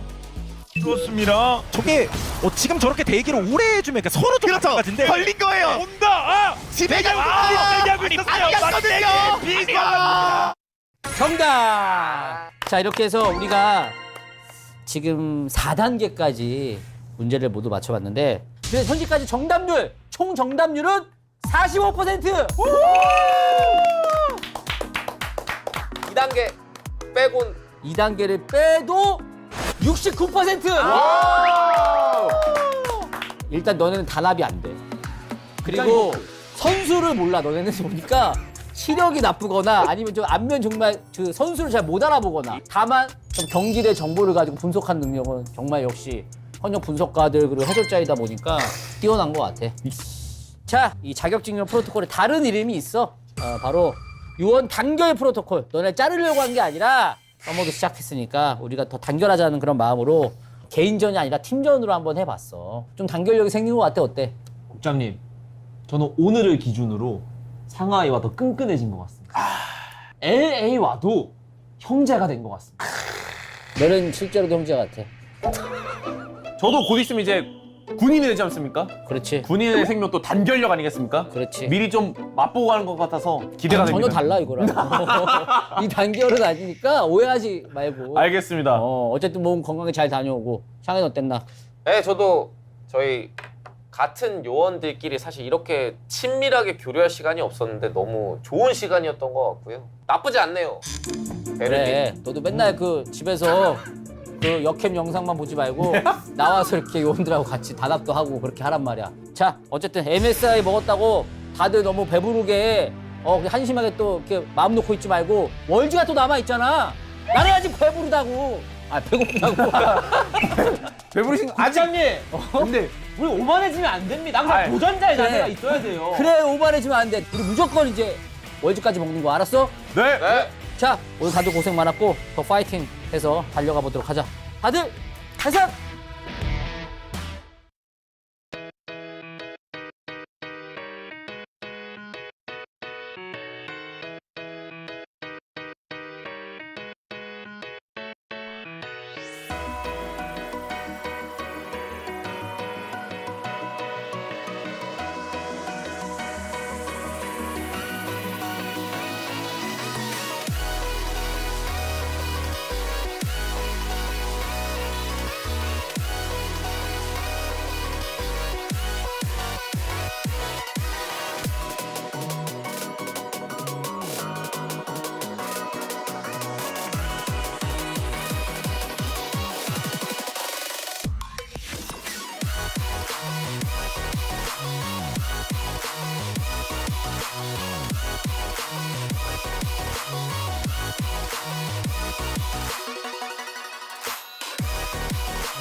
list of the days where the souls turn to ashes.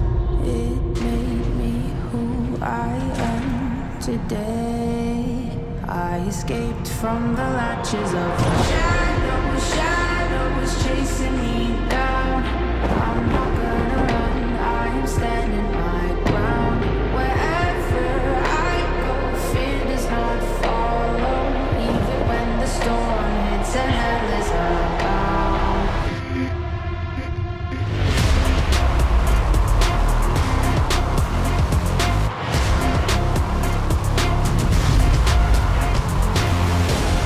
I'm never running, I'm never hiding. I'll never be a prisoner, I won't stop fighting. I'm never quitting, I'm never caving. No, I'll never be a prisoner to your control. I'm never running, I'm never hiding. I'll never be a prisoner, I won't stop fighting. I'm never quitting, I'm never caving. No, I'll never be a prisoner to your control.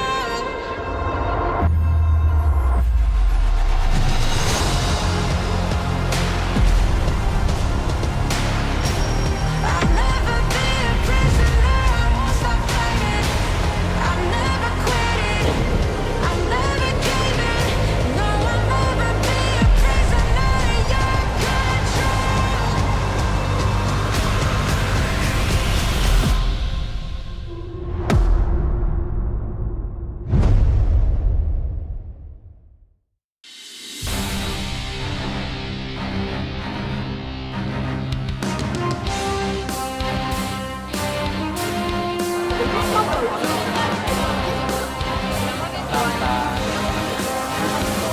T1 화이팅! T1 화이팅! 리퍼 펜타킬 가자. 화이팅! Hello and welcome back to the LCK. We're here for the second match of the night. We got T1 up against the Kwangdong Freaks, and if you had watched this series at any point in the last 3 years, you would say, okay, T1 are probably going to smash these guys. Today, though, it does feel a little bit different, Wolf. It really does. I mean, Kwangdong Freaks are on a tear right now with Leaper in the bottom lane, Ando playing incredibly well, and T1, on the other hand, taking some victories, but some shaky ones. And I feel like the series against D+, Game 1, really coming to mind as D+ lost that game, I feel, more than T1 won it. The second game of that series was arguably T1's cleanest of the season so far.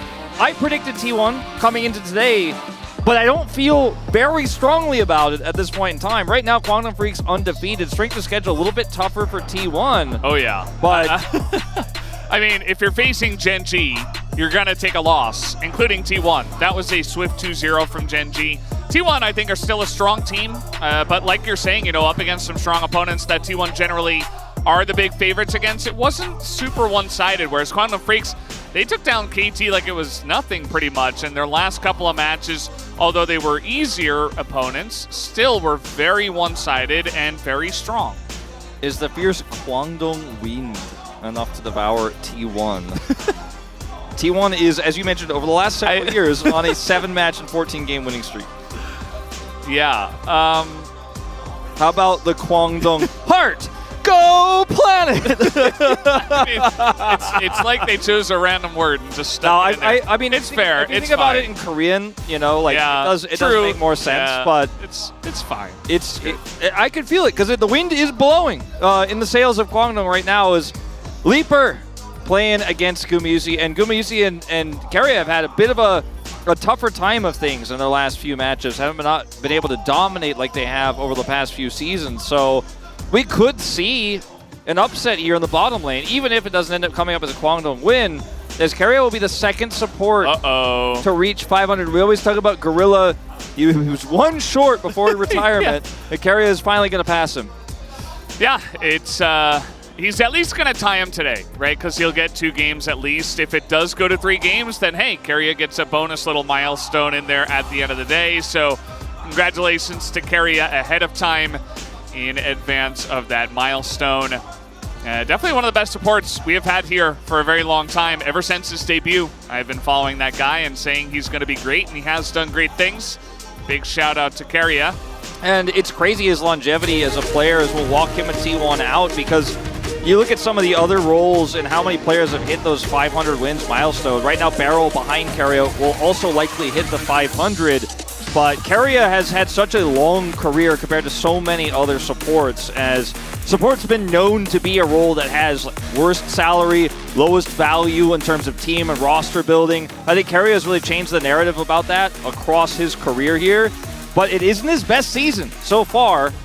And a lot of the bottom duo matchups are not going the way of Gumayusi and Keria. And I think that it's still early on in the season, tough strength of schedule. They lost to Gen.G only, right? And everybody else who's faced Gen.G has faced the same fate. So still early days, but I think this is a huge statement win that T1 is looking to make tonight to 2-0 Kwangdong Freaks and say, hey, we're still on top. We're still top 2. Yeah, and I'm with you, Wolf. I did also predict T1 coming into this one, but this does feel like a potential matchup that could have an upset brewing, especially, we don't know exactly just how strong Kwangdong Freaks are. KT seem to be kind of down in the dumps in terms of their form as well, so was that a Kwangdong win, or was it KT kind of struggling? A lot of people would say it's a bit of both, especially just seeing the last bunch of matches that Kwangdong Freaks have played.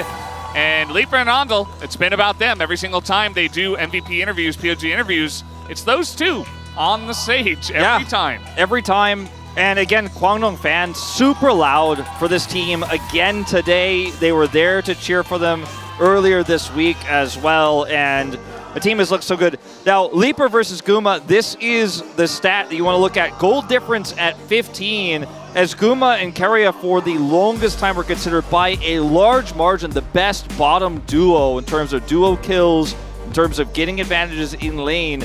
But so far this season, Leaper, his goal difference at 15, he's winning skirmishes, they're playing around him, Cuz is coming down the bottom lane. We've had these early Zeri moments, these Jin moments where he gets a huge lead early, and on average, he's up 300 gold at 15 minutes. That's second in the league. Still, average duo kills both on 4 at the moment, but Leaper has been taking big leads, and we have seen Guma, be piled on oftentimes. He has been targeted in terms of the jungle pick, so I expect that to continue. I expect Cuz is going to be down there in the bottom lane, and playing through Leaper feels so safe right now, and Bulldog, without resources, is still being reliable.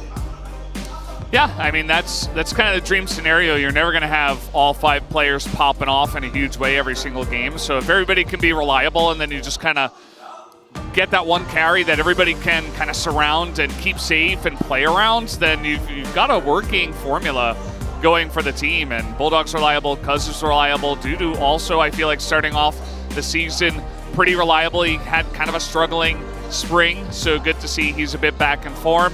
And I do wonder where Leaper's mind is at as well, because he has played against, KT, he's played against some big names and stuff, but this is T1, right? And it always feels like, your first time going up against T1, it might be that little bit of extra pressure that perhaps tips the scales in T1's favor. I mean, Leaper mentioned Deft was kind of one of his idols. He really looked up to him. He was one of his role models, right? And you imagine that the same will hold true of Gumayusi. He's a more modern AD carry, but Deft is still very relevant. Obviously, they faced off in the World's Finals, but it's a big match here for Leaper. And I really do want to see what he and Andal are capable of, because Andal has been a player that's often got nervous, but not so far this season. He has been so confident, the two of them really enjoying their time together. So this is a national soccer player in Korea who's currently hiding his face, feeling a little embarrassed. It is Yeon Suk-hong, who is here joining us and watching.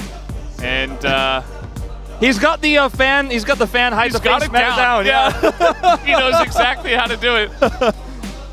That was one of the more aggressive sudden shots of Tom that we've seen. As we jump into this draft, CV Max, I think. We've gone through waves of being CV Max believers and trusting, like, oh, he pulled Bull out. This guy came in, incredible start, falls off. So far, Leaper looks like a much more versatile player. The drafts have been good for Kwangdong this season. Most dominant start they've had in years since King was on the roster. I always say that because that was the big timeline switch for Kwangdong, formerly Afrika. T1 has blue side here.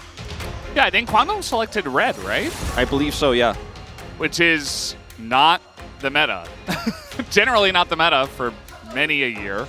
So seems like maybe CV Max has got something up his sleeve. It does feel really strong if the AD carry and support roles are the final ones to be locked in, which has been quite common, where you can know what supports are banned. You have the opportunity to pick with the prio pick, whether that's the AD carry like a Zeri or an Ezreal, or you get to pick the prio support. Then you get counter pick on the support on red side as well, which has been quite common. So we're not seeing as many, because all the top and mid picks are so high tier and you have to lock them early. It has really been the AD carry role that's been and support that's been the biggest benefactor of red side. As we do see Skarner and Cassante, those rocks, because they know they're not going to be playing through top side. Dudu's going to be playing weak side up there. They don't want to give him the opportunity to sit on a big tanky boy while Cuz, camps out bottom side. Jax going to be taken away. Definitely a champ that Dudu enjoys, but Zeus loves his TF, so I think it's a bit of both, but maybe even more so that Zeus is just threatening the TF, perhaps even first pick or first rotation here. Definitely one of his best champs. Ash, I think a fantastic ban against both Guma and Keria, both very good at this pick. See what that first pick is going to be. The Tristana and the Talia both open with a lot of strong jungle synergy for the Talia. It'd be tough to give that one over to Bulldog, because that's some pretty good games of it. His Tristana and his Corki, though, which we will probably see the handshake of, have been very, very strong. As T1 won't be the ones to make that choice of mid lane. They'll give the ball over to Kwangdong Freaks to say, we're going to react to what you lock in here. The Yone pick, they've seen rising up a lot on this patch. Feels a lot stronger when you have the Sejuani first pick here, so that may be the angle for Faker. Yeah, definitely could be. Also, Faker, he did have that whoopsie at level 1 up against Showmaker, but he has shown that he is not scared of playing the Corki versus Tristana matchup. He's okay to take that handshake, and we know that Faker loves Corki, so they take the Sejuani instead. Owner did look fantastic on that in that series as well. And since we had the first 2 games of Cuz Maokai, it has been banned against him every single game until now. And unlocked to play it here with the Tristana. He will lock it in instantly. Happy to take that one. Faker will handshake the Corki into this Tristana. Question is now, do we grab a Zeus pick? That's not the one I expected blind, but it's the one we're going to get. Pretty good into the Maokai. As looking for a potential range champion here for this matchup for Dudu. And Jace Maokai, an old favorite. Is he really going to pull the Vayne out against Zeus? I don't think that's a good idea. I think he's taunting him with it a little bit, but I think he definitely would rather play the Jace here. It's just so weird to see Gnar this early. We rarely are seeing Gnar. If we are seeing it, we're seeing answered with cannon and stuff like that, but we know that Zeus is so fantastic at this pick that I guess they just feel it's very reliable. It can have synergy with Sejuani if he goes Mega, and he's just going to play it. Yeah, I think for a lot of people, Zeus is, when you think about Zeus, you think about the lethality Aatrox, you think about the Kennen, this namesake, you think about Twisted Fate and Vayne, those top pushing champions, but he came from Gnar, okay? This was his original iconic pick here in the LCK's debut pick, so if there's anyone who's going to blind it, it's him. And will be the Aatrox to answer here for Dudu in the top side, a pick that's been cropping up quite a bit recently. But yeah, it feels strange to prio this pick, and T1 didn't want to react a lot in this draft and not dictate the pace, as Lucian and Kalista both removed here. The Nautilus is still available, the Kai'Sa is gone. Nautilus ban here would protect a potential Guma Zeri pick. He usually strays away from that, but it would allow Kwangdong Freaks to just steal it away as well. The power red side here in this bottom AD carry support situation, this is exactly what I'm talking about. Feels so strong in this position in draft. Alistair, and that's what Andal has been picking as on R5. I can't even get these words out because I'm so excited, because this is what has happened many times with Andal in R5. He just picks the Alistair. You want to play Nautilus? Alistair. You want to play Rel? Alistair. And he's great at it. He makes plays happen. And now, they're going to pick up the Zeri and say, okay, play Nautilus. We don't care. I think you have to pick the Nautilus here, but Could go Leona as well. Ezreal Leona the choice here for Guma Carrion. Yeah, and this is gonna get really interesting. Now, there's a lot of different picks you can play here, but the Rel seems the safest with that Alistair ban. And, I mean, they could have even gone Enchanter here, try to speed the Zeri up, give her a little bit more safety in lane, so you're not constantly bashing heads. The Braum also, I think, a pretty decent pick in this scenario. Nautilus so strong into Ezreal. Like, there's so many good options here, but the lane is going to be really interesting. Like, we have not really gone into a meta for a long time where it's both AD carries are actually relatively weak in the lane, but much stronger later on. Obviously, there's some big spikes, like Zeri can all in at level 6 and level 2. There's some stuff you can do in certain matchups, but usually it's, okay, there's a Zeri on one side, there's a lane that's trying to punish that Zeri early. We saw Lucian, Nami, Zeri, Lulu for the longest time. That's the quintessential theme. But now we have a scaling AD carry with a strong mid-game Corki, Gnar for late-game engage, so you have a lot of AD threats here for T1 against a team that has really strong engage, really strong split pushing with the Tristana, and this is a pretty cool draft. And I think this is one of those moments where you look at the draft, you look at the game, and you go, we've moved into a different era. We've moved into a different meta. The bottom lane is completely different than how it was being played just 2 months ago, and I'm here for it. That makes me very happy, Wolf. You know, I've said many a time that you can play pretty much anything in the bottom lane, and I'm sure that makes Guma happy as well, that they can ban Kai'Sa, they can ban Alistair, and he just gets to play Ezreal. He doesn't have to worry about threats. He says, okay, sure, play Zeri. I don't care. I'm playing Ezreal. I'm going to carry. We'll see if he does it here in this game. As Carriel also on that Leona, excited to see that. But Leaper does get a hyper carry in his hands, and we'll be excited to see if he can carry on his side for the Quantum Freaks. Here comes game number 1.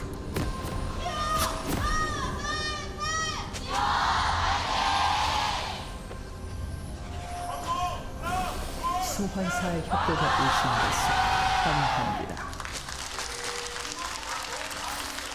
Here we go, game number 1. You mentioned the Quantum fans are just very energetic. It feels like one of the only fan bases that really challenges T1 in terms of volume. Yeah, I mean, it's crazy. I'd argue that, at least in my experience so far this season, even more than the Gen G fans. And it's just this, I mean, every day of the LCK, you know, sells out. It's full every time. So it's not like there's just less fans of one particular team. Even on a T1 day, you know, like there's the Kwangdong side is extremely loud, because can be seen here. One thing I wanted to mention just really briefly, we talked about the AD carry meta evolutions and changes. We talked about the key player matchup being Guma versus Leaper, and both players are given late game hyper carries here essentially, especially with how Ezreal is being played in this meta right now. You can do a lot with him. If you can hit those Mystic shots, you have the power to carry late game fights, front to back. And I feel like this is the cleanest, fairest test that Leaper will get against Guma. They didn't give him Ezreal into a Guma Kalista lane. He's not going to be playing into Lucian Nami. It's just straight up old-fashioned late game AD carry versus AD carry action here. If you look at the isolated matchup between the two, and I'm getting kind of hyped, to be honest about it. Yeah, no, it's a very exciting time because we know what T1 is capable of, but it does feel like Quantum Freaks have something big brewing. And like I said at the very beginning, this could be where the upset is brewing. We have seen Faker, for some reason, struggle in this matchup at level 1. Tristana can do some nasty things early on, but he also did die at level 1 against DK, which was unfortunate. And we do see that Bulldog does hit level 2 first and does get some extra damage in. And Guma and Carry are going to hit level 2 first.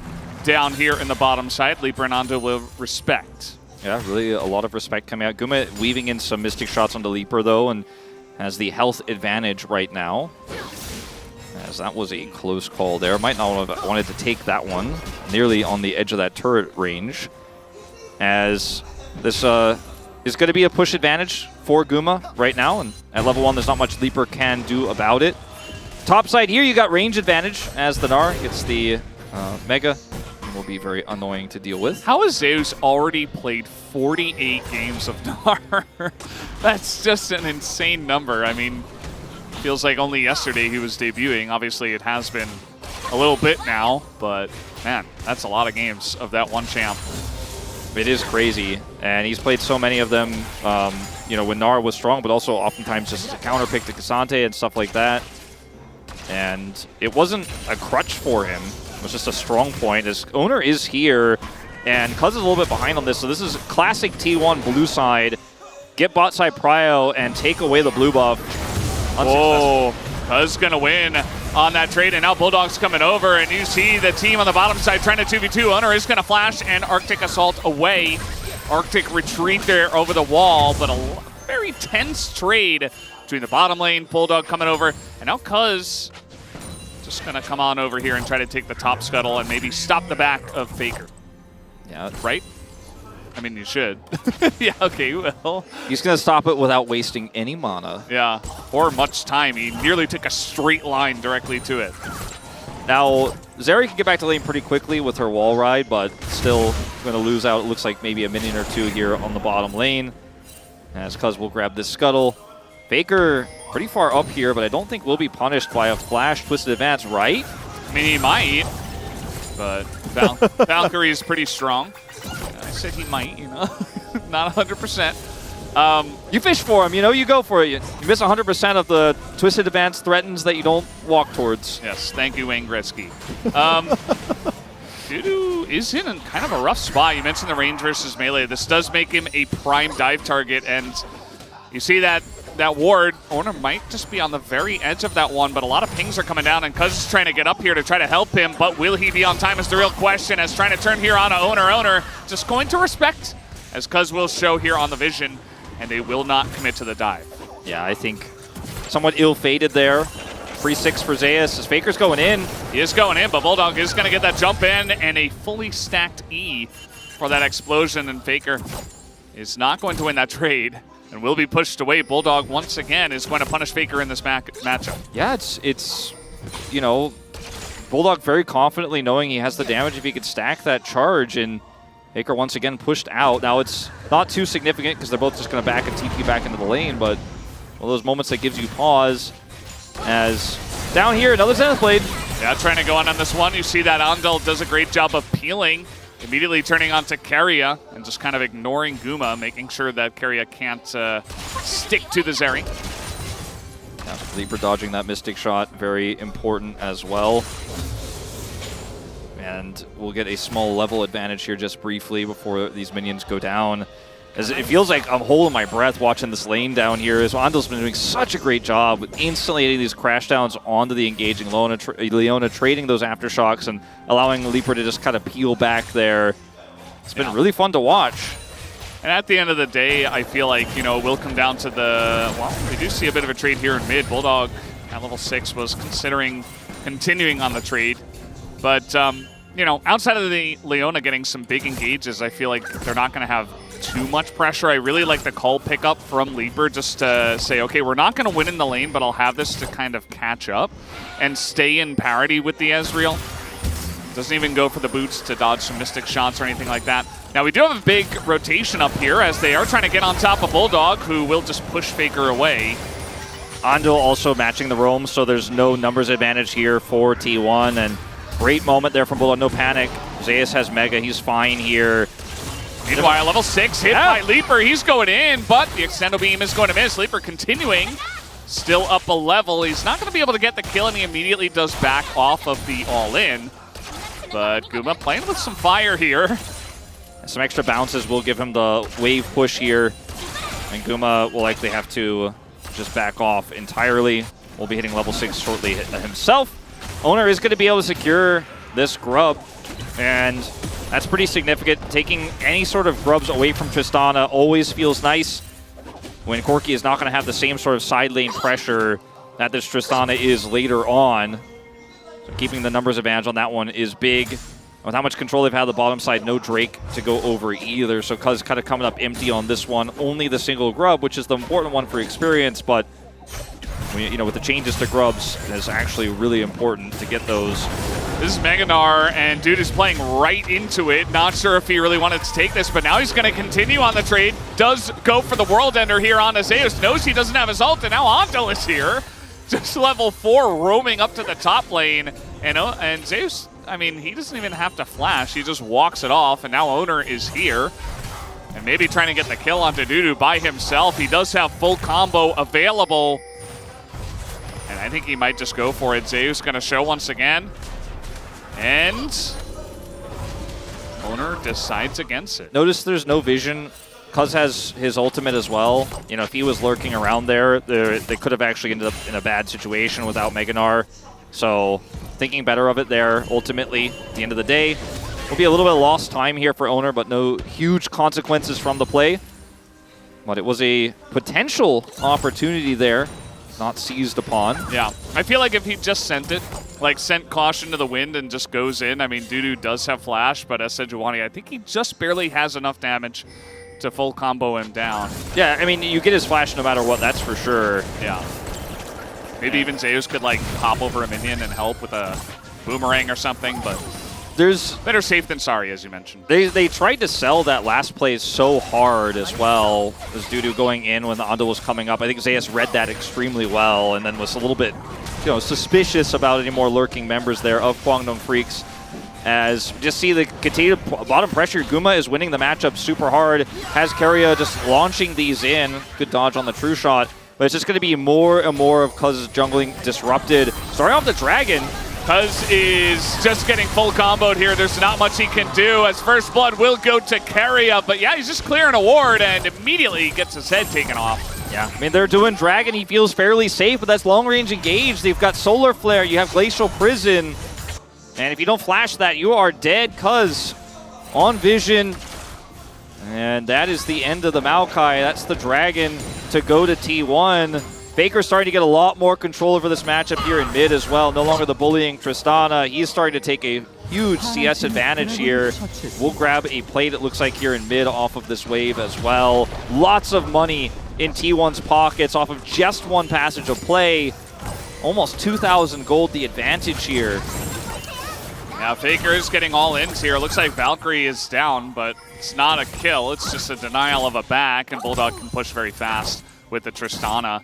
And yeah, I mean, it's a lot of gold going over to T1. They get that Hextech Drake. Also, the top lane is winning in a big way in terms of CS, so Zeus really enjoying his time. They are trying to collapse here when this Meganar does expire. He's very aware of the possibility, but there's no wave here, so all he had to do was kill that last minion.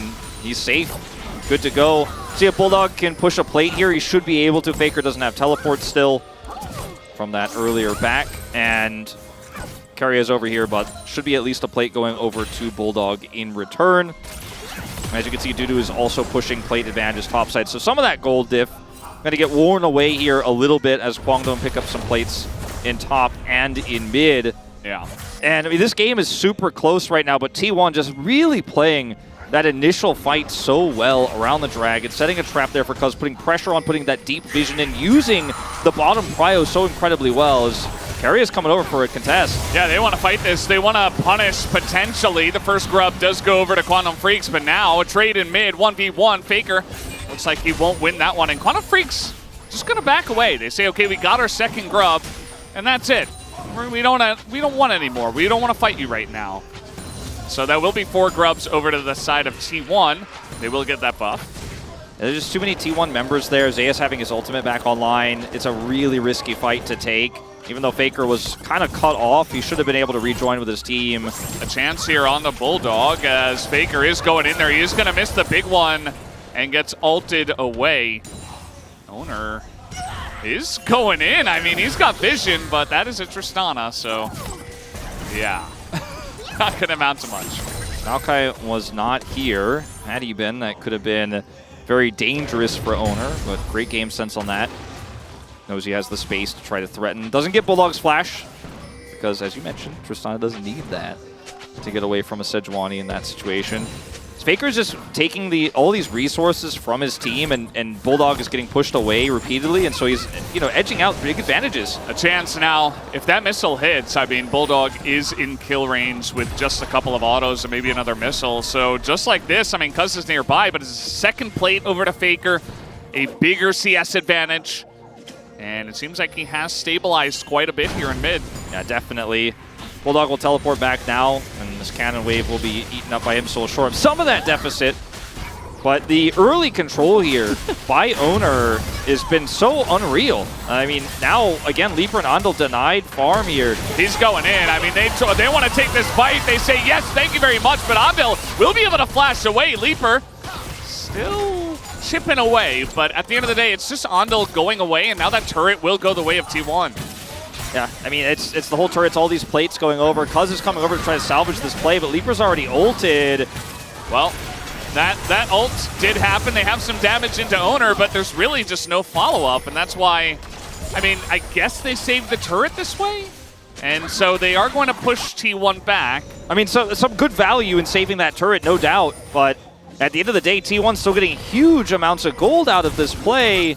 Back up to 2,000 now flat. You know, last time I was rounding up, but this time it's the real 2K that they have the advantage here. Denying farm a little bit there from Leaper. And the turret does stand, which is important, but there's no cross map, unfortunately, for Kwangdong Freaks to be found because Cuz had to come down and salvage the play, or at least do what he could to try to.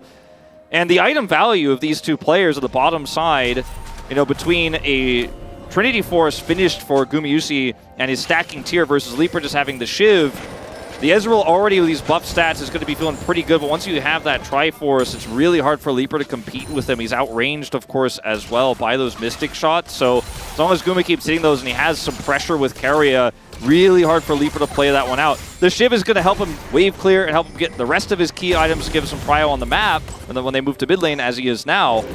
But Guma is already quite large in comparison in terms of the stats he's going to gain and how much power that's going to give Ezreal. We're just farming mid. You see that Guma is going to come in here and harass Leaper quite a bit. Look at that damage. Owner just sticks around wherever the team needs him. He's farming pretty well. He's just always seemingly in the right place at the right time. And unfortunately, Cuz on the Maokai just hasn't had the same impact. No, he certainly has not. And, you know, Faker had some difficulty early, but he's been given some resources. He's utilized them quite well. And so these leads are compounding. Top lane, 20 CS, 30 CS actually in this case now is, you know, gotten a bigger advantage here. And they put Bulldog into the side here. Zeus not going to teleport, it looks like, but he doesn't have more than 2 grubs here. And yes, Tristana can kill turrets very quickly, but imagine if they had won those grub exchanges earlier, how much more of a threat this would end up being. Andal, that's not a safe place for you to back, my guy. And now he's being run down. He is going to get over to Bulldog here, but Solar Flare comes in and Andal's just dead. I mean, he knew it as now Cuz is coming over. They are trying to take this 2v2, but Keria is just so tanky and Bulldog is barely scratching the Leona at this point. Guma comes over and it might just be a feast for him. He takes down the turret, does Bulldog, but now Cuz is on the run. We got a 2v1 up here in the bottom lane. As this is an Aatrox, Faker taking a lot of turret hits, and actually Dudu is going in for the kill once again, wants to get down someone, and has a big chance here. Owner does have to flash just to save his life. He's coming over here, does not decide to commit. It's just a little bit too slow on the play. Doesn't have a great wall to go and cut them off, so would have just wasted time. Decides to think better of it there. Zeus is going to be, after that play topside, able to come over here and equalize the turrets, take out this wave. And T1 are just winning everywhere. You're not supposed to be able to win on 2 sides of the map that hard at the same time. Now, the thought process here for Andal is correct in that he needs to shadow Bulldog so he can put that deeper pressure on, while Cuz is also topside trying to take the Herald. If you can do all of that at once, you know, it's huge value for you as a Bulldog. Oh, this is rough. I mean, he is going to be able to jump away, and actually it's not rough at all. He's totally fine. I mean, he does get zoned off the turret and nearly kills Zeus, but they get the inner, and Bulldog is fine. He just backs away. All right, what do they get in return? Without Cuz's ultimate here, I don't know if they get anything, to be honest with you, Valdez. No, they saw Owner, who, once again, same level as Faker. He's level 11 Sejuani right now. So Cuz is doing the Herald, so there's 2 good reasons for Andal to be here. Is he can help back Cuz up and help back up the Bulldog push here topside, maybe even potentially set a trap. What he didn't expect was that Keria would match him here, and the Zeus would set him up for success as Zeus gets his Meganar. And then Keria just locking Bulldog down as Guma shows up to scoop up the damage. Gets the turret at least as a consolation prize. And then on the bottom side, at least Dudu was able to turn that one around. If he also dies while they're trying to make that play topside, things get even worse. But the story does not get better for Kwangdong, at least not yet. Infernal Soul, is going to be so significant for both of these teams. So every single Dragon fight should be a brawl here between these two. But with Kwangdong Freaks' goal deficit, I wonder if they'll commit to this first one, because it might be game losing for them if they get crushed. Yeah, it's very true, and they're going to pick up the Rift Heralds here. Mao Dudu is in a really rough spot. He's being CC'd under the turret, and he's just going to go down to mostly turret damage. Takes Agras, now trying to trade this one back. Bulldog is around. Ondel is going to get a very nice Magnet Storm, trying to take out Zeus, and they will be able to get him, as Leaper also going to join the party. And meanwhile, you know, they might be able to take down Keria and this turret, but at the same time, mid is being pushed in a big way. Ondel also going to go down. As, yes, a couple of kills will go to Kwangdong Freaks, but look at your mid lane. Yeah, inner is down, top inner is down, and I mean, that was down a long time ago. Faker's pushing on the inhibitor turret right now. Bulldog, it teleports in to get chunked to 1/3. Owner going for the alley-oop. It's not gonna happen. You go for those though. You know you grab him if he messes it up. It's a bit of extra damage to the turret, bit of extra pressure. Yeah. So a small win for Kwangdong Freaks, but it's ultimately 1 step forward, 2 steps back as T1 get way more value top and in mid. And with the death of Ondel as well, it stings all the more. Is in these situations, you can just see how confident Zeus is on this Gnar pick. Doesn't have to be a counter pick for Cassante. Doesn't have to be a matchup he wants. He's just like, no, it's a Gnar angle. For me, it's always a Gnar angle. Yep. His mechanics in this moment, fantastic. Now, they do end up getting outnumbered here, and he does get taken out. Big proactive roam over here for Bulldog, but it's not without a cost, as we talked about earlier. As Keria, he's really everywhere right now, trying to set up Guma again in live. Not going to lead to anything, but we've watched this play moments before. Not as good as Kwangdong wanted on that one. Yeah. The thing is, as you mentioned, I mean, Owner is everywhere, Keria is everywhere. It's really difficult for Kwangdong Freaks to really find an angle at any point in this game. Dudu's taking a lot of damage now underneath his own turret, and yeah, I mean, as you mentioned, Zeus picked this blind. He's like, no, Gnar's just good. I'm just going to play Gnar. Like, it's always a Gnar angle. Yeah, I like this pick. It's strong. That's it. That's my reasoning. And Owner, level 12, getting on in there. They are trying to trade this one back. Leaper does have a potential Zeri moment here. Owner getting pretty low. Leaper's getting in there. They take him out. And now Faker's in a bit of trouble. An angle for Kwangdong Freaks says, yes, Faker will get a kill, but it's 2 for 1. And Zeri gets one of those kills as well. Take a screenshot of that moment right there for T1. I feel like I've seen that in every single T1 game they have played this season, with the exception of T1 D+ Game 2. Every single blue side game, they have this moment where they push up a little bit too deep into the blue buff area and get pushed back. We've seen it in every single matchup. Like, it's deja vu for me as Owner. He knows there's no turret in mid, wants to come over here. The problem is Zeri's damage output is so high at this point still. Even though you're really tanky, you're just way too far up. Both Keria and Owner don't have any support. So Baker's like, well, I'll come over here, I'll handle this. Zeus is late to rotate over, and it's a big disaster for T1. A small dent in their gold lead here goes over to Kwangdong Freaks, and Faker does pick up that kill. He's sitting on second item, IE anyways, so I'm not sure how much he's concerned about the loss of that play. But definitely an overextension. Definitely could have been cleaner, because now Kwangdong Freaks have a little bit more control of the map, and this next dragon spawns in 20 seconds. Let's see if they can force this into their favor. Yeah, I mean, it was just a really nice angle. Even Cuz's angle of approach, like it just caught everyone. As now Zeus has Mega Gnar, and Dudu's like, uh-oh, I didn't want to take a fight with this guy. He blind picks Gnar in this meta. I can't mess with him, and he can't mess with this Gnar right now. As look at this trade. I mean, it is not very close, as the World Ender will be forced, and Zeus is running out of Mega Gnar, so he's just gonna respect that. And now Kwangdong Freaks are going to start this one up.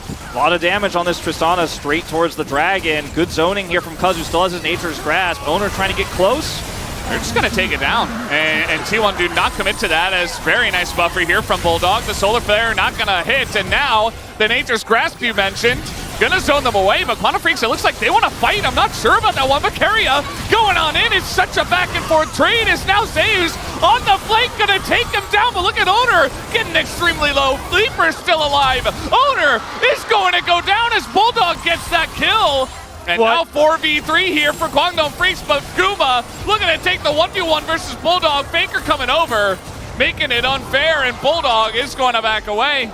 Zeus trying to come over here and maybe get into the kerfuffle again as well, but will be denied here. Kwangdong Freaks turning around a huge cheer erupts from their side of the arena as the rare Flicker Blade coming through here from Zeri, a pretty interesting item choice, but I think given the big beefy front line, it's going to be a lot more damage throughput. You know, we've seen a lot of Runin second here in this type of game, but not necessarily always going to be able to get value out of that in a situation like this. Great buffer from Bulldog, you mentioned. Look at them part like the Red Sea here for the Leona ultimate as the Solar Flare is dodged, and then Guma has to cleanse. Keria going back in here is the first question mark I think we have, as T1 feel like they're strong enough with Zeus on the flank, but the Zeri damage throughput, the Tristana damage throughput is just so strong at this point, and with Keria going in like that, Faker doesn't have as much of a front line. Zeus was a bit on the flank, and so Kwangdong Freaks make a decisive call to go forward, and we'll get away with it on a knife's edge. T1's still ahead, but Kwangdong Freaks striking back again. This team is so much better than they were in Spring Valdez. Yeah, it's kind of insane where this team is at right now. Like, we were not overhyping these guys. This is prime for a potential upset, and here comes Andil once again. Just the scrappiness, the resilience of this team, as now Guma in a lot of trouble. Bulldog, he knows how strong he is, and look at that extra poke coming out from Leaper. And immediately, Kwangdong Freaks have control of the Baron Pit, and they want to send it. I mean, it's Tristana damage here. Zeri over here as well. Keria trying to push his vision in. Zeus does have teleport, but he's already Meganar, so this is a little bit awkward for T1. Andil holding the choke. They might have to give it up. I think they do. Okay, he's going to TP in, but again, no Meganar. Good true shot. Yeah, they got to try to fight, but this Baron is going the way of Kwangdong Freaks. They get the objective, and look at this. Owner getting low, but Dudu and Andil are isolated. Andil will sacrifice his life for the team. But at the end of the day, it's Kwangdong Freaks picking up the Baron. Oh man, Andil is dead, but he's got that look on his face. He knows he did a good thing. Hashtag worth. Hashtag worth. T1 rushing over to the bottom side of the map where there's no objective to take. And this was just a great call from Kwangdong Freaks. So the Baron buff is going to give them so much more map control. They already got that last dragon in the fight. T1 were not able to contest that.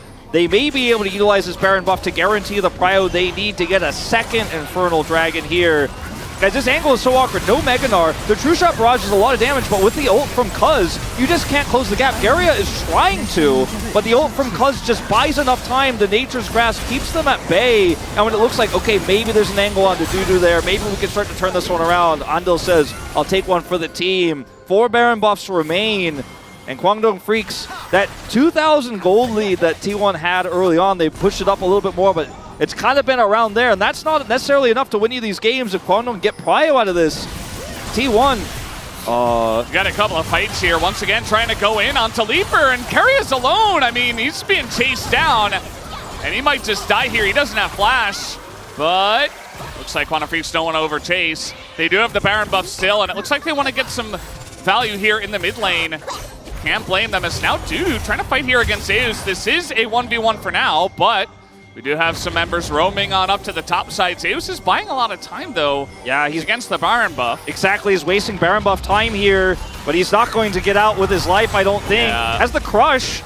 He is able to hop to the left, and the flash comes in from Cuz. They are going to shut it down for now, as now we got Bulldog. He's not able to buffer that one, but the ult comes out, and Bulldog is alive! Somehow, some way, and Owner can't believe it. Oh man, I cannot believe the one buffer he doesn't hit. He still saves himself with a buster shot. They will get the turret anyways, but Zeus is pushed back. He's taken out top side. Baron buff, a lot of time lost. You can see it's actually just barely a positive here on the Red Bull Baron power play. 20 seconds until this dragon spawns. One of the faster group. That's a deny on the TP. And Andil, he does have to expend his flash for that. Dudu, he might not even get this turret right now. So, yeah, it looks like he will get it on the next wave. Yeah, but this is the entirety of their Baron buff power play, as you were mentioning. I mean, they get one inner turret. I mean, this is actually insane. Let's watch this again. I want to see how he reacts.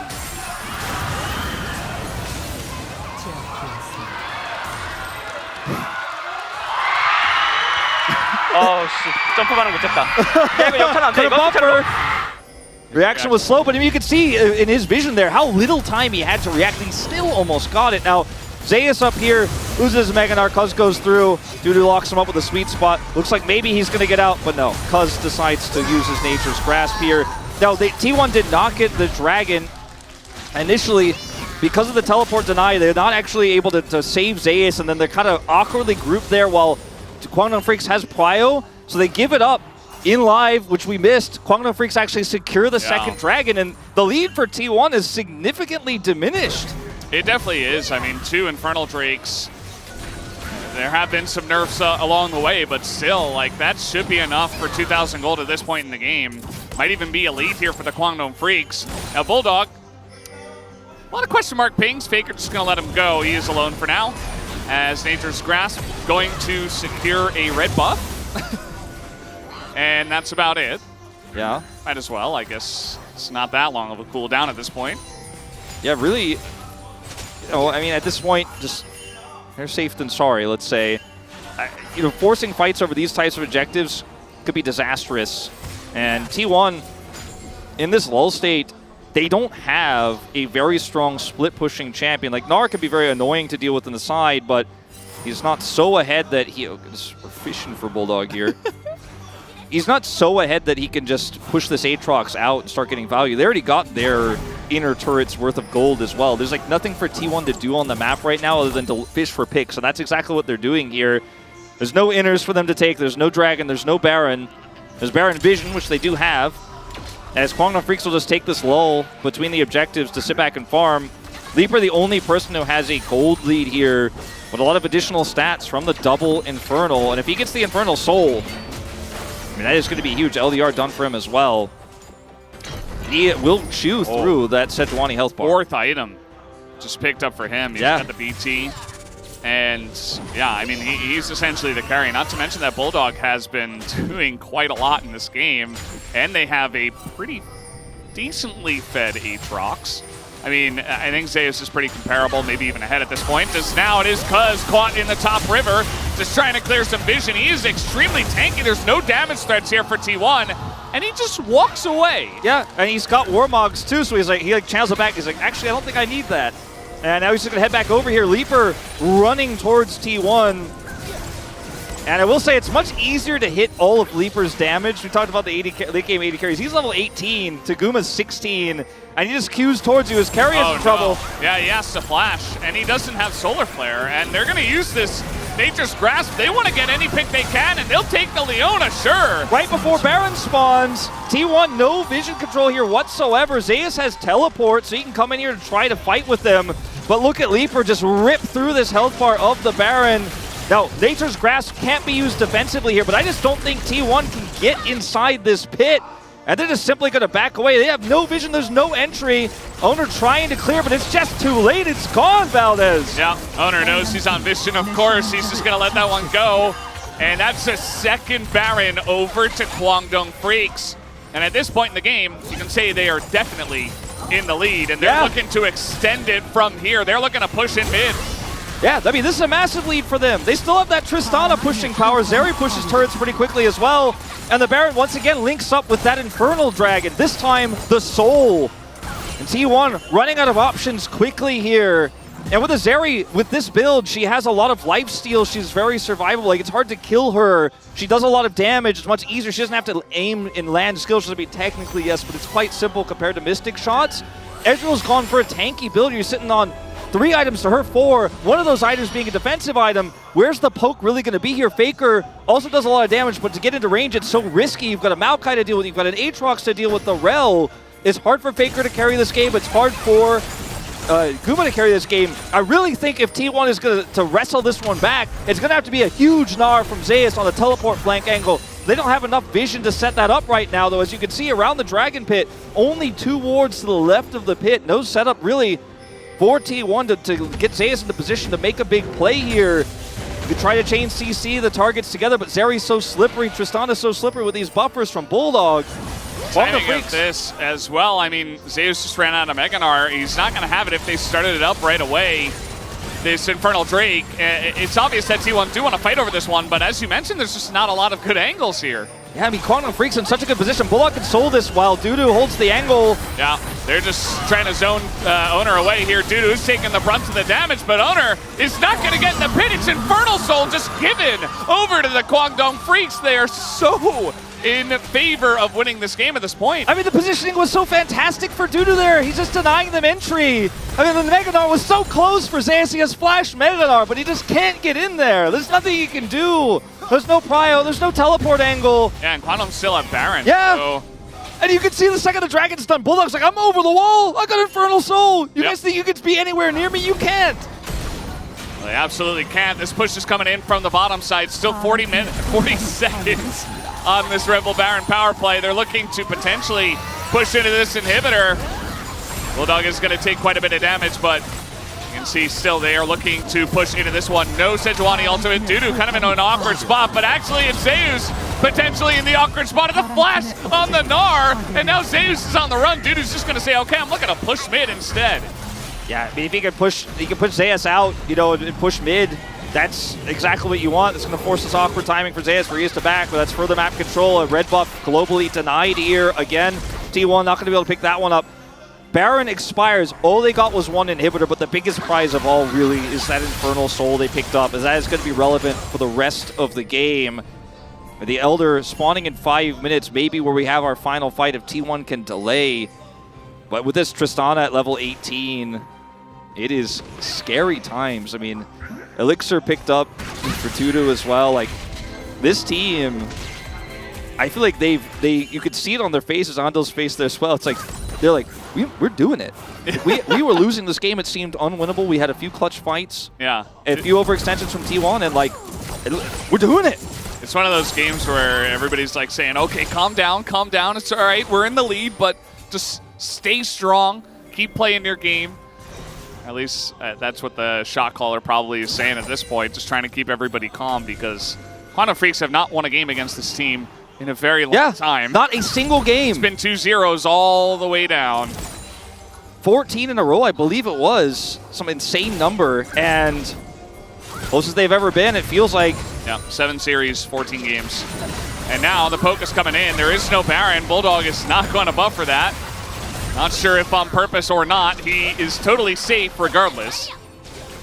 And will just be able to life steal up eventually, assuming he's got the rune. And yeah, they're just pushing. Straight up pushing. Dudu. Meanwhile, T1 trying to get on top of an Aatrox, as Dudu will World Ender and try to survive into this one. The Megadar available here for Zeus, going to push him away, but the Sterix keeping him alive as the passive comes in, and Dudu's like, you're not here, you're stuck in here with me, and now Zeus has to run away, and that's a turret down in mid in the meanwhile. Dudu has teleport. They might just end the game. Zeus on the run. He's going to get over the wall, but maybe Aatrox is more interested in hitting some Nexus turrets as they're going in. They're looking to end this one. Andil is getting pretty excited, and now with the Zeri ultimate, there's no way that T1 can avoid the fight either. Guma is going to cleanse on the root, and that is a huge true shot barrage coming in, but now they're trying to turn onto Guma. Guma will go down, just stabbed by the Aatrox, as down will go the Tristana here.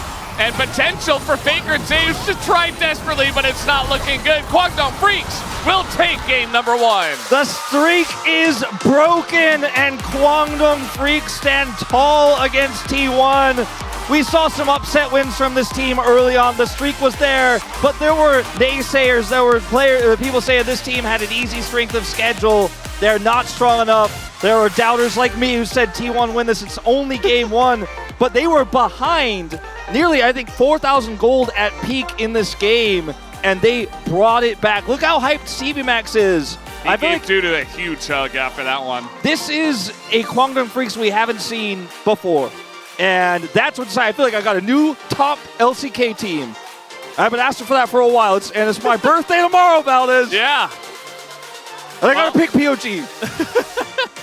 Good luck with that. I feel like you could pick pretty much anybody on the roster right now. T1, you know, staying calm. They've been in this position before, but probably not against this team. Definitely not against this team anytime recently. And they're going to have to go back to the drawing board and figure this out, especially because Quantum Freaks selected red side, too. That's kind of an unstandard start, and they get a win off of it, as production liked Leaper after that one. Bulldog did do the most damage for his team. Zeus and Guma did a lot, but that was mostly into, you know, frontline for Guma and Aatrox for Zeus. So. I mean, for me, it's between Bulldog and Andil. Bulldog absorbed so much pressure. Andil, fantastic game in the laning phase. Absolutely. Well, this just got even more hype as Quantum Freaks are making this a real series. We'll see if they can do it with the 2-0 after the break. We'll have the space to break down this first game.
나 보이고 있어. 야, 레오나 바텀. 야, 타워.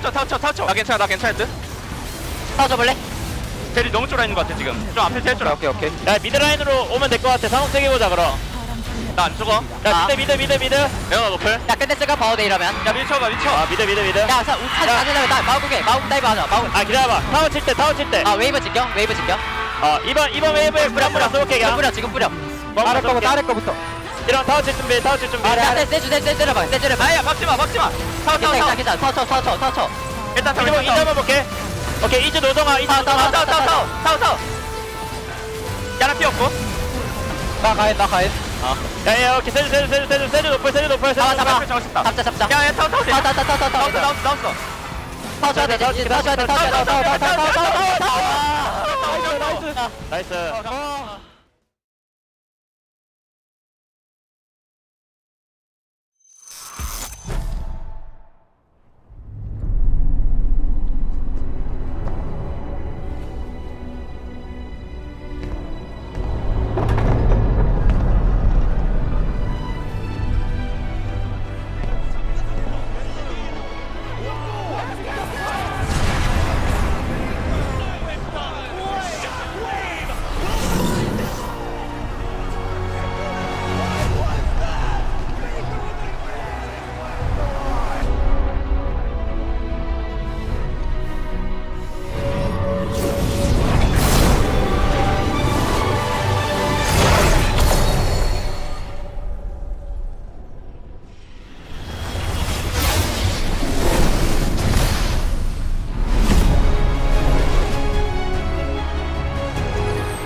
14-1 put that win column on the side of the Kwangdong Freaks as they take game 1 against T1. Digon here in the space alongside Ox and Chronicler, also known as Crocs. Guys, let's get straight into the draft as we have a lot to break down in this first match.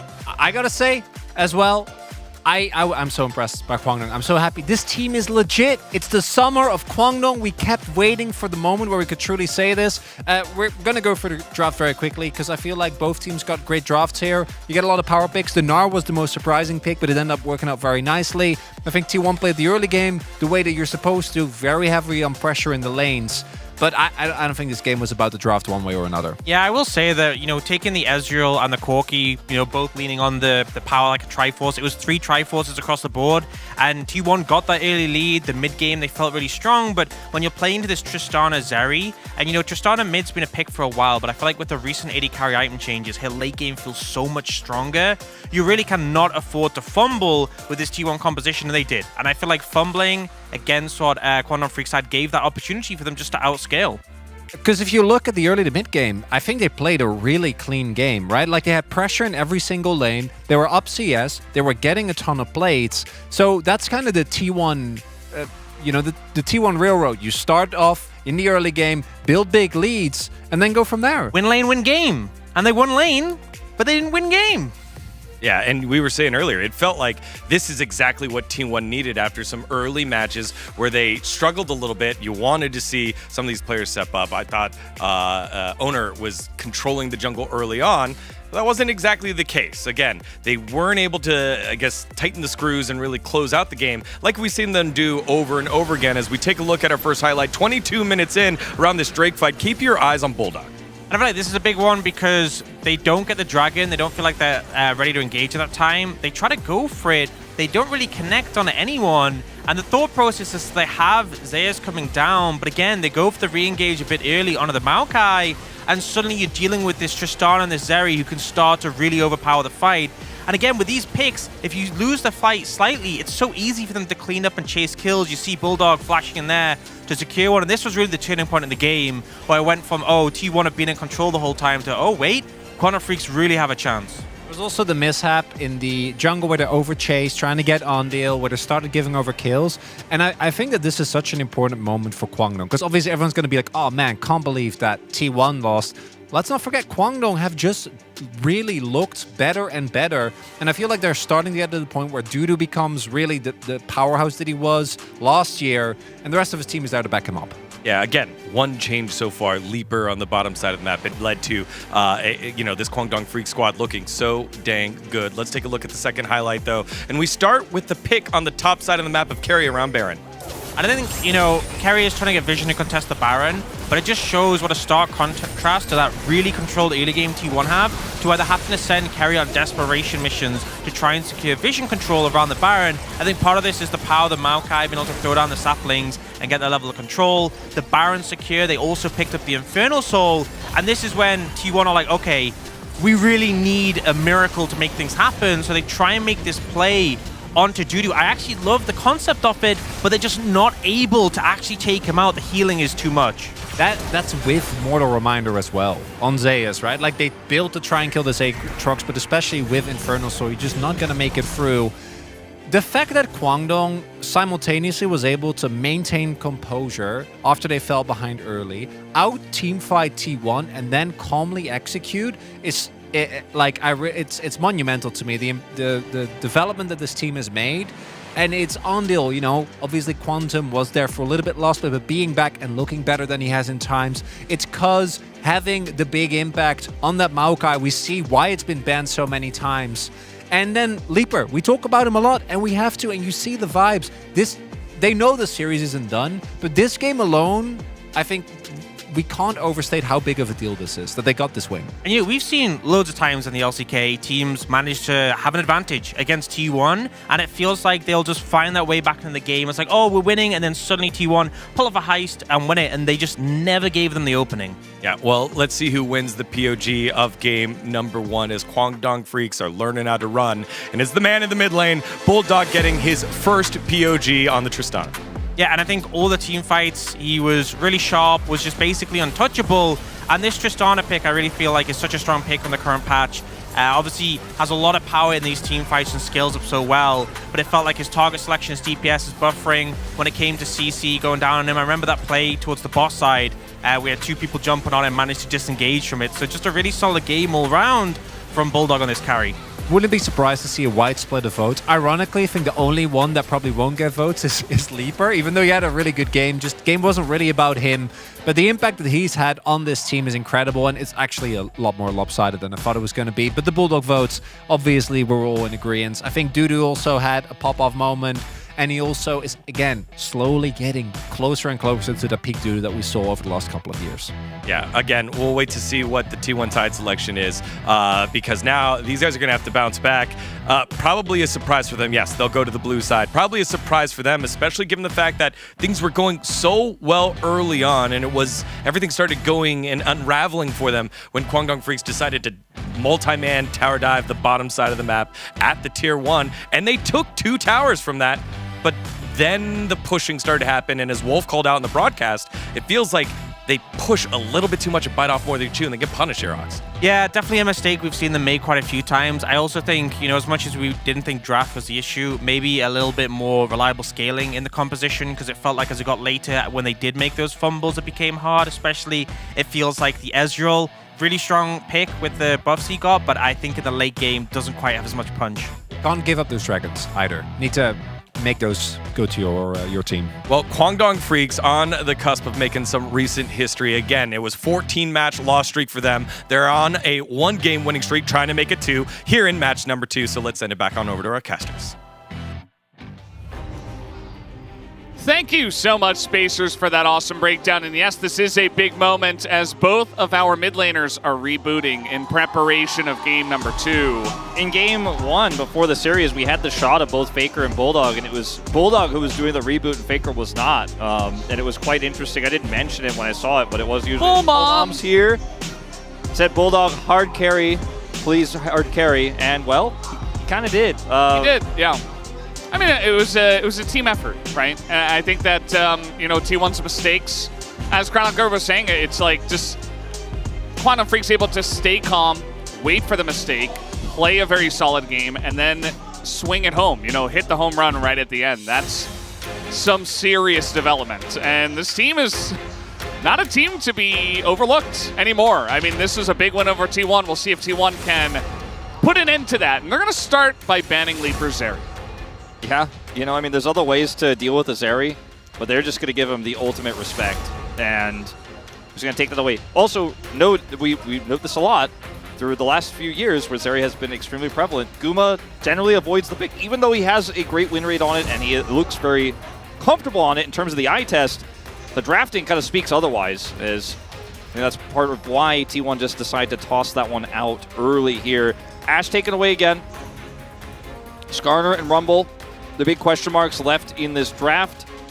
Maybe because his Maokai gets a look as well. He had a huge impact at turning some of those critical moments, especially that big overextension in the jungle. Yeah, Maokai is just so overwhelming. Like, in moments like that, you make a mistake, you're just dead. You're caught. He will cover the entire screen with his Nature's Grasp, and there's not much you can do about it except get caught. So really, really punishing pick, but they're going to ban away the Rumble instead and just threaten the Skarner first pick. And that's a very meta thing to do. I think they were playing around with some interesting stuff in that first game, and now they're just saying, okay, we're playing the Skarner. That's it. Tristana's banned. Looks like perhaps they were expecting Faker was thinking he was going to take that away. So they could go for a Corki first pick here. That would throw a wrench in the gears, but the Skarner is just, it's so powerful and warps games. It's so difficult to punish, and in the hands of a very strong top laner, it does feel incredibly difficult to deal with. But it has fallen off quite a bit in recent times in terms of the win rate, especially hasn't been as high as you would expect. As Vayne into this. No. No reason to do this. Darius into this, or just Talia. Block that one in. We'll get the Cassante first. Yeah, I mean, there's so many things that you can play in the Skarner nowadays. It doesn't have to be Rumble. You can semi-handshake with Cassante, you can play TF, you can play different. You don't even have to pick top lane right now, oh, yeah. You were mentioning. Yeah, I mean, they could have just gone for a Talia lane, but looks like Corki is what they're going to prioritize now. They're going to push instead of the Gnar, the Kalista lane up. really, really fast here into this draft. Kalista, Nico. So very face up, but it was definitely going to be banned in the second phase here again for Kwangdong. But this is a very much T1 draft. You have really the only consistent players of this duo in T1. We saw like Execute play the Nico support with Kalista, but to mixed success. The Maokai we knew was coming. I mean, it's a quirky mid. It's another AD. You're going to pick the Maokai. It's been Cuz's best pick. And he's going to make an impact on it again here in this second game. And now the question becomes, what do you ban as T1? What bottom lane do you want to focus? Because there's very few lanes that win against the Kalista. You know, they might ban Varus, for example. Yeah. That kind of outranges it. The Ashe is already banned. Maybe like force him onto a Jhin and then just really try to hard engage in lane and in team fights. They're going to take away the Yone from Faker. So that's going to be the first ban here from Kwangdong Freaks. And yeah, it is very interesting. Ezreal, you know, one that can just kind of not engage and not play the game with Kalista. Yeah, it's a pick also that struggles into Kalista lanes, but he's just so strong right now, and his Q is so strong that you can kind of just outrange her and poke her, and you can do okay. You don't deal with the roots of the Nico because you can avoid those. I'd love to see an Azir ban here, to be honest with you, Valdez, just with how reliant Faker's been on this pick when the champion pool gets thinned out. He's definitely been very comfortable on it, and it does link up really well with the draft they have already and the engage they have, but will be a Nidalee ban instead here, which Owner is quite well known for. Yeah. Interestingly enough, I don't even think they need to play an AP jungler. Yeah. You know, we've seen a lot of comps even in the first game that just don't have too much AP damage. But we'll see what it does come down to. Nidalee considered very high tier. Another ban on Andal's Alistair. Yeah. Okay, Talia being hovered here, which would push the Corki into the bottom lane, which has not looked great so far in the LCK, or Maokai support could be a possibility as well, which as we've seen mixed success on. So yeah, I don't want to see that, Wolf. I feel like for T1 though, you don't know for sure how this is all going to go down. You have a pretty good idea. It's got to be Corki 80 carry, right? I think you're right. But from the first guess. I mean, there is... Oh! He's playing Ahri! Oh, boy. He's doing it! Can't wait to see what skin he's playing, Valdez. Ahri, I wonder. Ahri, Vi, Ahri, Viego, or Viego, as we often joke, the two best jungle mid duos here. They have a lot of engage already with Nico. I like the Viego. Yeah, they have Nico, they have the Charm, they have Skarner. I don't think they need to index further into, you know, click on somebody with the Vi. I think they need something that's a little bit more follow-up damage once you get that pick, get that transform. Yeah. Now, Nautilus to get locked. It's going to be Corki 80 carry here in the bottom lane. And it'll be a new champion for Leaper as well. You know, it could also be Talia 80 carry. I don't think they would actually do it in the LCK, and I don't know how that would do into Kalista Nico, but you know, you're kind of rocks. Honestly, you're kind of cooking. Like I'm like, well, it's Kalista. Like I'm like, that's actually a pretty cool idea, Valdez. Yeah. Don't tell CV Max. He's put that Talia on the bottom lane before in the grand finals against this very team right here. It didn't go so well. It was a little Pantheon action, but you know, it's got some good synergy with the Nautilus. It's not gonna happen, guys. No. But, so Mike. Oh! It is happening! It's happening! Wait, it's happening! The CV Max special! It is happening! It is happening! It's actually happening! Because I was going to say, if I was playing Corki into Kalista bottom lane, sounds so terrible. Am I the prophet? Well, we'll give it to CV Max, but at least you guys have the same Okay, yeah, that's fair. But playing that matchup sounds horrible into Kalista, but playing Kalista into Talia bottom lane also sounds horrible. It sounds exciting. It's got great synergy. You just clear the waves. You throw down rocks if they ever threaten an all-in. So Leaper, by the way, good. Leaper is a former streamer, showed a lot of potential progress. CV Max kind of reached out, like, let's do some trials. I guarantee you, this is his wheelhouse. He's a streamer, man. He's tried every crazy bottom lane you could think of. He's done it for the viewers before. He's already shown us so many different... His champion pool is massive already, and I am looking forward to this one, Valdez. I mean, how can you not? Kwangdong Freaks trying to make it too with a very interesting Talia bot pick alongside of that Nautilus, and Bulldog's just going on the corky. You know, he says, okay, this is why this was picked. I'm just going to play this, and we'll see if it does work out for him as well. He does have to play into Ari, which I think is just going to be the base skin, guys. So we do have a small pause, ladies and gentlemen, before we get into this game. So please, just a small one. Give us your patience, but get the word out there. Get on Twitter. And G-Sun suggests, which I think is a good suggestion, that as to ask you guys, do you think Faker would use the skin? I mean, it's been quite the controversy across the world, but Faker, I'm gonna say no. His skin, he's known for not using it. I'm going to say myself as well, I think he's going base skin. I think he's not going to play it. Yeah. Let's find out if I'm right or wrong. You and I are on the same page If you're here. Faker, you're not using the skin. But guys, we are resuming the game right now. The issue is cleared up, and we are ready to hop onto the Rift for game number 2.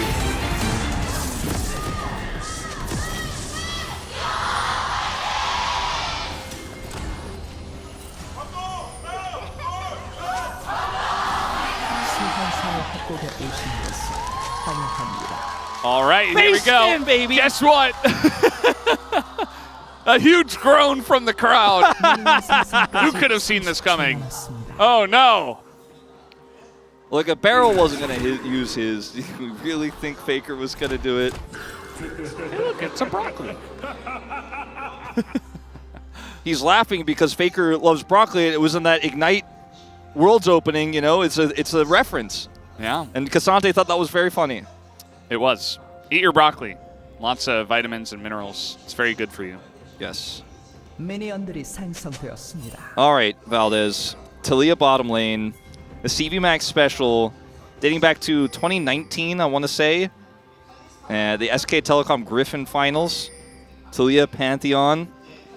Yeah. It did not work. They tried it again.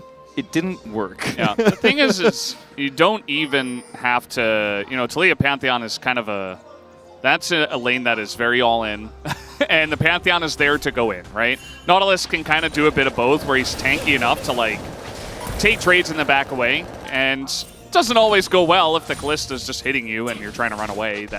So in general, if they are going to go in, it will still be an all-in, but I feel like the Nautilus is a lot more reliable in general. But the Taliyah itself, I think, is just a great answer to this bottom lane. And again, it doesn't even have to fully interact. You could just clear waves and just say, okay, I'm just chilling. I'm just scaling. I'm just a Taliyah, and we have our 80 carry in mid. That's fine. Yeah, and for Gumayusi, it's very annoying to interact with the rocks on the ground. So you have to manage your timings of when you want to look for, you know, those martial poses forward, and how you want to actually play around this Taliyah lane, because it can be very frustrating. It means Keria has a big role to play. Oh boy. As Viper lost to Teddy. LCK Spring Finals 2019. Well, if you made it appear on our screens, why did you make it happen? I'm sorry, everybody. We had to remember the history. Also, they were playing that into Ezreal. Like, why? It makes so much more sense into Kalista.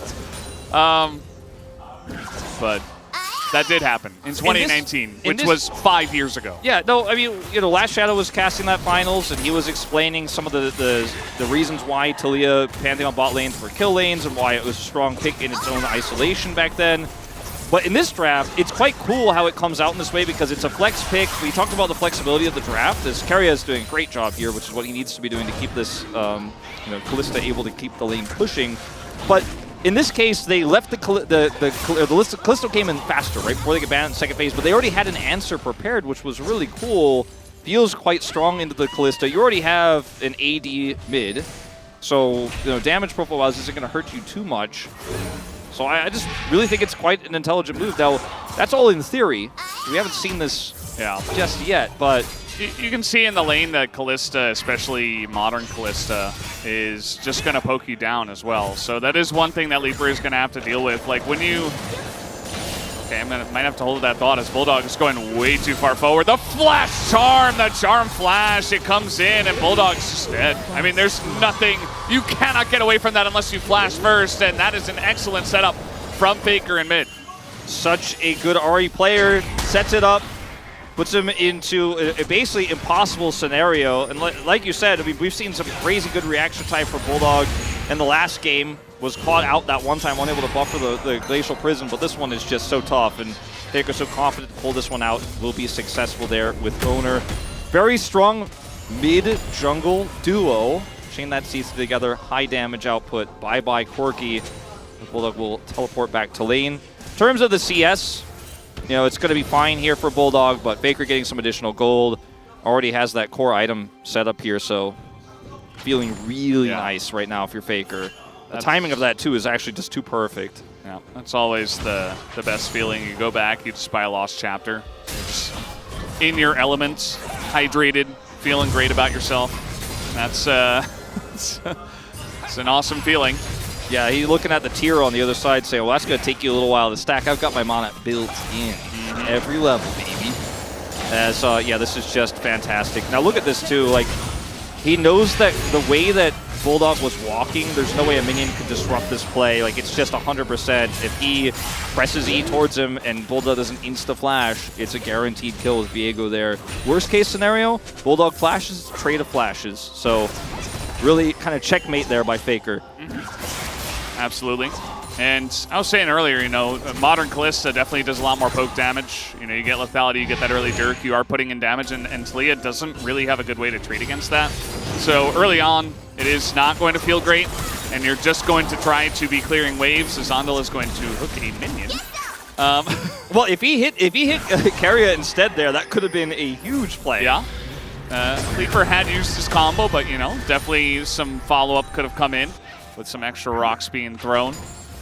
And, yeah, essentially you just want to try to stabilize. They are still going to have Prio down on the bottom side for T1. They will be able to take out this first Drake. I'm really curious how this Talia is going to transition out of the lane, because in a lot of ways, okay, Bulldog is eating a lot of damage. Yeah, Owner's just going in there and being annoying.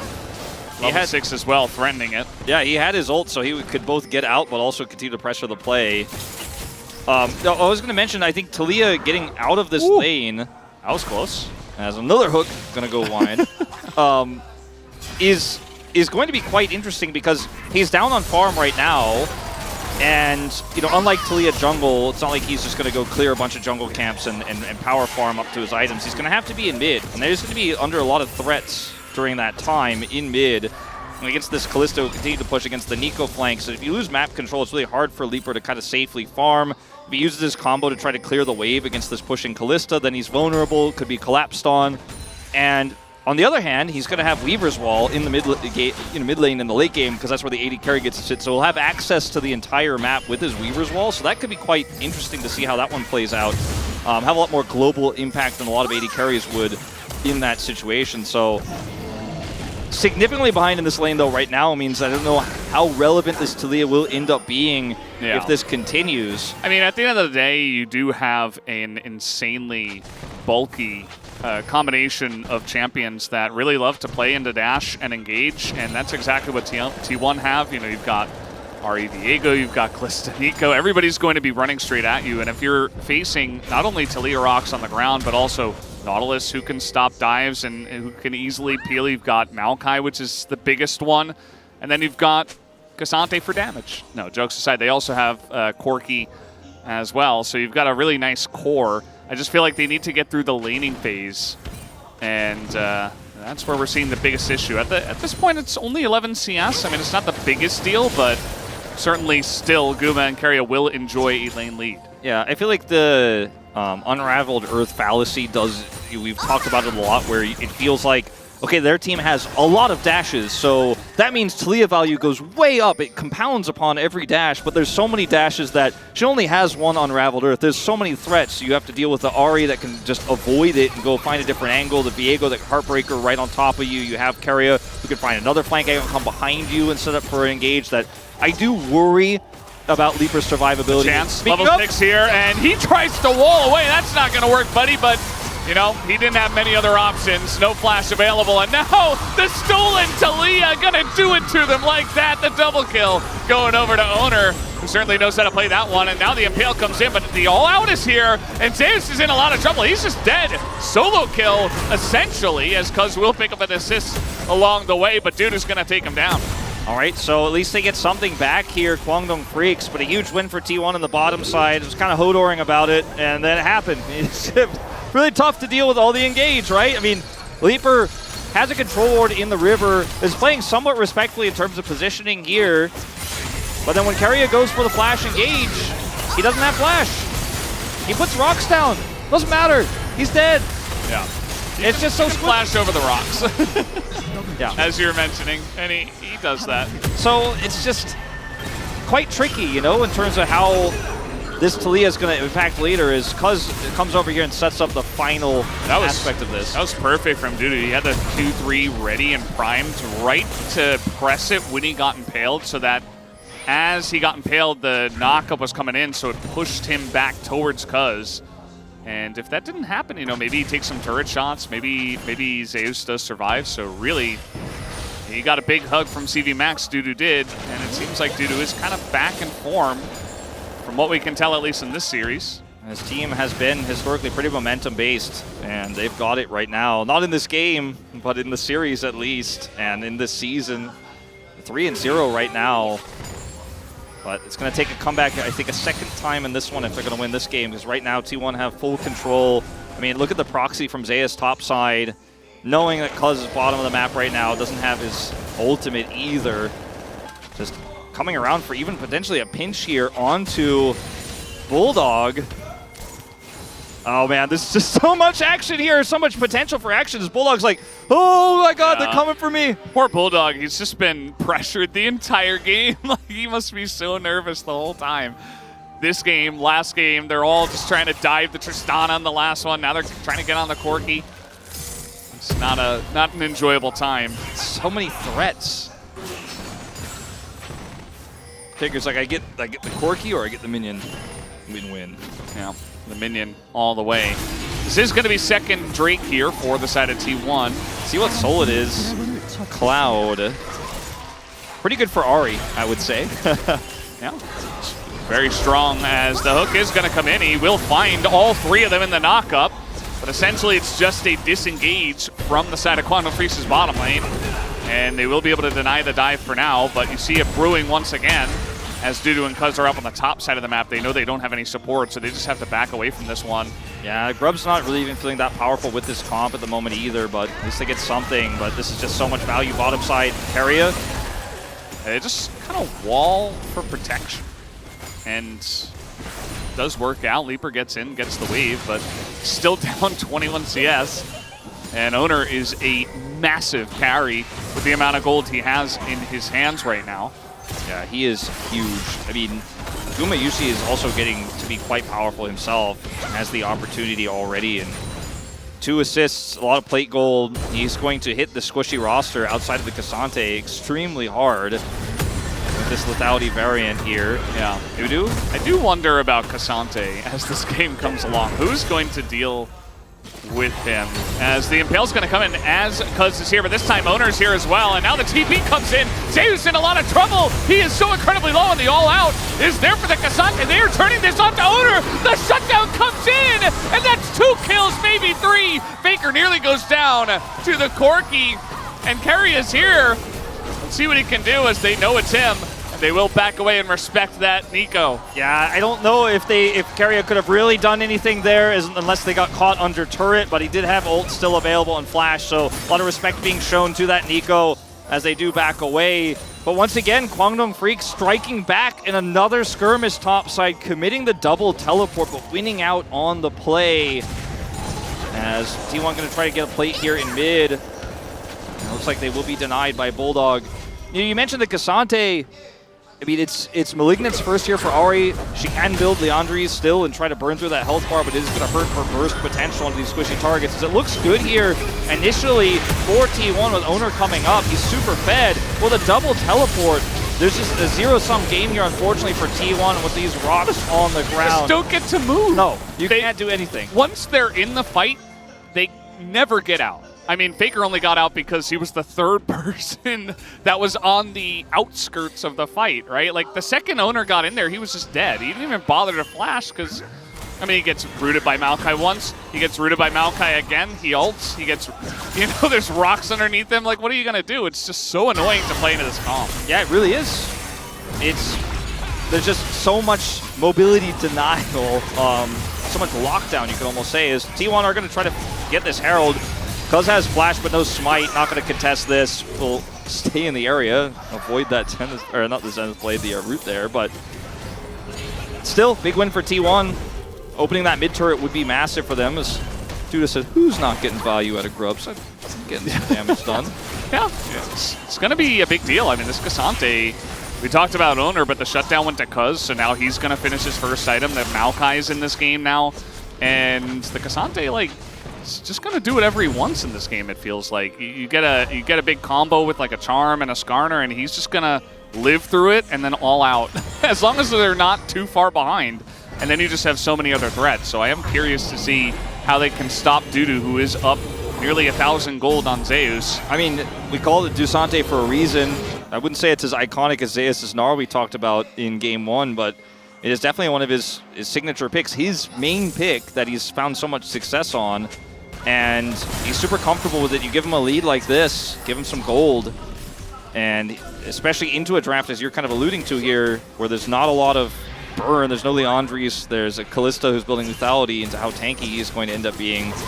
Yeah, it's gonna be tough. Yeah, you could say it's like Owner's job potentially, but the Viego's not necessarily the first guy in who's burning and doing consistent damage. He's the reset guy, you know? They need one kill for him to really pop off, and yeah, if Owner didn't die and he had like 4 kills, then maybe he just gets too big to fail, and perhaps he burns down the Cassante, but I'm not so sure how it'll go if they can't get a first reset and Dudu just lives forever. Yeah, and that's why this Cassante is so valuable here, because if all that CC is used on the Dudu and he just walks away with 10% health, then that's when the damage comes. So that's when Cuz is like, all right, I'm the tank now, and we're going to get it done. Yeah.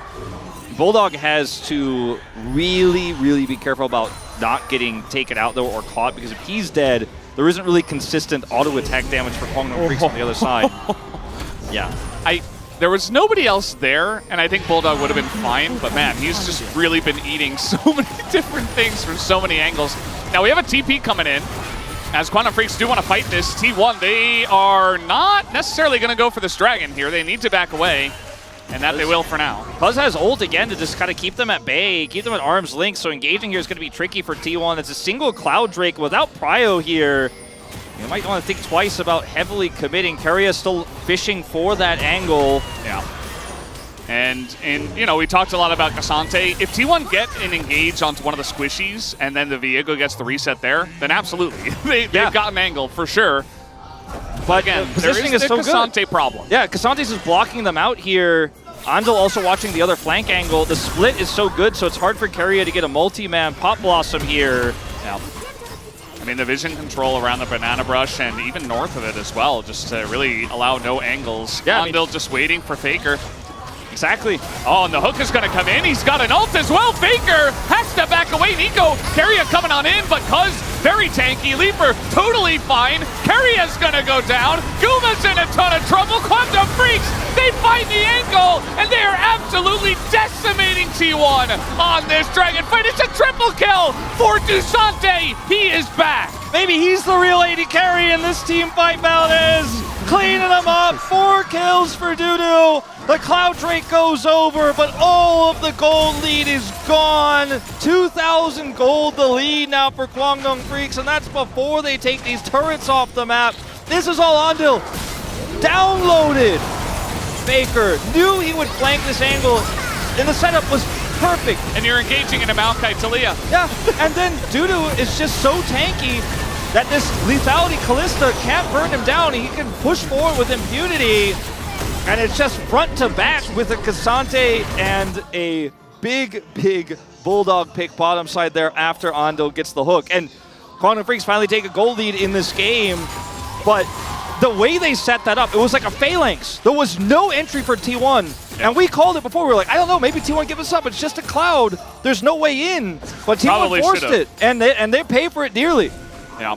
They absolutely do, and the Kwangdong Freaks, man, they are playing their hearts out. They are the real deal. They have not made I feel like a single mistake in the last 40 minutes of gameplay. It's kind of insane how clean they are playing. You can tell that the development that CV Max and the coaching staff has done over the summer has really stuck, and these guys have hit a new level.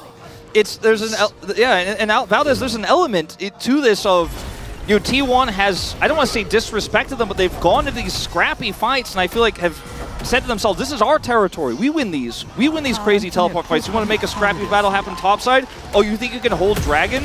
We're so good at breaking through those. We have so many engage tools. But Quantum Freaks have just shut them down every time. Look at the top dip 3,000. right now. It started with the first trade. Like I said it when it was happening. He didn't even need Cuz. Like that could have been a solo kill. Obviously, Cuz helped it and made it a bit cleaner. But okay, take a look at this. T1 looking to dive on a Bulldog, but Cuz is here. And it's not going to happen. Yeah, Flash Valkyrie as well. Good luck. And we're back to exactly what, you know, we were talking about, the space was talking about, as there's no vision in here for Quantum, but I don't think they're going to start this. They have no control. Yeah, Baker's got to be careful, man. He's playing Ahri, but the amount of hard lockdown that they have, I really respect CV Max for finding a way to put every single top-tier CC champion on the same team. And it's kind of insane. The space was talking about it moments ago when Keria got caught, you know, before the Baron trying to clear vision. Do you find themselves in this position again that they've been in so few times, you know, over the last few years, except really exclusively against Genji, sometimes against Hanwha, where they just don't have control over the map at all around these objectives and have to try to fight their way in. It almost feels like they're not used to it, but Quantum Freaks are just locking every door and throwing away the key. There's no entrance. There's no path for this engage. Yeah, it's an interesting point because we talk about this all the time when lower level teams are in the lead. They don't know what to do with it. They're like, how do we control vision? How do we control the Baron? How do we control the objective? T1 are like, how do we get control, you know? And it's not like T1 are messing it up. It's just Quantum are playing it so well, there's just not a huge angle. And we talked about all the threats on the leap or all the engage angles. But if you have vision everywhere and you control every choke point, you can't engage. It's just not possible. There's no secret trick. Like, that's what happened to T1 on that last fight in game 1. Yeah. That's what happened to them on the last Dragon, is Quantum Freaks have shut every door. T1 can't just, like, you know, Hermione used the spell and opened the key. Like, I don't know. Yeah. Like, I think if T1 got a larger lead in the early to mid game, we would be seeing a very different game where T1 have control of vision. But now we're just seeing Cuz throw this into, you know, trying to smite it so he gets the root down, but it's not going to happen. -1 Edge of Night. Yeah. Proactive play. Okay, nice. But yeah, it doesn't quite work out. But yeah, I mean, the fact that T1 are behind now, it's so difficult because the turn off of Barons, off of objectives, and if Quantum Freaks have vision control, how do you find an engage? How do you get Nico flanks? How do you go straight forward at this team? Now, if they pick Bulldog, that's going to help, but the TP is going to come in, and Zeus, that's Dudu, and it's the Talia, as now we got teleports coming in from T1. It's only Leaper who gets knocked up. He's going to be blown up. Bulldog goes down. Leaper goes down. T1, they find the angle. Cuz was not here at all. And they call the bluff of Kwangdong. They say, okay, you want to fight? Let's fight. Dudu's going in 1v4. Not sure about that, as he's kind of immortal, but is he this immortal? That doesn't look like it. He will go down. Ando will as well. And Kwangdong Freaks, they finally make the big mistake, and T1 are there to take it down. All right, right before the Dragon spawns as well, it's going to be soul point for T1. But it's the same type of fight we saw on the top side of the map moments before, but this time T1's comp is a little bit more online, and the teleports to come in for Kwangdong Freaks a little bit more disjointed, as Leaper isn't able to turn this one around. And Kwangdong decide, okay, they call for Dudu. You might be able to just pop off your so tanky, and he has Jack Shows rolling, so his resistances are so insanely high. He wants to have the Keen moment from last season that everybody remembers. Yeah. But it's not going to happen this time around. It all starts off with T1 kind of grouping around Bulldog here to look for a pick. Bulldog plays this really well, buys a bunch of space, and at this moment, if you pause it there, I'd be pretty scared for T1 because of what we saw happen last time. But notice the Leaper angle here. He teleports in, doesn't really set up great rocks to deny engage, and then instantly gets pop blossomed and blown up. So that's a ton of damage gone here. And Dudu, he could do a lot, but with this many members of T1 here and how much damage they have, he just gets focused down through the Jack Shows. After all the cooldowns are gone, he's like, wait, maybe with Andil? But no, Not enough damage. Great layering of CC here from T1. First onto Leaper. Bulldog's down. That's the end of the fight. Now T1 will take the gold lead back, albeit slight. Very slight. It's still anybody's game from here, I'd say, as the hook is going to sail wide. Faker's looking for the charm. He's going to find Andil. Andil does not have his aftershock, and he will go down. And Leaper, once again, rough spot for him as the Nico ult will come in. He has to flash it, barely gets away. Now Bulldog is left all alone, and the Impale is massive. He finds the front line, takes down Bulldog, and Cuz is not looking too good either.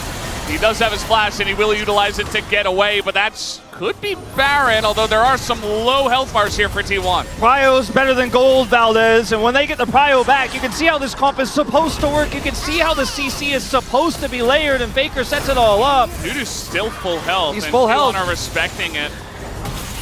But, I mean, for how long is the real question here, if he wants to actually get in and tussle with them. I don't think T1 can Baron off of this play, but I don't think Dudu can punish either. He wants to. He's going in. I mean, there's a wall coming down. We got a potential knockback. It's not going to happen.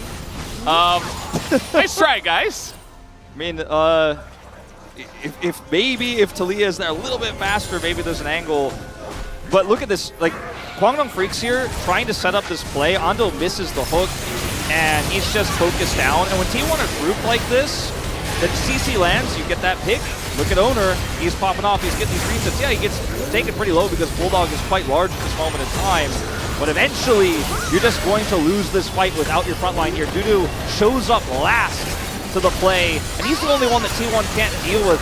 If they CC him, you know, he lives through it, and then the damage comes away. But they CC the front line when he's not there, and then Viego gets the resets. It's pretty tough for Kwangdong Freaks. So Dudu needs to arrive timely. He does have his teleport now to the next fight. Here we go again. Trying to get caught in this choke is Kwangdong Freaks. They really want to secure vision in that bush. Fortunately for them, I think they just kind of had to rely on saplings at this point in time. And that is going to be cleared out by T1. Dudu can't necessarily teleport in because Faker could just deny him unless he walks away from this solo lane. So keep that in mind. It's not going to be easy if the fight breaks out for him to just snap arrive. Because he's a lot of the gold here for Kwangdong Freaks. He's the front line they need so desperately to win these fights. And he does a lot of damage too. Yeah, he definitely does. I mean, he's kind of the raid boss of Kwangdong Freaks right now. Everybody else is kind of just scraping by. Cuz is in a pretty good spot, but not nearly as good as Owner in terms of the jungle matchup. And Andil's behind on levels, as we did see pointed out by production, only still level 9. Kerry is about to hit level 11 at this point and has a arm guard, so definitely a very useful support. I mean, Nautilus, regardless of his level, can still full combo someone and do what he does and then just die, but the thing that Kwangdong has to do, I think, Valdez, to get back into this game is to win a fight or at least win a trade. It doesn't even have to be kills. They need to get back Cryo and start to be able to force objectives on their terms, be it a Dragon, which, by the way, this is soul for T1 if they take it, or trying to force a fight around Baron Vision. Trading Dragon for Baron here, I feel like won't be enough, as T1 will just get so much map control from that, from the fact they have Cloud Soul after the Baron expires. They can just weather the storm there. So let's see what they decide to do, because it's the lack of setup for Kwangdong Freaks when they don't have vision. Both these teams so reliant on having control of choke points, and right now it's T1's. Kwangdong Freaks trying to kind of slide their way into the entrance of the Dragon Pit here to change the story on that, but I mean, this is on a nice edge here, but T1 have all the cards at the moment.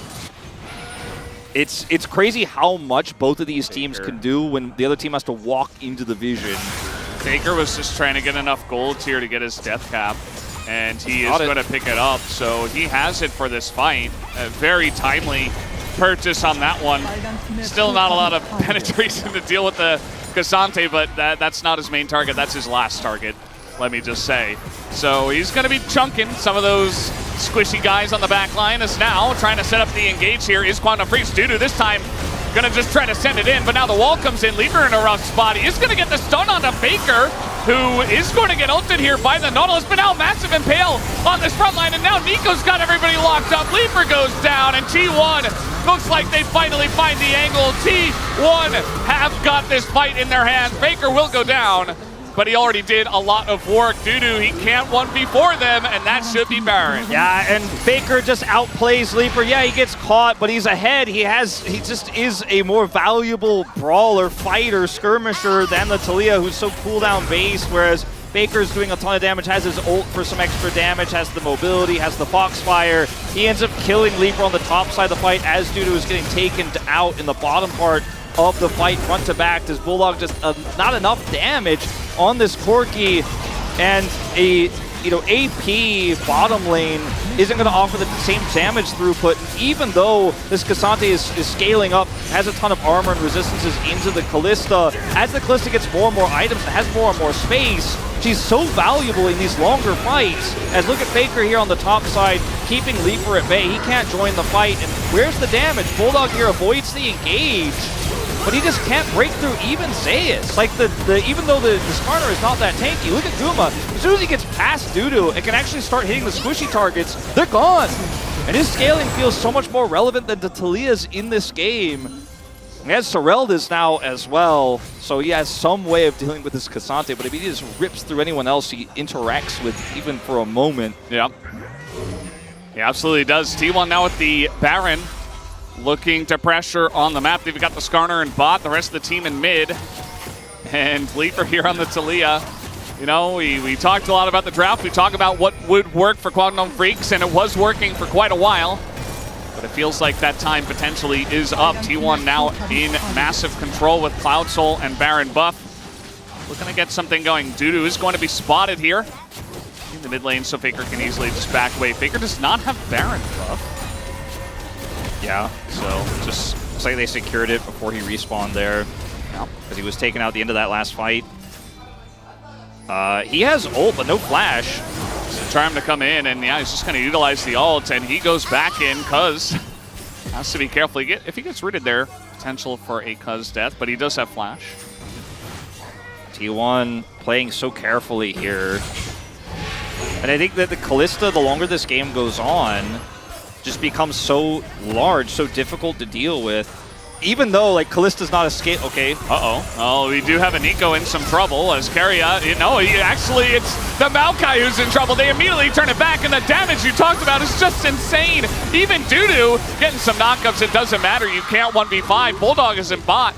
They thought they caught Keria. Keria caught them. I mean, I feel like Dudu's really putting the Showmaker copy pasta to the test, but it is not working in this particular case. This turret is just going to disappear before our eyes as a feeble Weaver's Wall tries to slow down the push. Bulldog gets a push bottom lane, not going to be able to secure that bounty, but T1 may be able to end off this push.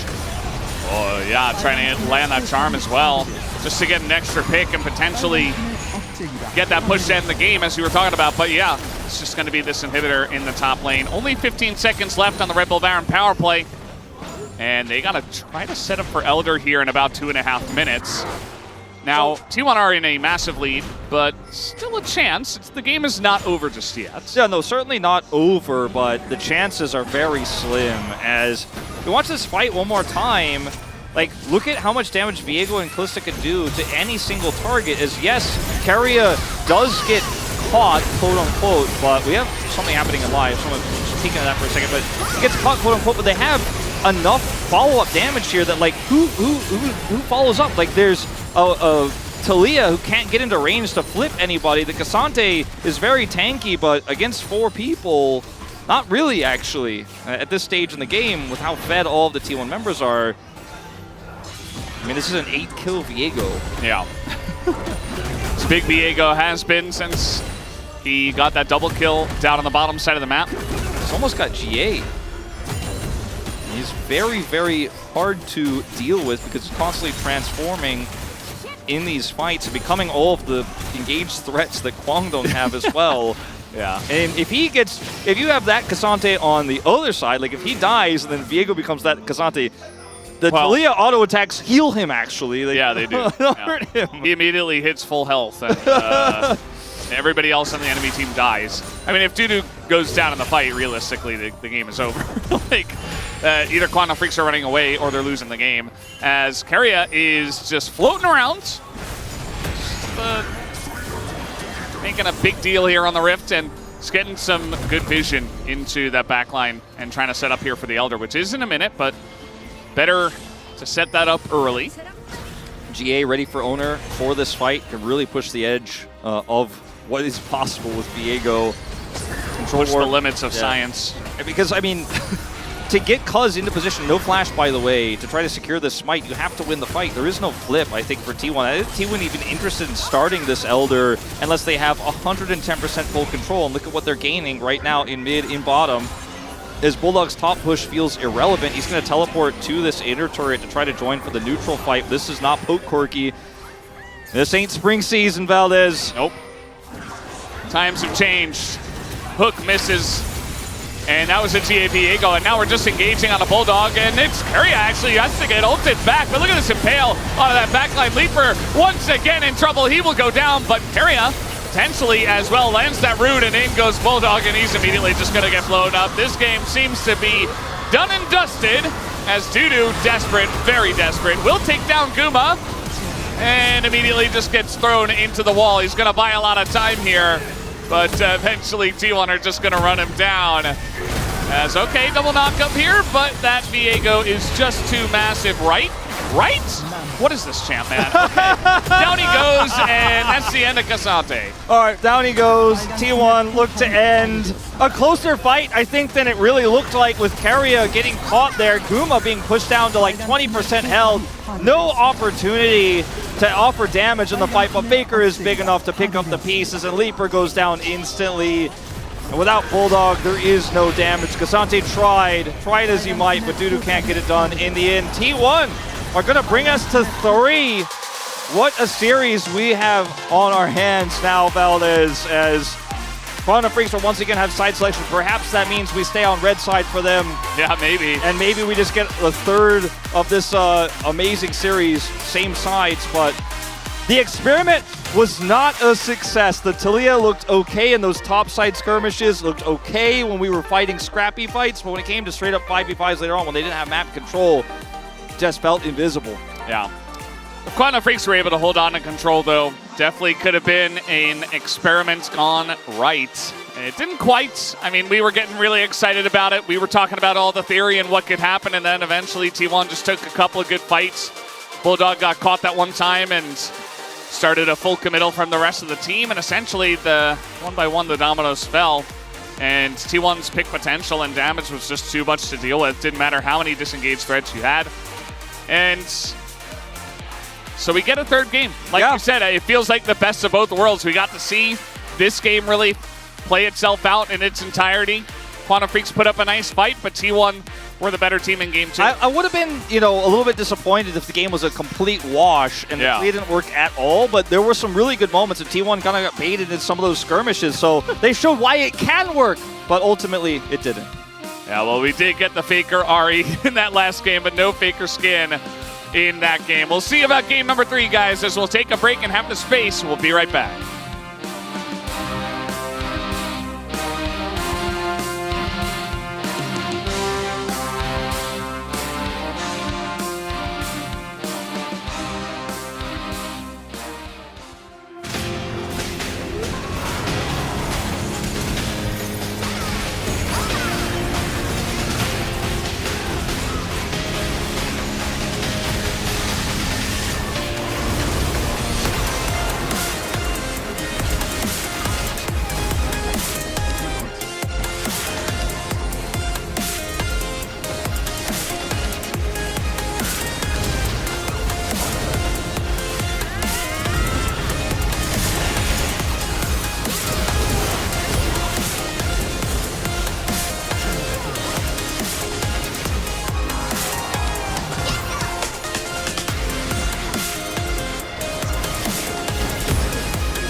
나 노틸 중이다 형들. 나 몰래 위로 도는 중. 오케이. 이거 사선만 빼고 갈게. 보여줘. 그래 빠졌어. 볼만한 거 볼만 봐줘. 코르키. 그렇게 봐달래. 코르키. 잘했어. 나 쿵쿵쿵 칼리. 야 살려. 아래 좋아. 위에는 별로 안 좋아. 천천히 위에 봐줘. 아래 개 좋아. 코르키 묶였어. 오케이. 상태 맞춰. 나머지. 안 돼.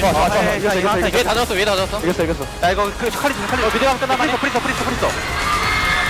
자꾸 끝나만 해 자꾸. 아이 거기. 내가 할게. 나 미드 하자. 나머지 미드. 나 미드 할게. 라클 좀 해줘라. 나 라클 해야겠다. 코르키 풀 썼어? 우리 철권 좀 느리긴 해. 우리 아리 테리 써가지고 하면 끝날만 밀만한 것 같은데?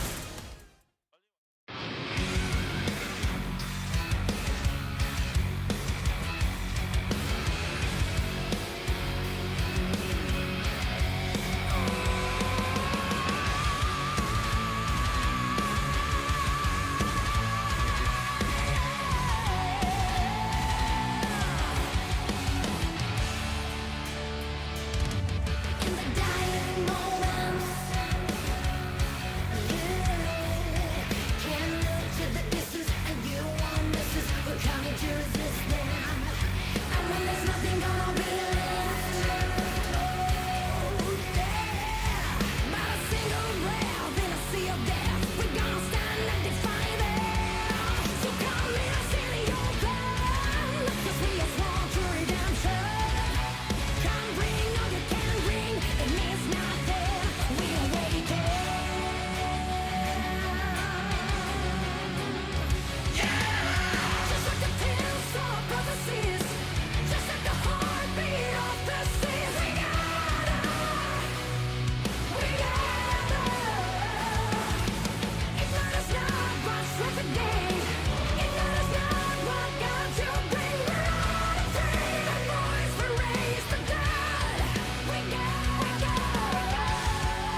T1 fight back to tie it up 1-1 here after match number 2 against the Guangdong Freaks. And so we're going to a decisive game number 3 to figure out who's at the top of the table. Welcome back to the space, Digon, alongside Chronicler and Ox to break down game number 2. And let's start with the draft. It was a very, very exciting draft. I think it was Chef Valdez calling that one out. He was cooking with the Taliyah down on the bottom side of the map. And I feel like it's a really cool idea, and I feel like it would be really effective if it wasn't for the fact that Lethality Callisto exists, and it's very cringe, and I don't like it. But basically, you're playing Lethality Callisto with this Nico as a very poke-heavy lane, and if it was like an on-hit Callisto who needs like auto-attack to get a damage out, it'd be a really hard lane to play, but I feel like it was a bit more of a struggle for Guangdong Freaks than you'd expect. You know, there was points where they were really zoned out from the tower. Didn't work quite as well as I'd hoped, but I can understand the theory.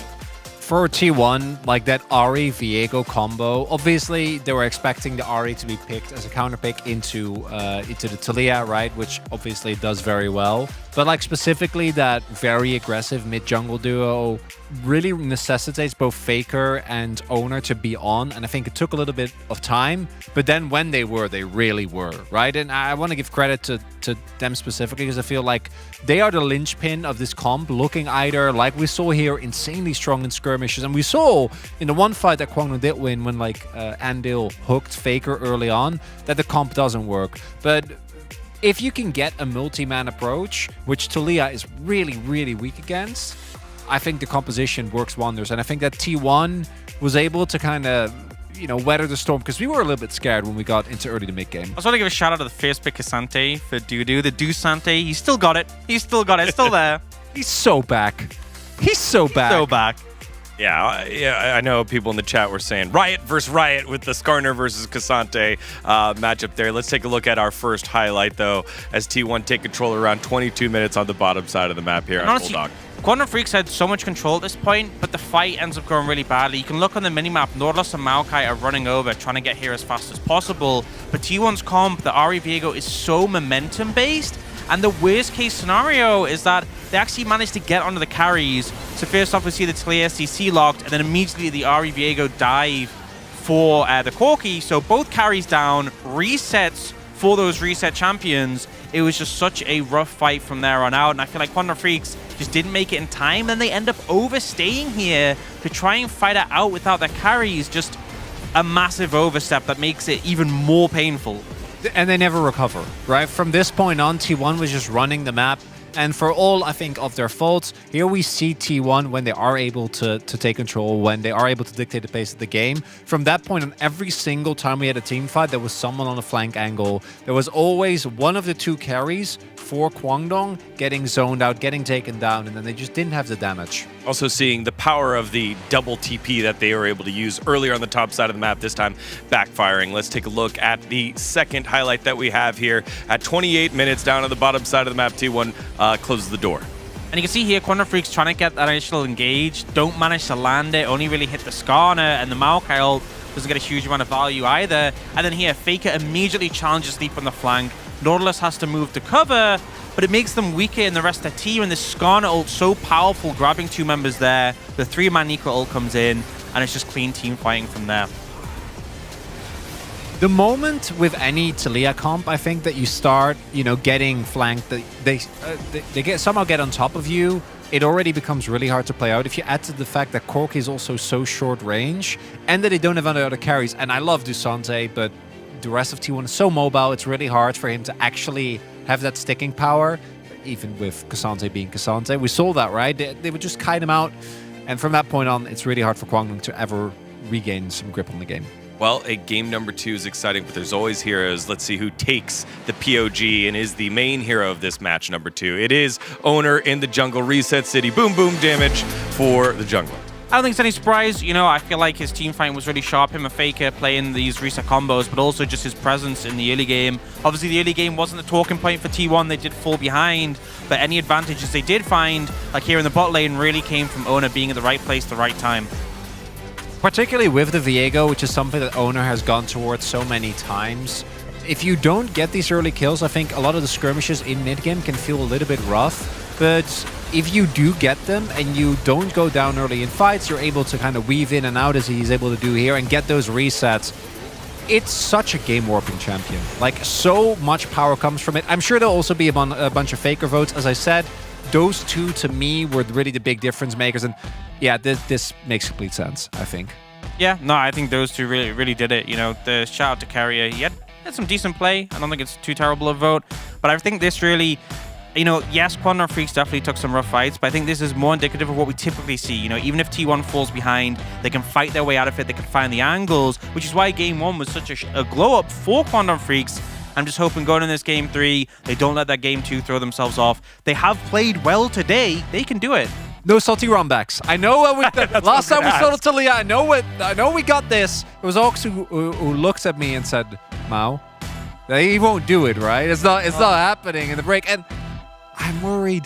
It's cool, you tried it, it didn't work. Because they're good enough to win. Yeah, you don't have to play straight up. Yeah. You know, don't get stuck on the Talia. If it doesn't work, just move on, look forwards. It's happened too many times before, Degon. It's happened way too many times. Yeah, but that feels like something that would happen in this case. This draft was great. Everyone was cheering the Talia against the Kalista, against the Ahri. That makes sense. Not my draft's fault, says CV Max. You guys just play a little bit better. On the opposite side, though, T1 stabilizing. And again, it wasn't clean, but it was more towards the T1, the world champs that we're used to seeing here. Well, it's also T1 right now is just clearly not playing their best. Like them losing to Gen G, I'm like, whatever. That's where at this point we're very used to. Seen that enough.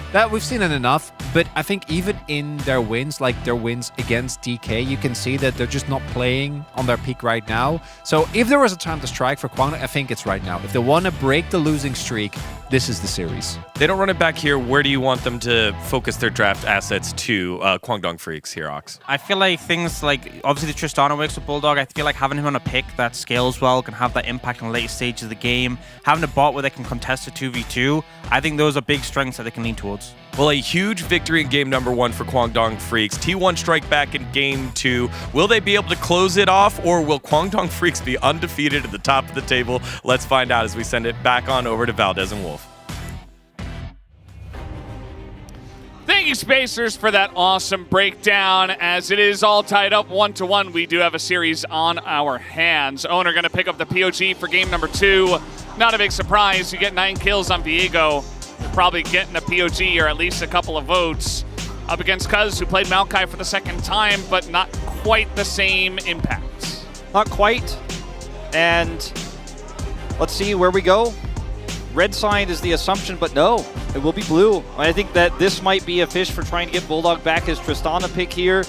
See if T1 do ban that away. And if they'll also look to ban the Zeri again against Leaper, because Leaper has kind of been the main character, even when he didn't pick up POG. Like, the whole comp, the whole game is revolving around getting this guy online. Carrier hit the big 500 since this went to 3. The big 5-0-0. He passes Gorilla. Feels bad for Gorilla, man. He was so close. And now he's finally been eclipsed, no longer holding the number 2 spot. No pressure, Carrier. Nice mouse. Cute. You don't often see players, acknowledge that in that moment, but that's cool. Yeah, no, I like that. He was probably told, Yeah. And, I mean, this is a really important moment because on one hand, like, it's cool to hit 500 games, but you want to go out on a win here. And the fact that they lost the game to Kwangdong means he got the 500 today, and now he just wants to focus up and get back into the game.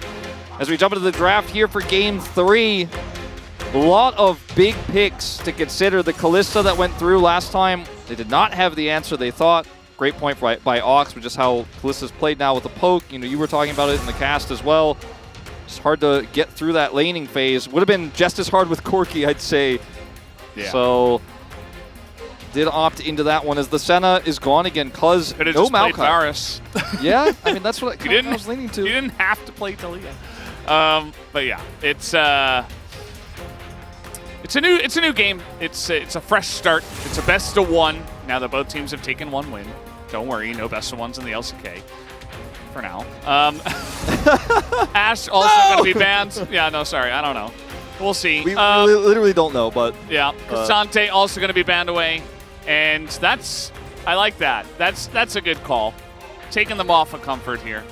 Yeah, I mean, Cassante gone, Cuz has made such a big impact on this Maokai and all the games he's played it. I believe 4 so far this season. Even on the loss he took last game. I mean, that skirmish topside, the plays he made to get Dudu super far ahead, really high impact. Tristana is banned away from Bulldog. Look at those. Look at those 3 bans. Yeah. It's like just the 3 champs that have really popped off in the series. And Quantum Freaks. All 3 bans for Quantum Freaks are focused towards the bottom side of the map. The Rumble does go through, and Doodle will pick that one up. So Skarner Rumble trade has been pretty good for Rumble so far. We've seen some mistakes. We've seen some high proactivity from junglers where the Skarner can flash onto the Rumble and get a kill, punish the Rumble. But first, the focus will be on that coveted Corki pick, the Tristana being gone. Definitely Garen here. Shen. No, Cho'Gath. Yeah, that makes it's Sejuani. Sejuani opens up the possibility that Yone potentially here in 3rd spot, depending on what they want to grab here second. As Zeus could get the pick here, and then the Yone could go for Faker on the 3rd position, but it looks like going to go for Corki instead, and I think that goes to Bulldog 100% if they don't lock it now, so that would be the trade-off, but they could go the Yone.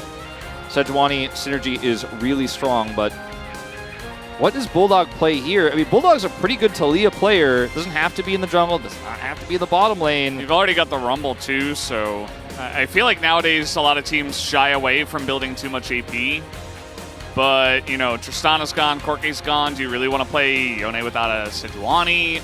You don't even have Maokai. What will the choice be? Vi? Taliyah Vi? Taliyah Vi, Ahri, both strong opportunities here. As I like the Taliyah more for Bulldog because he's just shown a lot of games on it. He has a lot of experience on this pick. Not that he hasn't played Ahri games, but just hasn't been as impressive. As those are really the big ones here. I mean, I don't think you play Azir in this comp. And there's no... They're just going to prioritize the Kai'Sa instead. But this gives the opportunity for T1 to ban the best Vi mids against you. So you're going to lose that for the Kai'Sa here. Kai'Sa could also go mid. Well, I don't know if you want to play is that. just throwing darts to the board now, trying to be able to profit again. I see. It's there in the middle where Bulldog is, so obviously it has to be mid, right? But you know Sejuani could go top. Like the Vi is in the jungle spot, right? Skarner was totally ignored until now, and I mean, it makes sense. The Rumble was picked, and Skarner wasn't banned, and they just save it here for the 3rd pick. As, of course... This position for T1 feels very strong, because there's not a clear-cut answer for the bottom lane for what they want to pick.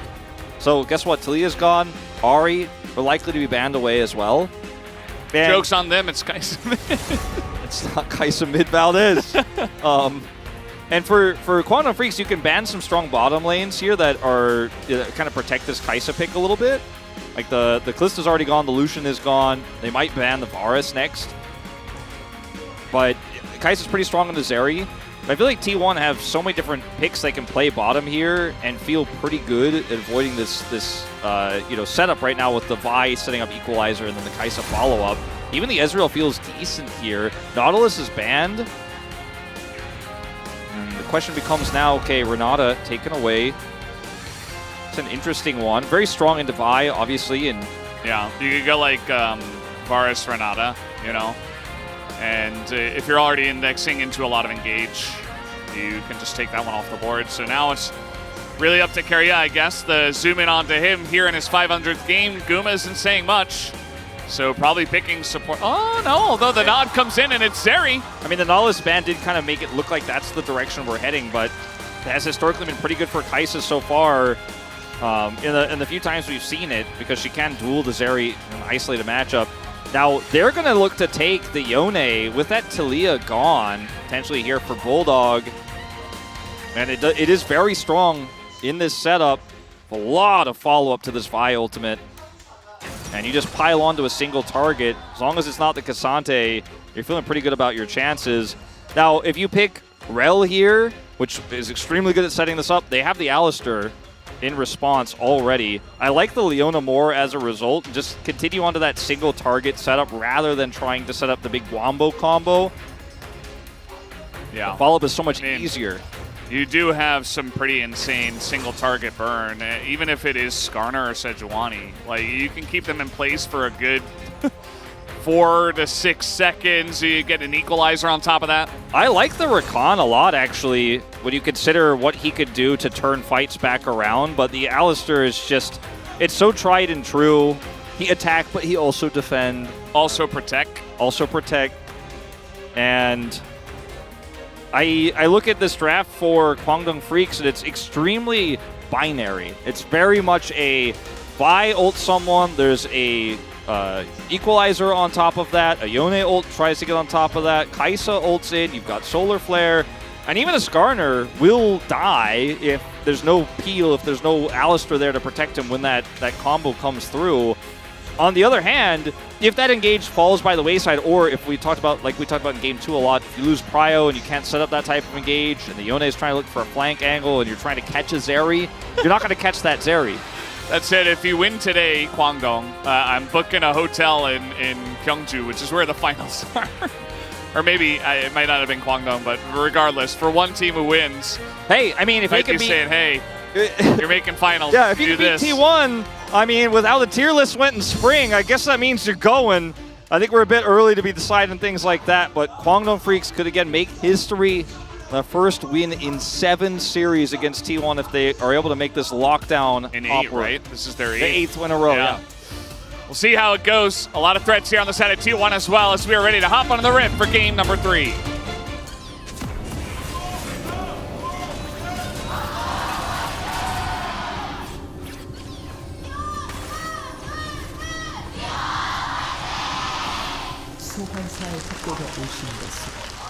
All right, here we go, game 3.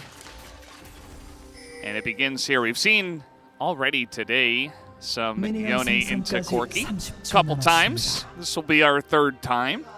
And first time, we did see that the Yone was all right for Karis. He was able to stick around. Zeka wasn't able to punish him too much. But game 2 was a different story. He got harassed out. He got camped by Peanut. It was just rough. So I am curious to see how Bulldog's Yone is going to do in the early stages of this game, because we know what it can do as the game comes along, just in terms of team fight setup and pick potential, but can have a rough time. Same setup with Owner on the Sejuani, like Peanut was on the Sejuani in that game you just mentioned, game 2 of the previous series. Karis got camped, so Ward's going to go down here. Lots of pings. Ward friends! They're buddies. This is the same Ward. Yep, same skin. Hide on bush. Hide on bush. There you go. Well, let's see how this level 1 goes. Bulldog not going to eat too much of that shred, but will eat some damage. Faker's eating a lot from the minions. It's actually an even trade. But it is a push in, and eventually second Gatling gun comes out. Yeah, with the Yone in this matchup, you kind of just have to try to use your W to trade with the shield. And that's kind of all you can do in the first few levels, as we saw. Once you get that online, he has the Q, of course, here. Ooh, gonna whiff that one. That's rough. And you see Bulldog scratches his nose, telltale sign. He's unhappy. I think it's the clear sign is his health bar, Valdez. I guess the that's the one for me. That might be part of it. Yeah, that's the one for me. Oh, level 2. Ondil's got a nice angle here. This is Zeri, so yeah, we got some zoom-ins, but oh yeah, this is the follow-up. This is what happens. Bulldog does not want to TP back to lane this early. Yeah, he's used his W, but he doesn't want to, but he very well may have to. Dudu's taking some bad trades up here too, and Dudu's getting pretty low. No, not gonna hit. Dudu does walk to the side. And you can't channel that Flame Spitter at Zeus while also walking away, unfortunately. So, okay, some fancy moves here to secure the cannon from Bulldog, but he still takes all the harass. Still +1 though. Yeah. For that minute. Not for the other ones. No, not for that one, not for that one. Yeah, this is Look about at the CS. to be 25 to, I'm going to say 14. Zondil's going in, and ooh, the double knockup comes in. We see that Guma and Keria will win that trade heavily. If it was the previous one where Keria had already used the knockup, And Guma was over to the side. Had Leaper hit his Void Seeker, and he went in on his Zenith Blade there. Might have been able to get a cleanse out of Guma and some additional damage there, but not this time, sadly. Feeling the pressure as Bulldog is probably trying his best to keep it inside and not tell his team how the lane is going, not complain. But it is not a fun time for him, and the game is already 100 gold the lead here for T1 off of the CS advantage basically alone. And at least Bulldog can keep this here towards his turret. Yeah, it's in a good spot for now. I mean, Faker just TP back so he doesn't miss anything. It's not a freeze or anything like that, but it's definitely a good position for Bulldog, at least just to farm. Faker is probably going to have Owner nearby, has Valkyrie and Flash available. And the push is coming in down on the bottom side. It does look like Guma and Carry are having a fine time down there. Yeah, and this is, you know, what both junglers know where they're headed here, going to bottom side. This means that Dudu can continue to put the pressure on here after the teleport trade.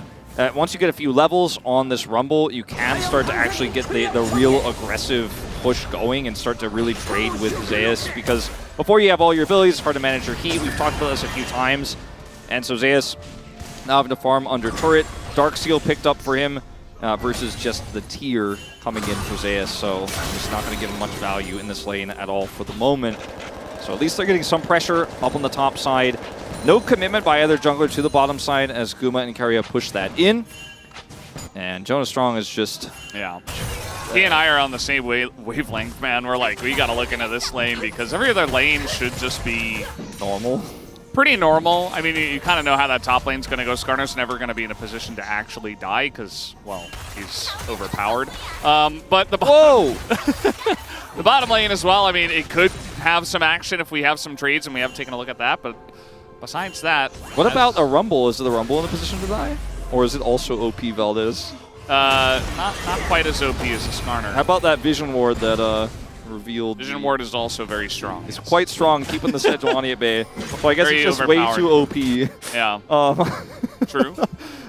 Cuz is here, and Owner no longer is. There is a ward. Dudu's level 5. Very awkward feeling. He is going to hit level 6, of course. But Cuz spotted junglers hanging around the grubs. Yeah, and... a lot of respect being shown here for Dudu now, as they're not going to commit to that play. Bulldog getting perma pushed in, so no prio to actually come over and contest grubs. Scuttle is going to go the way of Owner here. So a lot of vision control here on top side. And Cuz doesn't have level 6 yet, so really hard to make a proactive play on the Zeri. So just going to settle for the Dragon, knowing that Sejuani is top side. Guma backed anyways. Pretty normal timing for that. Did not pick up a cull. We've seen that a lot today. Karya just sniffing this out as Faker is coming down. Yeah, they saw that he went into the pit on that ward there right over the pit wall, and they're actually going to stop them from doing the Dragon for now, especially because Owner now is able to roam on down. He only got one grub, and they say thank you for the leash. Yeah, and that's enough to get Owner 6 as well, so there's just no way feasibly Kwangdong Freeze can contest this, as Faker winning this lane has just been so massive for every small thing that's happening on the map, both top side and bottom. And unfortunately for Bulldog, he is just sitting on a dagger and a dream. The dream, you know, not being the refillable pot that's helping him sustain through some of this lane. Thank you for the clarification. Yeah, I mean, he picks up Berserker's Greaves now, so... So now the dagger's in the boot, and he's got another one. Yeah. So it's like, we did see Karis get camped, right? This time he's not getting camped by Owner, but we're in a position to where he may be soon. You know, he may be soon with the amount of control T1 has at this point. I mean, Owner can definitely start fishing for some Glacial Prisons in there, looking for Flash and stuff like that, because I mean, while Yone is quite mobile, it is difficult to lock him down. If the angle is good, the damage is there from Faker, you can at least force him out of the lane and deny more CS. As there's not a lot of proactive plays that T1 can make for their Owner right now otherwise, so we'll see what he does decide to do here.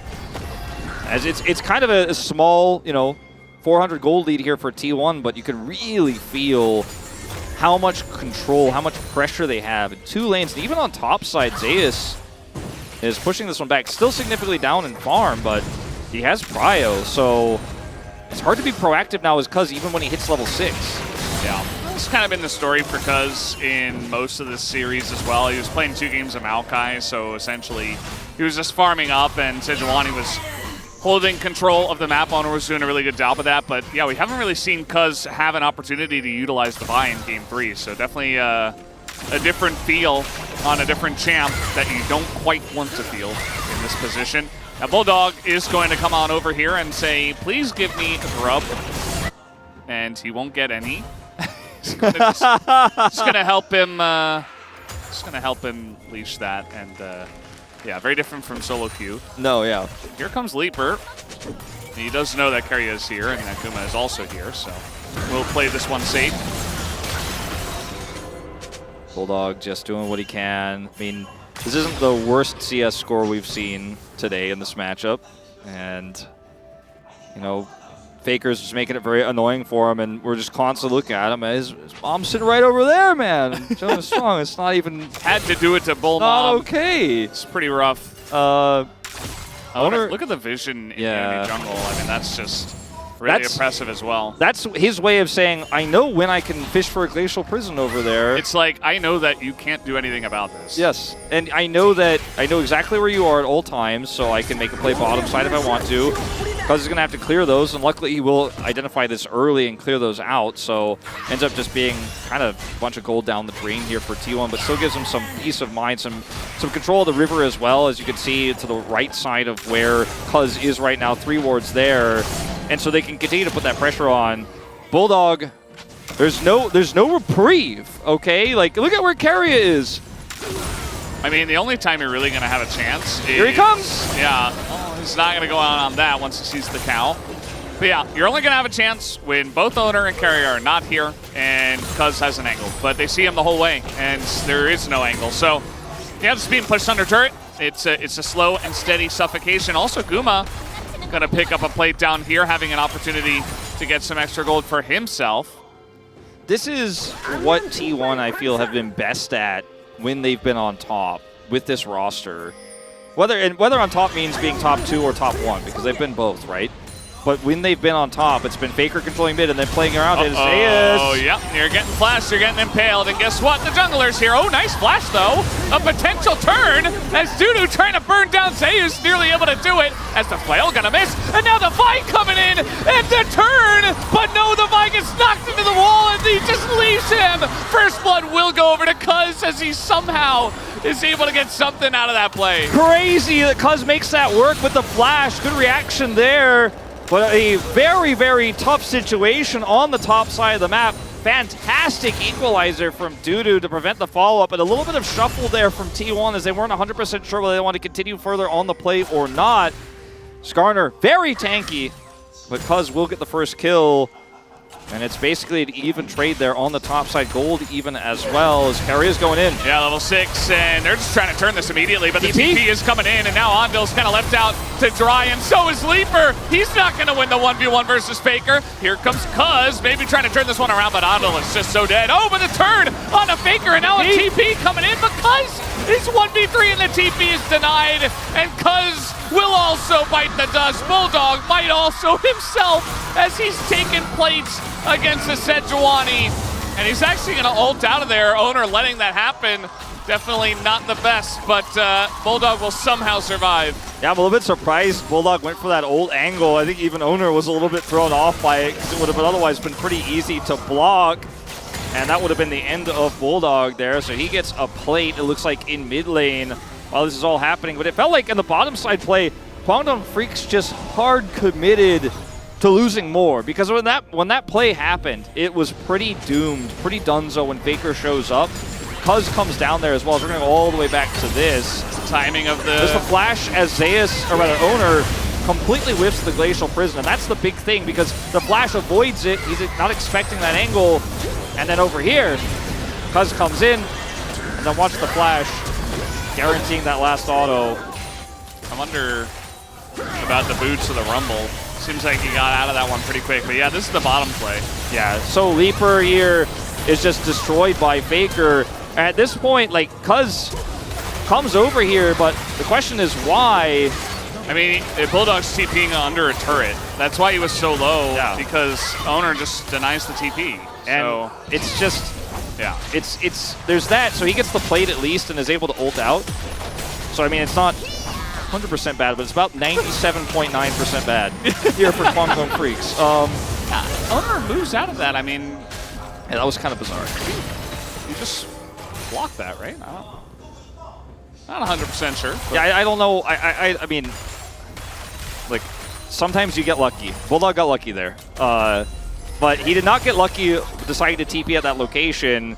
And so now he's down TP. You know, they ended up losing everything bottom side. T1 take a 2,000 gold lead. It's 2 kills for the Corki, who already was controlling lane, is already up 20 CS. And it doesn't get much worse than this. And now you see a 4v4. The Prison is going to sail wide. And T1 immediately turned back to the Rift Herald. Do Quantum Freaks want to fight now? Equalizer available. Might just throw it in.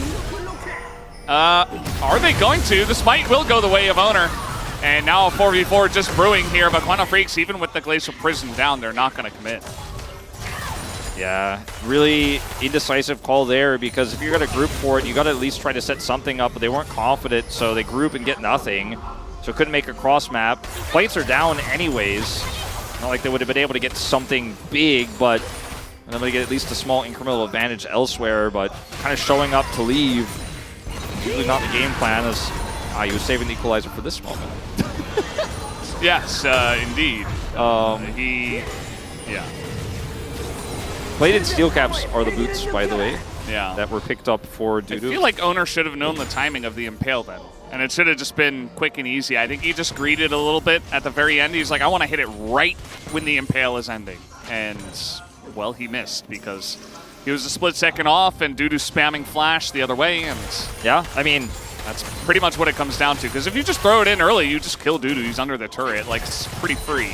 Yeah, I mean, the thing is, I just don't think he expected that Dudu would flash. I think maybe he thought, okay, Dudu knows he's dead, and I'm just going to just press R on him, basically. And unfortunately, if he had just held the ult, too, expecting the flash, then he probably could have reacted to that as well. But it would have given more time, because, either way, T1's still massively ahead, as much as we're nitpicking these small moments, like Owner messing up the block on Bulldog's ultimate. At the end of the day, they're still winning big, and that's going to be an inner coming down. Oh, and they're going for more. They're going to get the cleanse at a leaper. And now it looks like Quantum Freaks, they are desperate to try to punish, but you see Keria, he's very tanky as the cow. He's got this less opposition. Bulldog just split pushing, as now Ondil getting on in there, trying to punish here a little bit. A Solar Flare as well going to be thrown into Keria. They're like, are you serious? T1 look like they want to fight here, as now Guma on the Zeri, and the follow-up from Keria is so perfect. Gets on in there, knocks them both up. Zeus is winning this fight against Dudu. And man, Quantum Freaks really had a chance in this series, but I can feel it slipping away just now. It is feeling unwinnable now, Valdez. I mean, it's a 4,000 gold lead nearly. Dudu will escape, but loses his flash in order to do so. Bulldog also getting a significant amount of damage done. I don't know if you want to take this. Oh, not again. So, we saw this happen to Palu earlier today. And now he's trying to take down Faker, but it doesn't look like that's going to happen. He might get away, though. Okay. Pretty slick from Bulldog. Yeah. But probably shouldn't have been there in the first place. Luck is on his side tonight, Valdez, with these ults. I guess so. He does get out. We'll be able to catch this wave, too. But, again, consolation prize, as this play here, I mean, it's pretty straightforward. It's pretty simple. Faker goes to teleport to save the turret. And then Ando and Leaper, just the two of them. It's just a Kaisa with Cuz on the flank, blocked by Owner. It's a bit risky into this area. As ult, the Alistar, you're in Alistar pulse range. At the same time, the fact that Dudu is trying to lock Zeus out of the fight actually becomes a liability at this point, because then now he can just impale you and pull you into the team fight. He then has to flash, so you lose everything. Now Bulldog gets the turret here on his second pass around, has picked up some additional gold, gets a little golf clap here on the Kwangdong Freak side as the resilience is there. I think it was like one guy in the audience. Let's not forget, though, Valdez, game one, it was not as big of a lead as this, but pretty large. And Kwangdong turned it around. True. Zeus trying to take this trade. And they regret it, actually, as the Harpoons are coming in. Zeus doesn't have a lot of MR, and he's just scuttling away. as fast as his little scorpion legs can carry him, and he'll just barely get away. I guess Skarner is OP, Valdez. Yeah, you were right. Yeah, no, I mean, pretty obvious, yeah. Yeah, I mean, I wanted to give benefit of the doubt. Maybe he's balanced. Like, could be. He got nerfed, right? Yeah, surely. Wait. Oh boy. Well. Bye-bye. Okay. Yeah. He had a nice play against the Skarner, and now Cuz in a lot of trouble, and in comes Zeus as well, and he is just so tanky. It will go the way of Vi here, and now a chance for Bulldog as he gets everybody in the pit. And Leaper's so desperate to try to join, he's just gonna send it. Might as well. And down he goes, and that is another big fight in favor of T1. Very dominant game here from T1 as Kwangdong Freaks struggling to make ends meet in terms of picking up any gold they can. Bulldog trying everything to get that bottom turret. By the skin of his teeth, escapes out of the failed teleport play, makes the escape bottom lane. But when we meet 5v5 and that teleport spotted on the ward, Rumble pops like a balloon. And on the other side of the fight, Keria is just so tanky with his ult. He can buy space here. And even though Bulldog gets a big ult, where's the follow-up? There's nothing. It's just a Kaisa here. And even with the low health bars, there's nothing Leaper could do. Keria walks out as he commits. He sends it, as you said, but sends it right to the gray screen. As Sepia, he is in the death chamber. Yeah. Kwangdong Freaks are 6,400 gold behind, as that gold graph just showcases how one-sided this game has been. I was mentioning it earlier before we had that fight topside. Faker, when he has Prio in mid, when he is dominating and the bottom lane is playing well, they have control over the whole map, and it always feels like in those moments Owner looks so much better. Keria. I mean, they do have a lot of members here from the set of Kwangdong Freaks, and there's no Unbreakable Will. It was like 5 seconds away from the cooldown, and now you just gotta go. You gotta go. You gotta send it on the Baron. You have to. You don't have any other option. Dudu does not have teleport, but he's got the faster rotation up here, and he does have his ultimate. Let's see what Owner can do. Andal spotted by the Baron, helping out T1. And Andal, they're gonna look for the trade actually. In comes Bulldog. The turn is not that great, and the damage is huge from the side of T1. The Impale comes in, and Leaper just trying to get away, barely going to survive. And it's another T1 fight. Here comes Owner, looking to take down the Kaisa. And I think eventually you gotta get it. The flash missile just to shut him down. And T1 will stop the very all-in play. The Wrath of Faker, the god of League of Legends, the GOAT. He flash snipes him, but it feels like a smite from above as he says, no, this game is over. T1 will not lose the 8th best of 3 against Kwangdong Freaks. We're going from 7 to 8. We're getting the reverse sweep as Dudu ultless and flashless. He's got Unbreakable Will now, and he'll utilize that very well. Down will go Dudu. Down will go the Baron as well. T1, 10,000 gold the lead now. As like you said, you gotta try. You gotta send it to Baron. You gotta try to force. But you just don't have enough damage here. And yes, single target onto Keria. You can blow this guy up. You can kill him before he gets his Unbreakable Will back, but you can't rush this Baron down with this comp quickly enough to then be able to win this fight. The Equalizer comes in so late. The fight is essentially over beforehand. Leaper impaled. And that's the power of Skarner into dive comps. You go in on him, he says, well, I'm taking you further in. I heard you like going in. Let's see how deep we can go. Heard you like diving. Because that's all it takes. And then T1 are like, cool, thank you for Baron. Yeah. I mean, it was like a 7,000 gold lead, I think, prior to the Keria pick. And so, essentially, either you try to go for the Baron and it works, or you don't go for the Baron and you lose anyway, so for any questions out there, yes, they kind of had to do that. Yeah, I mean, what else do you do? Yeah. We do have another try this time on the Zeus, and there are 4 people here. TP is coming in, and a triple impale, but still the damage is coming in, and now Faker is in a bit of trouble. The Vi ultimate held on to, and Kwangdong Freaks take 2 kills, and a TP's coming in. They're not done with this game yet, apparently. That's a very low health Rumble showing up. So he's like, ooh, maybe I'll think better about this one. As will defend 1 Nexus turret. Meanwhile, it looks like Cuz solo pushing the turret top to get the bounty. The comeback? Valdez, don't start with me. Like, we have seen T1 take these massive leads and then toss one team fight, then come back and win anyways. See Nongshim series.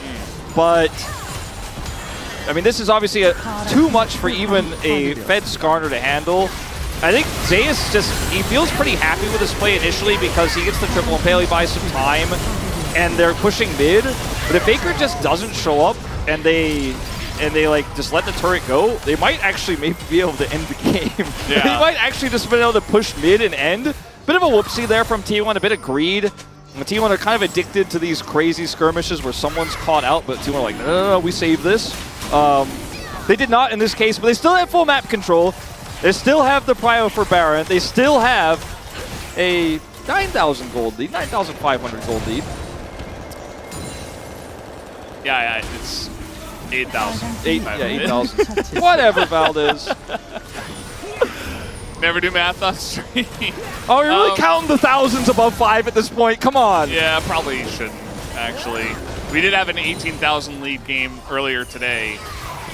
And T1, they still have the Rebel Baron power play ticking for 300 gold, the difference. And they'll get another turret on the backside of that. Bulldog, maybe soon to be a champion in this game. I mean, he's working towards it. He's got a Kraken Slayer. You know, if he gets some time with a champion, and no one's hitting him, you can do a lot. I think he's still an ult button right now. Yeah. He's still an ult button, but at some point, that could change. But I don't think it's likely, because for the next 2.5 minutes, T1 are going to regroup, push with their Zeri with Shiv, push with this Corki on the side, very difficult to punish, and maintain prio with the mid inhibitor down. Yeah. And if Kwangdong Freaks try to group and do another Death Squad play like they did last time, when Faker has TP back, they has TP in the mid lane and end. That's always a threat that has to be considered here with that, one Nexus turret down and the mid prio. So how do Kwangdong get back control without really that much agency here? And they have one teleport ward, but it's a rumble. They just have to try to pick a vulnerable target. And it's probably going to have to be Faker or Guma at this point in time. I mean, Karia's not going to be caught out without Unbreakable Will again. And you see that T1, they're very confident that they are strong enough to just go for a push without Baron buff. And just siege and try to just do damage to turrets and objectives. Bulldog could try to TP to that ward and just send it, but I don't know. Oh! That's Dudu, and he is going to flash away. In goes Andil. The equalizer is pretty big value as they do get in the backline. Guma, though, skirts away as in goes Bulldog. They take him out. They take down Guma, and now Faker is just going to take down the other two. Dudu on the chase, and he will take down Faker because went so deep for this as well. And so did Andil, and he's just going to try to delay this one. Some shutdowns did go over to the side of the Kwangdong Freaks. I'm just not sure it's going to matter too much as Andil as well. Just delaying what feels like the inevitable as Keria just... Okay, well that's a reset death timer, that's going to be a little bit longer. Game is not over yet. No. I love Keria just kind of, in my headcanon, Keria just grabbed Leona's foot out of the sky and said no. So, Faker does so much damage in this fight, as yes, the equalizer is massive, but Guma is Zeri. Look at the damage here from Faker. Actually unreal, as he just kind of is mid-air gatlining people down. Dudu eventually kills him, but you can see Dudu is scared. He's like, I'm one auto away from death. And then Andil, watch this on the blast. Aww. I mean, just the fact that Kwangdong Freaks are able to find an angle down 10,000 gold and without a wombo. Impressive. Well, and without a wombo from Bulldog, he came in to try to finish off Faker. Yeah. I thought perhaps he was going to TP to that ward, which is what I was kind of leading to before that, but he stayed with the team. And, the difference in items here is significant, but it's not game-ending. The bigger concern is really the lack of map control for Kwangdong. You can see they have to face check here with Andil.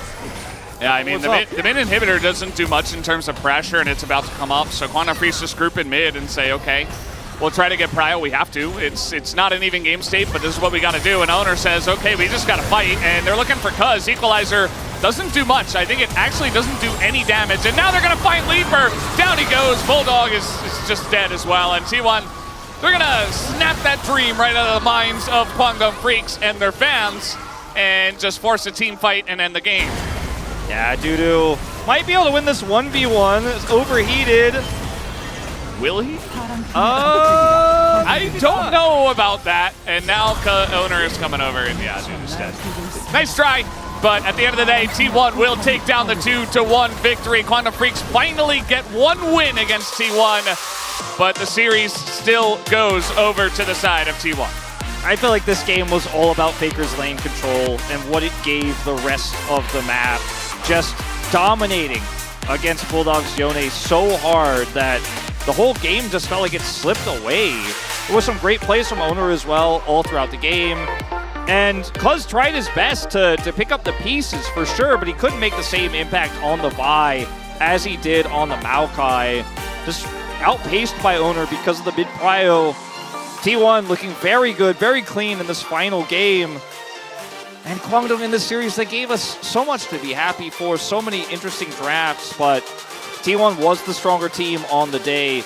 And I think even with the loss in Game 1, even with the comeback, and even with some of the shaky choices for T1 in Game 2, this is a series for T1 fans that make you feel kind of stable. I feel like Kwangdong is just a really strong team. This is not a, oh, we almost lost to Kwangdong. It's like, wow, true. Kwangdong gave us a good game. Yeah, it's true. As we get Guma's best Zeri impression.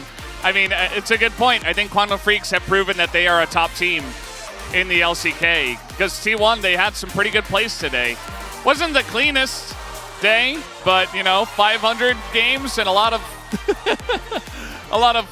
shushes and a lot of finger guns. Nicely That's his done way of from saying, Teria. like, please don't ask me about 500 wins in the interview if I get. Please don't make me do celebrations. I'd rather just play League of Legends. I just want to quietly go home. Another Guma Zeri game. You know, we're blessed with him so infrequently, but I He's feel like great he at wasn't this the main champion. character. I don't know why he doesn't play it more often. Yeah. T1, such a dominant team across the LCK's history, and there were a lot of doubters early on in these first 2 weeks about their performances, looking a little bit shaky, rough around the edges, some questionable draft choices, but they finished strong against D+. They finished strong against Kwangdong here, and it feels like T1 are really finding their footing. Faker's laning phases as well, leaving us a little bit worried after MSI, but showing up in a big way here when it matters the most. Yeah, small mistake against Showmaker, ends up losing the battle at level 1, but a dominant performance here against Bulldog. The GOAT still got it. I also feel like for Quantum Freaks, like a lot of why this game was so one-sided was just a couple of small decisions that if they are made a little bit more passively, if they take some hits rather than fully committing to going all in on a lost play, and that kind of thing is fixable. Like I think that these players individually and as a team have proven that they can fight with the best. They just got to clean up the play a little bit, and if they do that, who knows how far these guys can go. It is very promising. They did fully commit to a few plays when it looked like the game was slipping out of their hands very quickly, like you're referring to. Yeah. And then the 3,000 gold became 5,000, became 7,000, became 10,000. And even with the 10K deficit, they held their own. So who knows what could happen if they played slow, like you say. I think that's a really good point. They keep it a little bit more even like Game 1. T1 are very much taking this very seriously, saying, take it slow. Let's end it, they say, after getting 2 picks. Vi is here. I'm going to end the game, says Guma. And they do. Yeah. Over here, I believe the dude for a moment. The power of Skarner was too much. Yeah. And as it turns out, when he's auto-attacking overheated, he's not doing a whole lot to that Skarner. Where's Vi? It kind of sounded like Zeus was like, wow, that was difficult. Like that was not an easy fight, and just makes us as casters of the LCK very excited because it's just another strong team that has entered. You know, props to T1, they get the win, but Kwangdong Freaks in an unknown quantity at this point, and I'm very excited to see how far they can go. It's like we have, you know, a very strong D+, really in contention there. Hanwha is struggling but bouncing back. And then you have Kwangdong as this new challenger. So perhaps we lost KT as a big contender, but Kwangdong could take their place. I wasn't going to say it. And yeah. I'm looking forward to seeing how the rest of these weeks of play are going to go because Kwangdong Freaks being a big factor just means it's that many more hype games. Yeah, it's just a lot of fun here at the LCK. We're done on the cast. It was a great series for us. Let's send it over to the space to break down this series. Thank you very much, guys. Great cast on the day. T1 go and get themselves a win in the win column after it was a little scary here against the Kwangdong Freaks, but a nice victory here for them. Welcome back to Space. Degon here alongside Chronicler and Ox. Gentlemen, what do we make of this Game 3 in the series overall? Series overall, I'm happy we got the Kwangdong celebration. I feel like it's justified, even though they ended up losing. The reason why we talk so much about them is because I think that this team has made great strides. Only thing I'd be moderately worried about is that this is their first loss, and we have seen Kwangdong sometimes spiral after losses. As long as that doesn't happen, as long as they can keep it going, I think that today should still be considered a huge win for them. Yeah, I mean, ultimately, the realistic thing is that it's losing to T1, right? It's kind of should be expected. You shouldn't take it too hard. They'll probably lose to a bottom tier team later on, and then they'll crumble. Maybe someone like KT, they're bottom of the standings, aren't they, right? Oh no, Ox. Why the strays to KT, man? They're already struggling enough. I'll stop sending strays when they get out of 10th place, or maybe just get a win, you know? Who are they facing again on Sunday? It's Hanwha. Let's break down this game number 3 with the draft here. Pretty standard stuff. Again, we've seen a lot of the Yone, a lot of the Zeri go back and forth between squads. What did you make of it here, Ox? Well, I think the big thing is having, compared to their game 1 where they had like the Corki and the Ezreal, the Zeri gives them a lot more power on those team fights when you do have just like a 2-carry composition. Obviously, they did have the Gnar there, but I also think this was such a horrible game to play Vi into because you have these 3 essentially bouncers. And yes, if you're getting range to press R, great, but you're never really getting in range of either the Zeri or the Corki without getting completely bounce housed by Sejuani, Skarner, and Alistair. Just a really unfun time. I really like the Sejuani Prio because one owner's been really good on the pick, and then simultaneously it's also one of Cuz's best champions, and it really synergizes with how they like to play towards topside.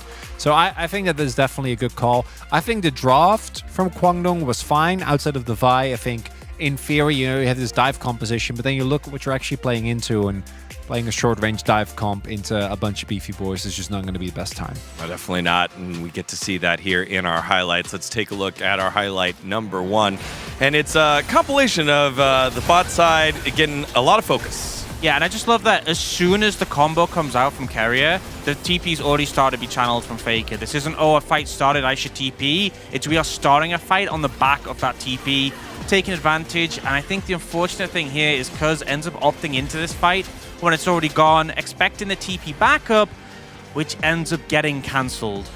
So tragic, because if Bulldog joins that, which is also, by the way, the reason why Cuz goes in the first place, right? Because he's expecting his Yone to come up, these health bars are low. That could have been a turnaround. Instead, so Bulldog loses his flash, loses his ult, loses his TP. You give over 2 kills, and it's a disaster, right? From that point on, Faker has complete control of... he already had control of his lane, but control of the game. And, you know, there were some moments. T1 kind of dragged it out, but let's be honest. That was the point where it felt like it was... the dream of Kwangdong winning the series kind of went out the window. And we got to see over and over again the point that you brought up about the draft being bounce house. Bulldog really never got to play the landing phase. That was the moment that he could have made a play. Didn't quite work out. Next fight down on the bottom side of the map over at 18 minutes. They fight over the Drake, and this is where T1 take control. Oh no. Everyone's been in that position where you teleport and you're like, wait, I might have made a mistake. Yeah, I mean, it's been a long time since you've been able to cancel TPs, and moments like those are ones where you really wish you could again. Losing that Fierce member initially off the bat obviously hurts really hard, and then I just feel like they're not really achieving much with this setup, ending up using the Vial onto the Skarner, and then they end up in this melee, but these bruisers are just so hard to cut through when you don't have items, and you see the hero play attempt coming out from Leaper, but there's just nothing to be done. These beefcakes just aren't going to go down. Yeah, very difficult stuff there. We did see Kwangdong fight back a little bit. 10,000 deficit, were able to fight back, but weren't able to find themselves anything there. Let's see who the POG is for game number 3. Could go multiple ways, but yes, it's the GOAT. Not playing Ari, but playing Corki this time. I think a big part is obviously the game was a stomp, so you know you can't just pad your stats later on. But this TP, you know, really secured that early advantage. And then it felt like even though the game, there was a little bit where it got a bit messy, he was just cleaning up fights, doing 1 million damage. This is a big one where in the end he did go down, but was just able to completely melt people on this Corki. And in the current iteration of T1, I think generally they have looked the best when Faker can either absorb a lot or apply pressure like he did, impact the side lanes, and then his bot and top lane naturally are going to be really, really strong. We kind of saw that here as well, right? He was able to impact the sides, which for me was the main reason. Like, his damage in fights was good, but it was mostly the fact that he was able to actually have the impact, as we have a really nicely spread out set of votes here. Yeah, media, decide what you want. We got top, we got bot, and mid. Like, I do like how it's perfectly placed, right? It's like encapsulating Faker in the votes there. Jonas Strong has been on a tear, man. And half the time I'm like, man, that's smart. Half the time I'm like, I want him to explain it to me. He sees something we don't. Because I trust him. Yeah. I trust him blindly, right? This man is very well respected for a reason. And this one I'm like, Zeus did not die, and he did do a lot of skarnering. But I felt like it was at the point where the game was already won. I also want to give a shout out to the carrier, though. I think he had a really good game. You know, that play in the bot side, obviously Faker was one TPing, carrier set it up. I think Faker gained a lot of points just because he did so much damage over the course of the game, but I think carrier was a pretty big part too. Yeah, surprised that the carrier vote didn't get more votes than what he did. We should have the interview coming very, very soon. But in the meanwhile, we've talked about the, I guess, moral victories that Kwangdong Freaks can take here. What is your biggest concern here, Ox, about Kwangdong after this loss? I think it just has to be a thing where you have to really look over the issues and try and obviously not crumble like you have before. I feel like this isn't even just a thing like across the season, but it kind of felt like this game 3 was really lackluster compared to the previous ones. I think this team still needs to work a lot on how they deal with losses, and that's the biggest hurdle to overcome, because we've seen them look good in previous seasons, but it feels like they've just always fallen apart. Well, T1 take the victory in this matchup, and we've got our interview translations with Deer ready. Let's take it away. Thank you very much. This is Deer for the POG interview translation, joined by Owner and Faker on the side of T1, who just gave Kwangdong Freaks their first loss. Congratulations! 네, 광동풍을 잠재운 T1입니다. 오너 선수 It looks like you guys successfully halted Kwangdong's momentum. How do you feel? Kwangdong's been playing really well, so we prepared just as much. And being able to win the games 2 and 3, it makes me really happy. And Faker! It was such a challenging match today, and I was very worried about it, but I was able to finish it off strong with a victory, which I'm glad about. And it looks like you two just keep getting POGs every time you guys win. Why do you think that is? I'm not too sure. I guess that's just how it is. What about Owner? What do you think? I think based on the meta, I feel like there's a lot of influence that a mid-jungle can make, so that's probably why they keep giving us the POGs for mid and jungle.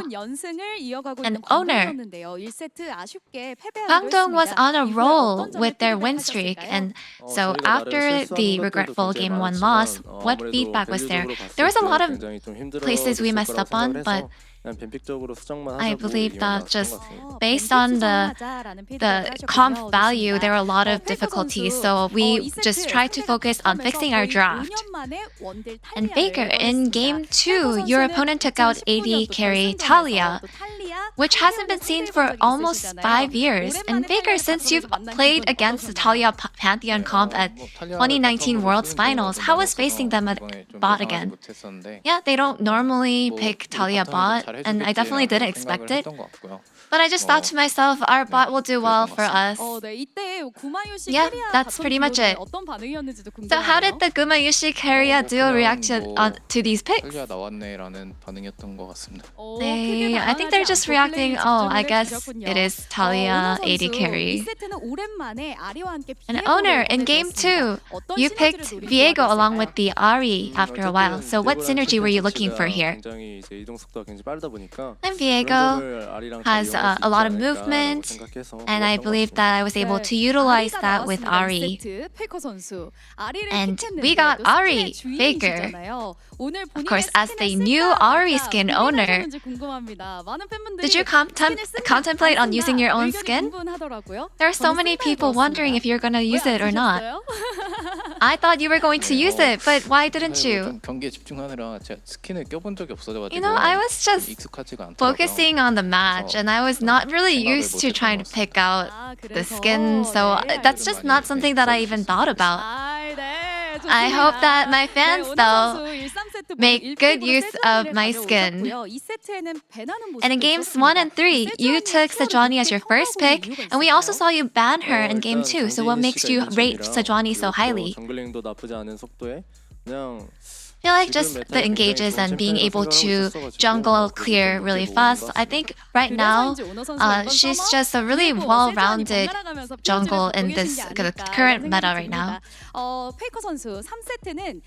Faker, in game 3, we got a mid Corki versus Yone matchup. And from the very start, you completely erased Yone's presence away. So what are your thoughts on the Corki versus Yone matchup? I feel like it's just based on how you play out. I feel like my game just played out really nicely for me. I was pretty comfortable playing the match, and I think this is the comp and matchup that you can probably see pretty often. And Faker, we noticed that you picked Muramana, so what's so good about this item? I feel like Muramana is good because it has a lot of mana. 자, 오너 선수 그리고 또 기쁜 소식이 하나 있잖아요. And Owner, 캐리아 선수의 LCK there is another news to celebrate. Keria has reached 500 total ACK games, and he's the second support to achieve this milestone. Anything you'd like to say? Honestly, it's not my own achievement, so I didn't really care too much, but since he was able to reach this milestone, you know, I'd like to say congratulations. And Faker, yeah, Keria, I hear that you heard, you reached 500 total LCK games. I hope for your success. And now, we've been seeing your cheering chants from T1 and Owner. So it sounds something like that. How do you like your own cheering chant? Yeah, I saw that. I heard it. It's great. No, if a lot of people are able to cheer and chant for me, it would be really nice. I see it as a positive thing.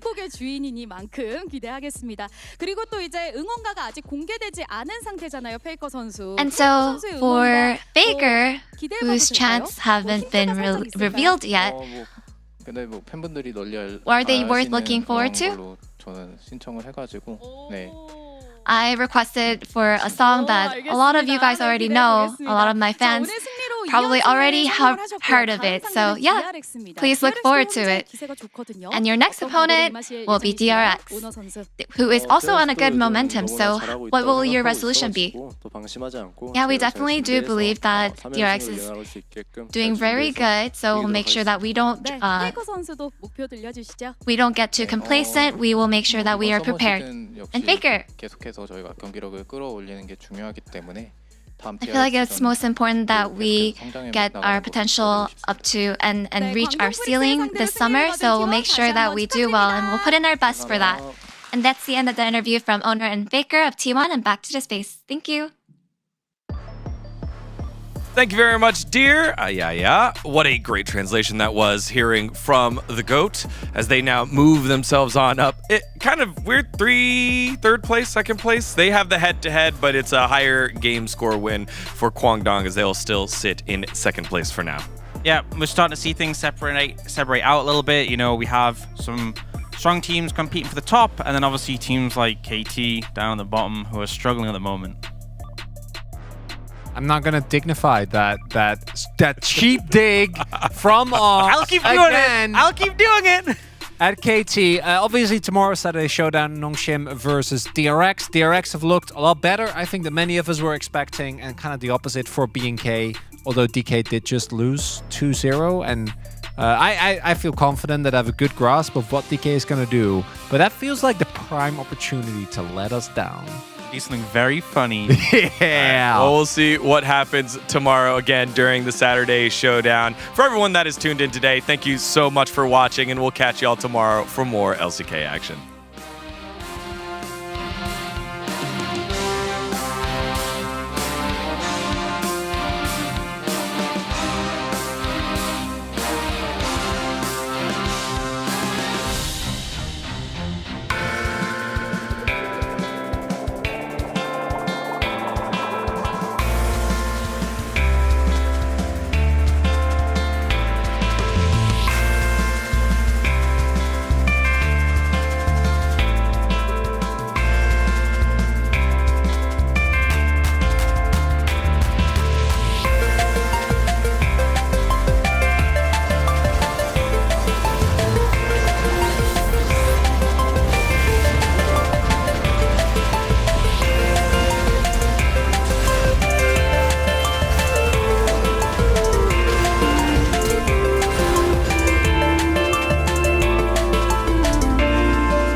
ladies and gentlemen, LCK Summer 2024.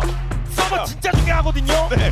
스프링 때 있을 때 그런 순위들 아무 의미 없고요. 서버는 정말 바쁩니다. 여유 없이 달려야 돼요. 동시레드 포스도 정말 많이 달라졌죠? 오늘은 프로브가 선발이네요. 패승승 그 승승의 주역이었습니다. 프로브.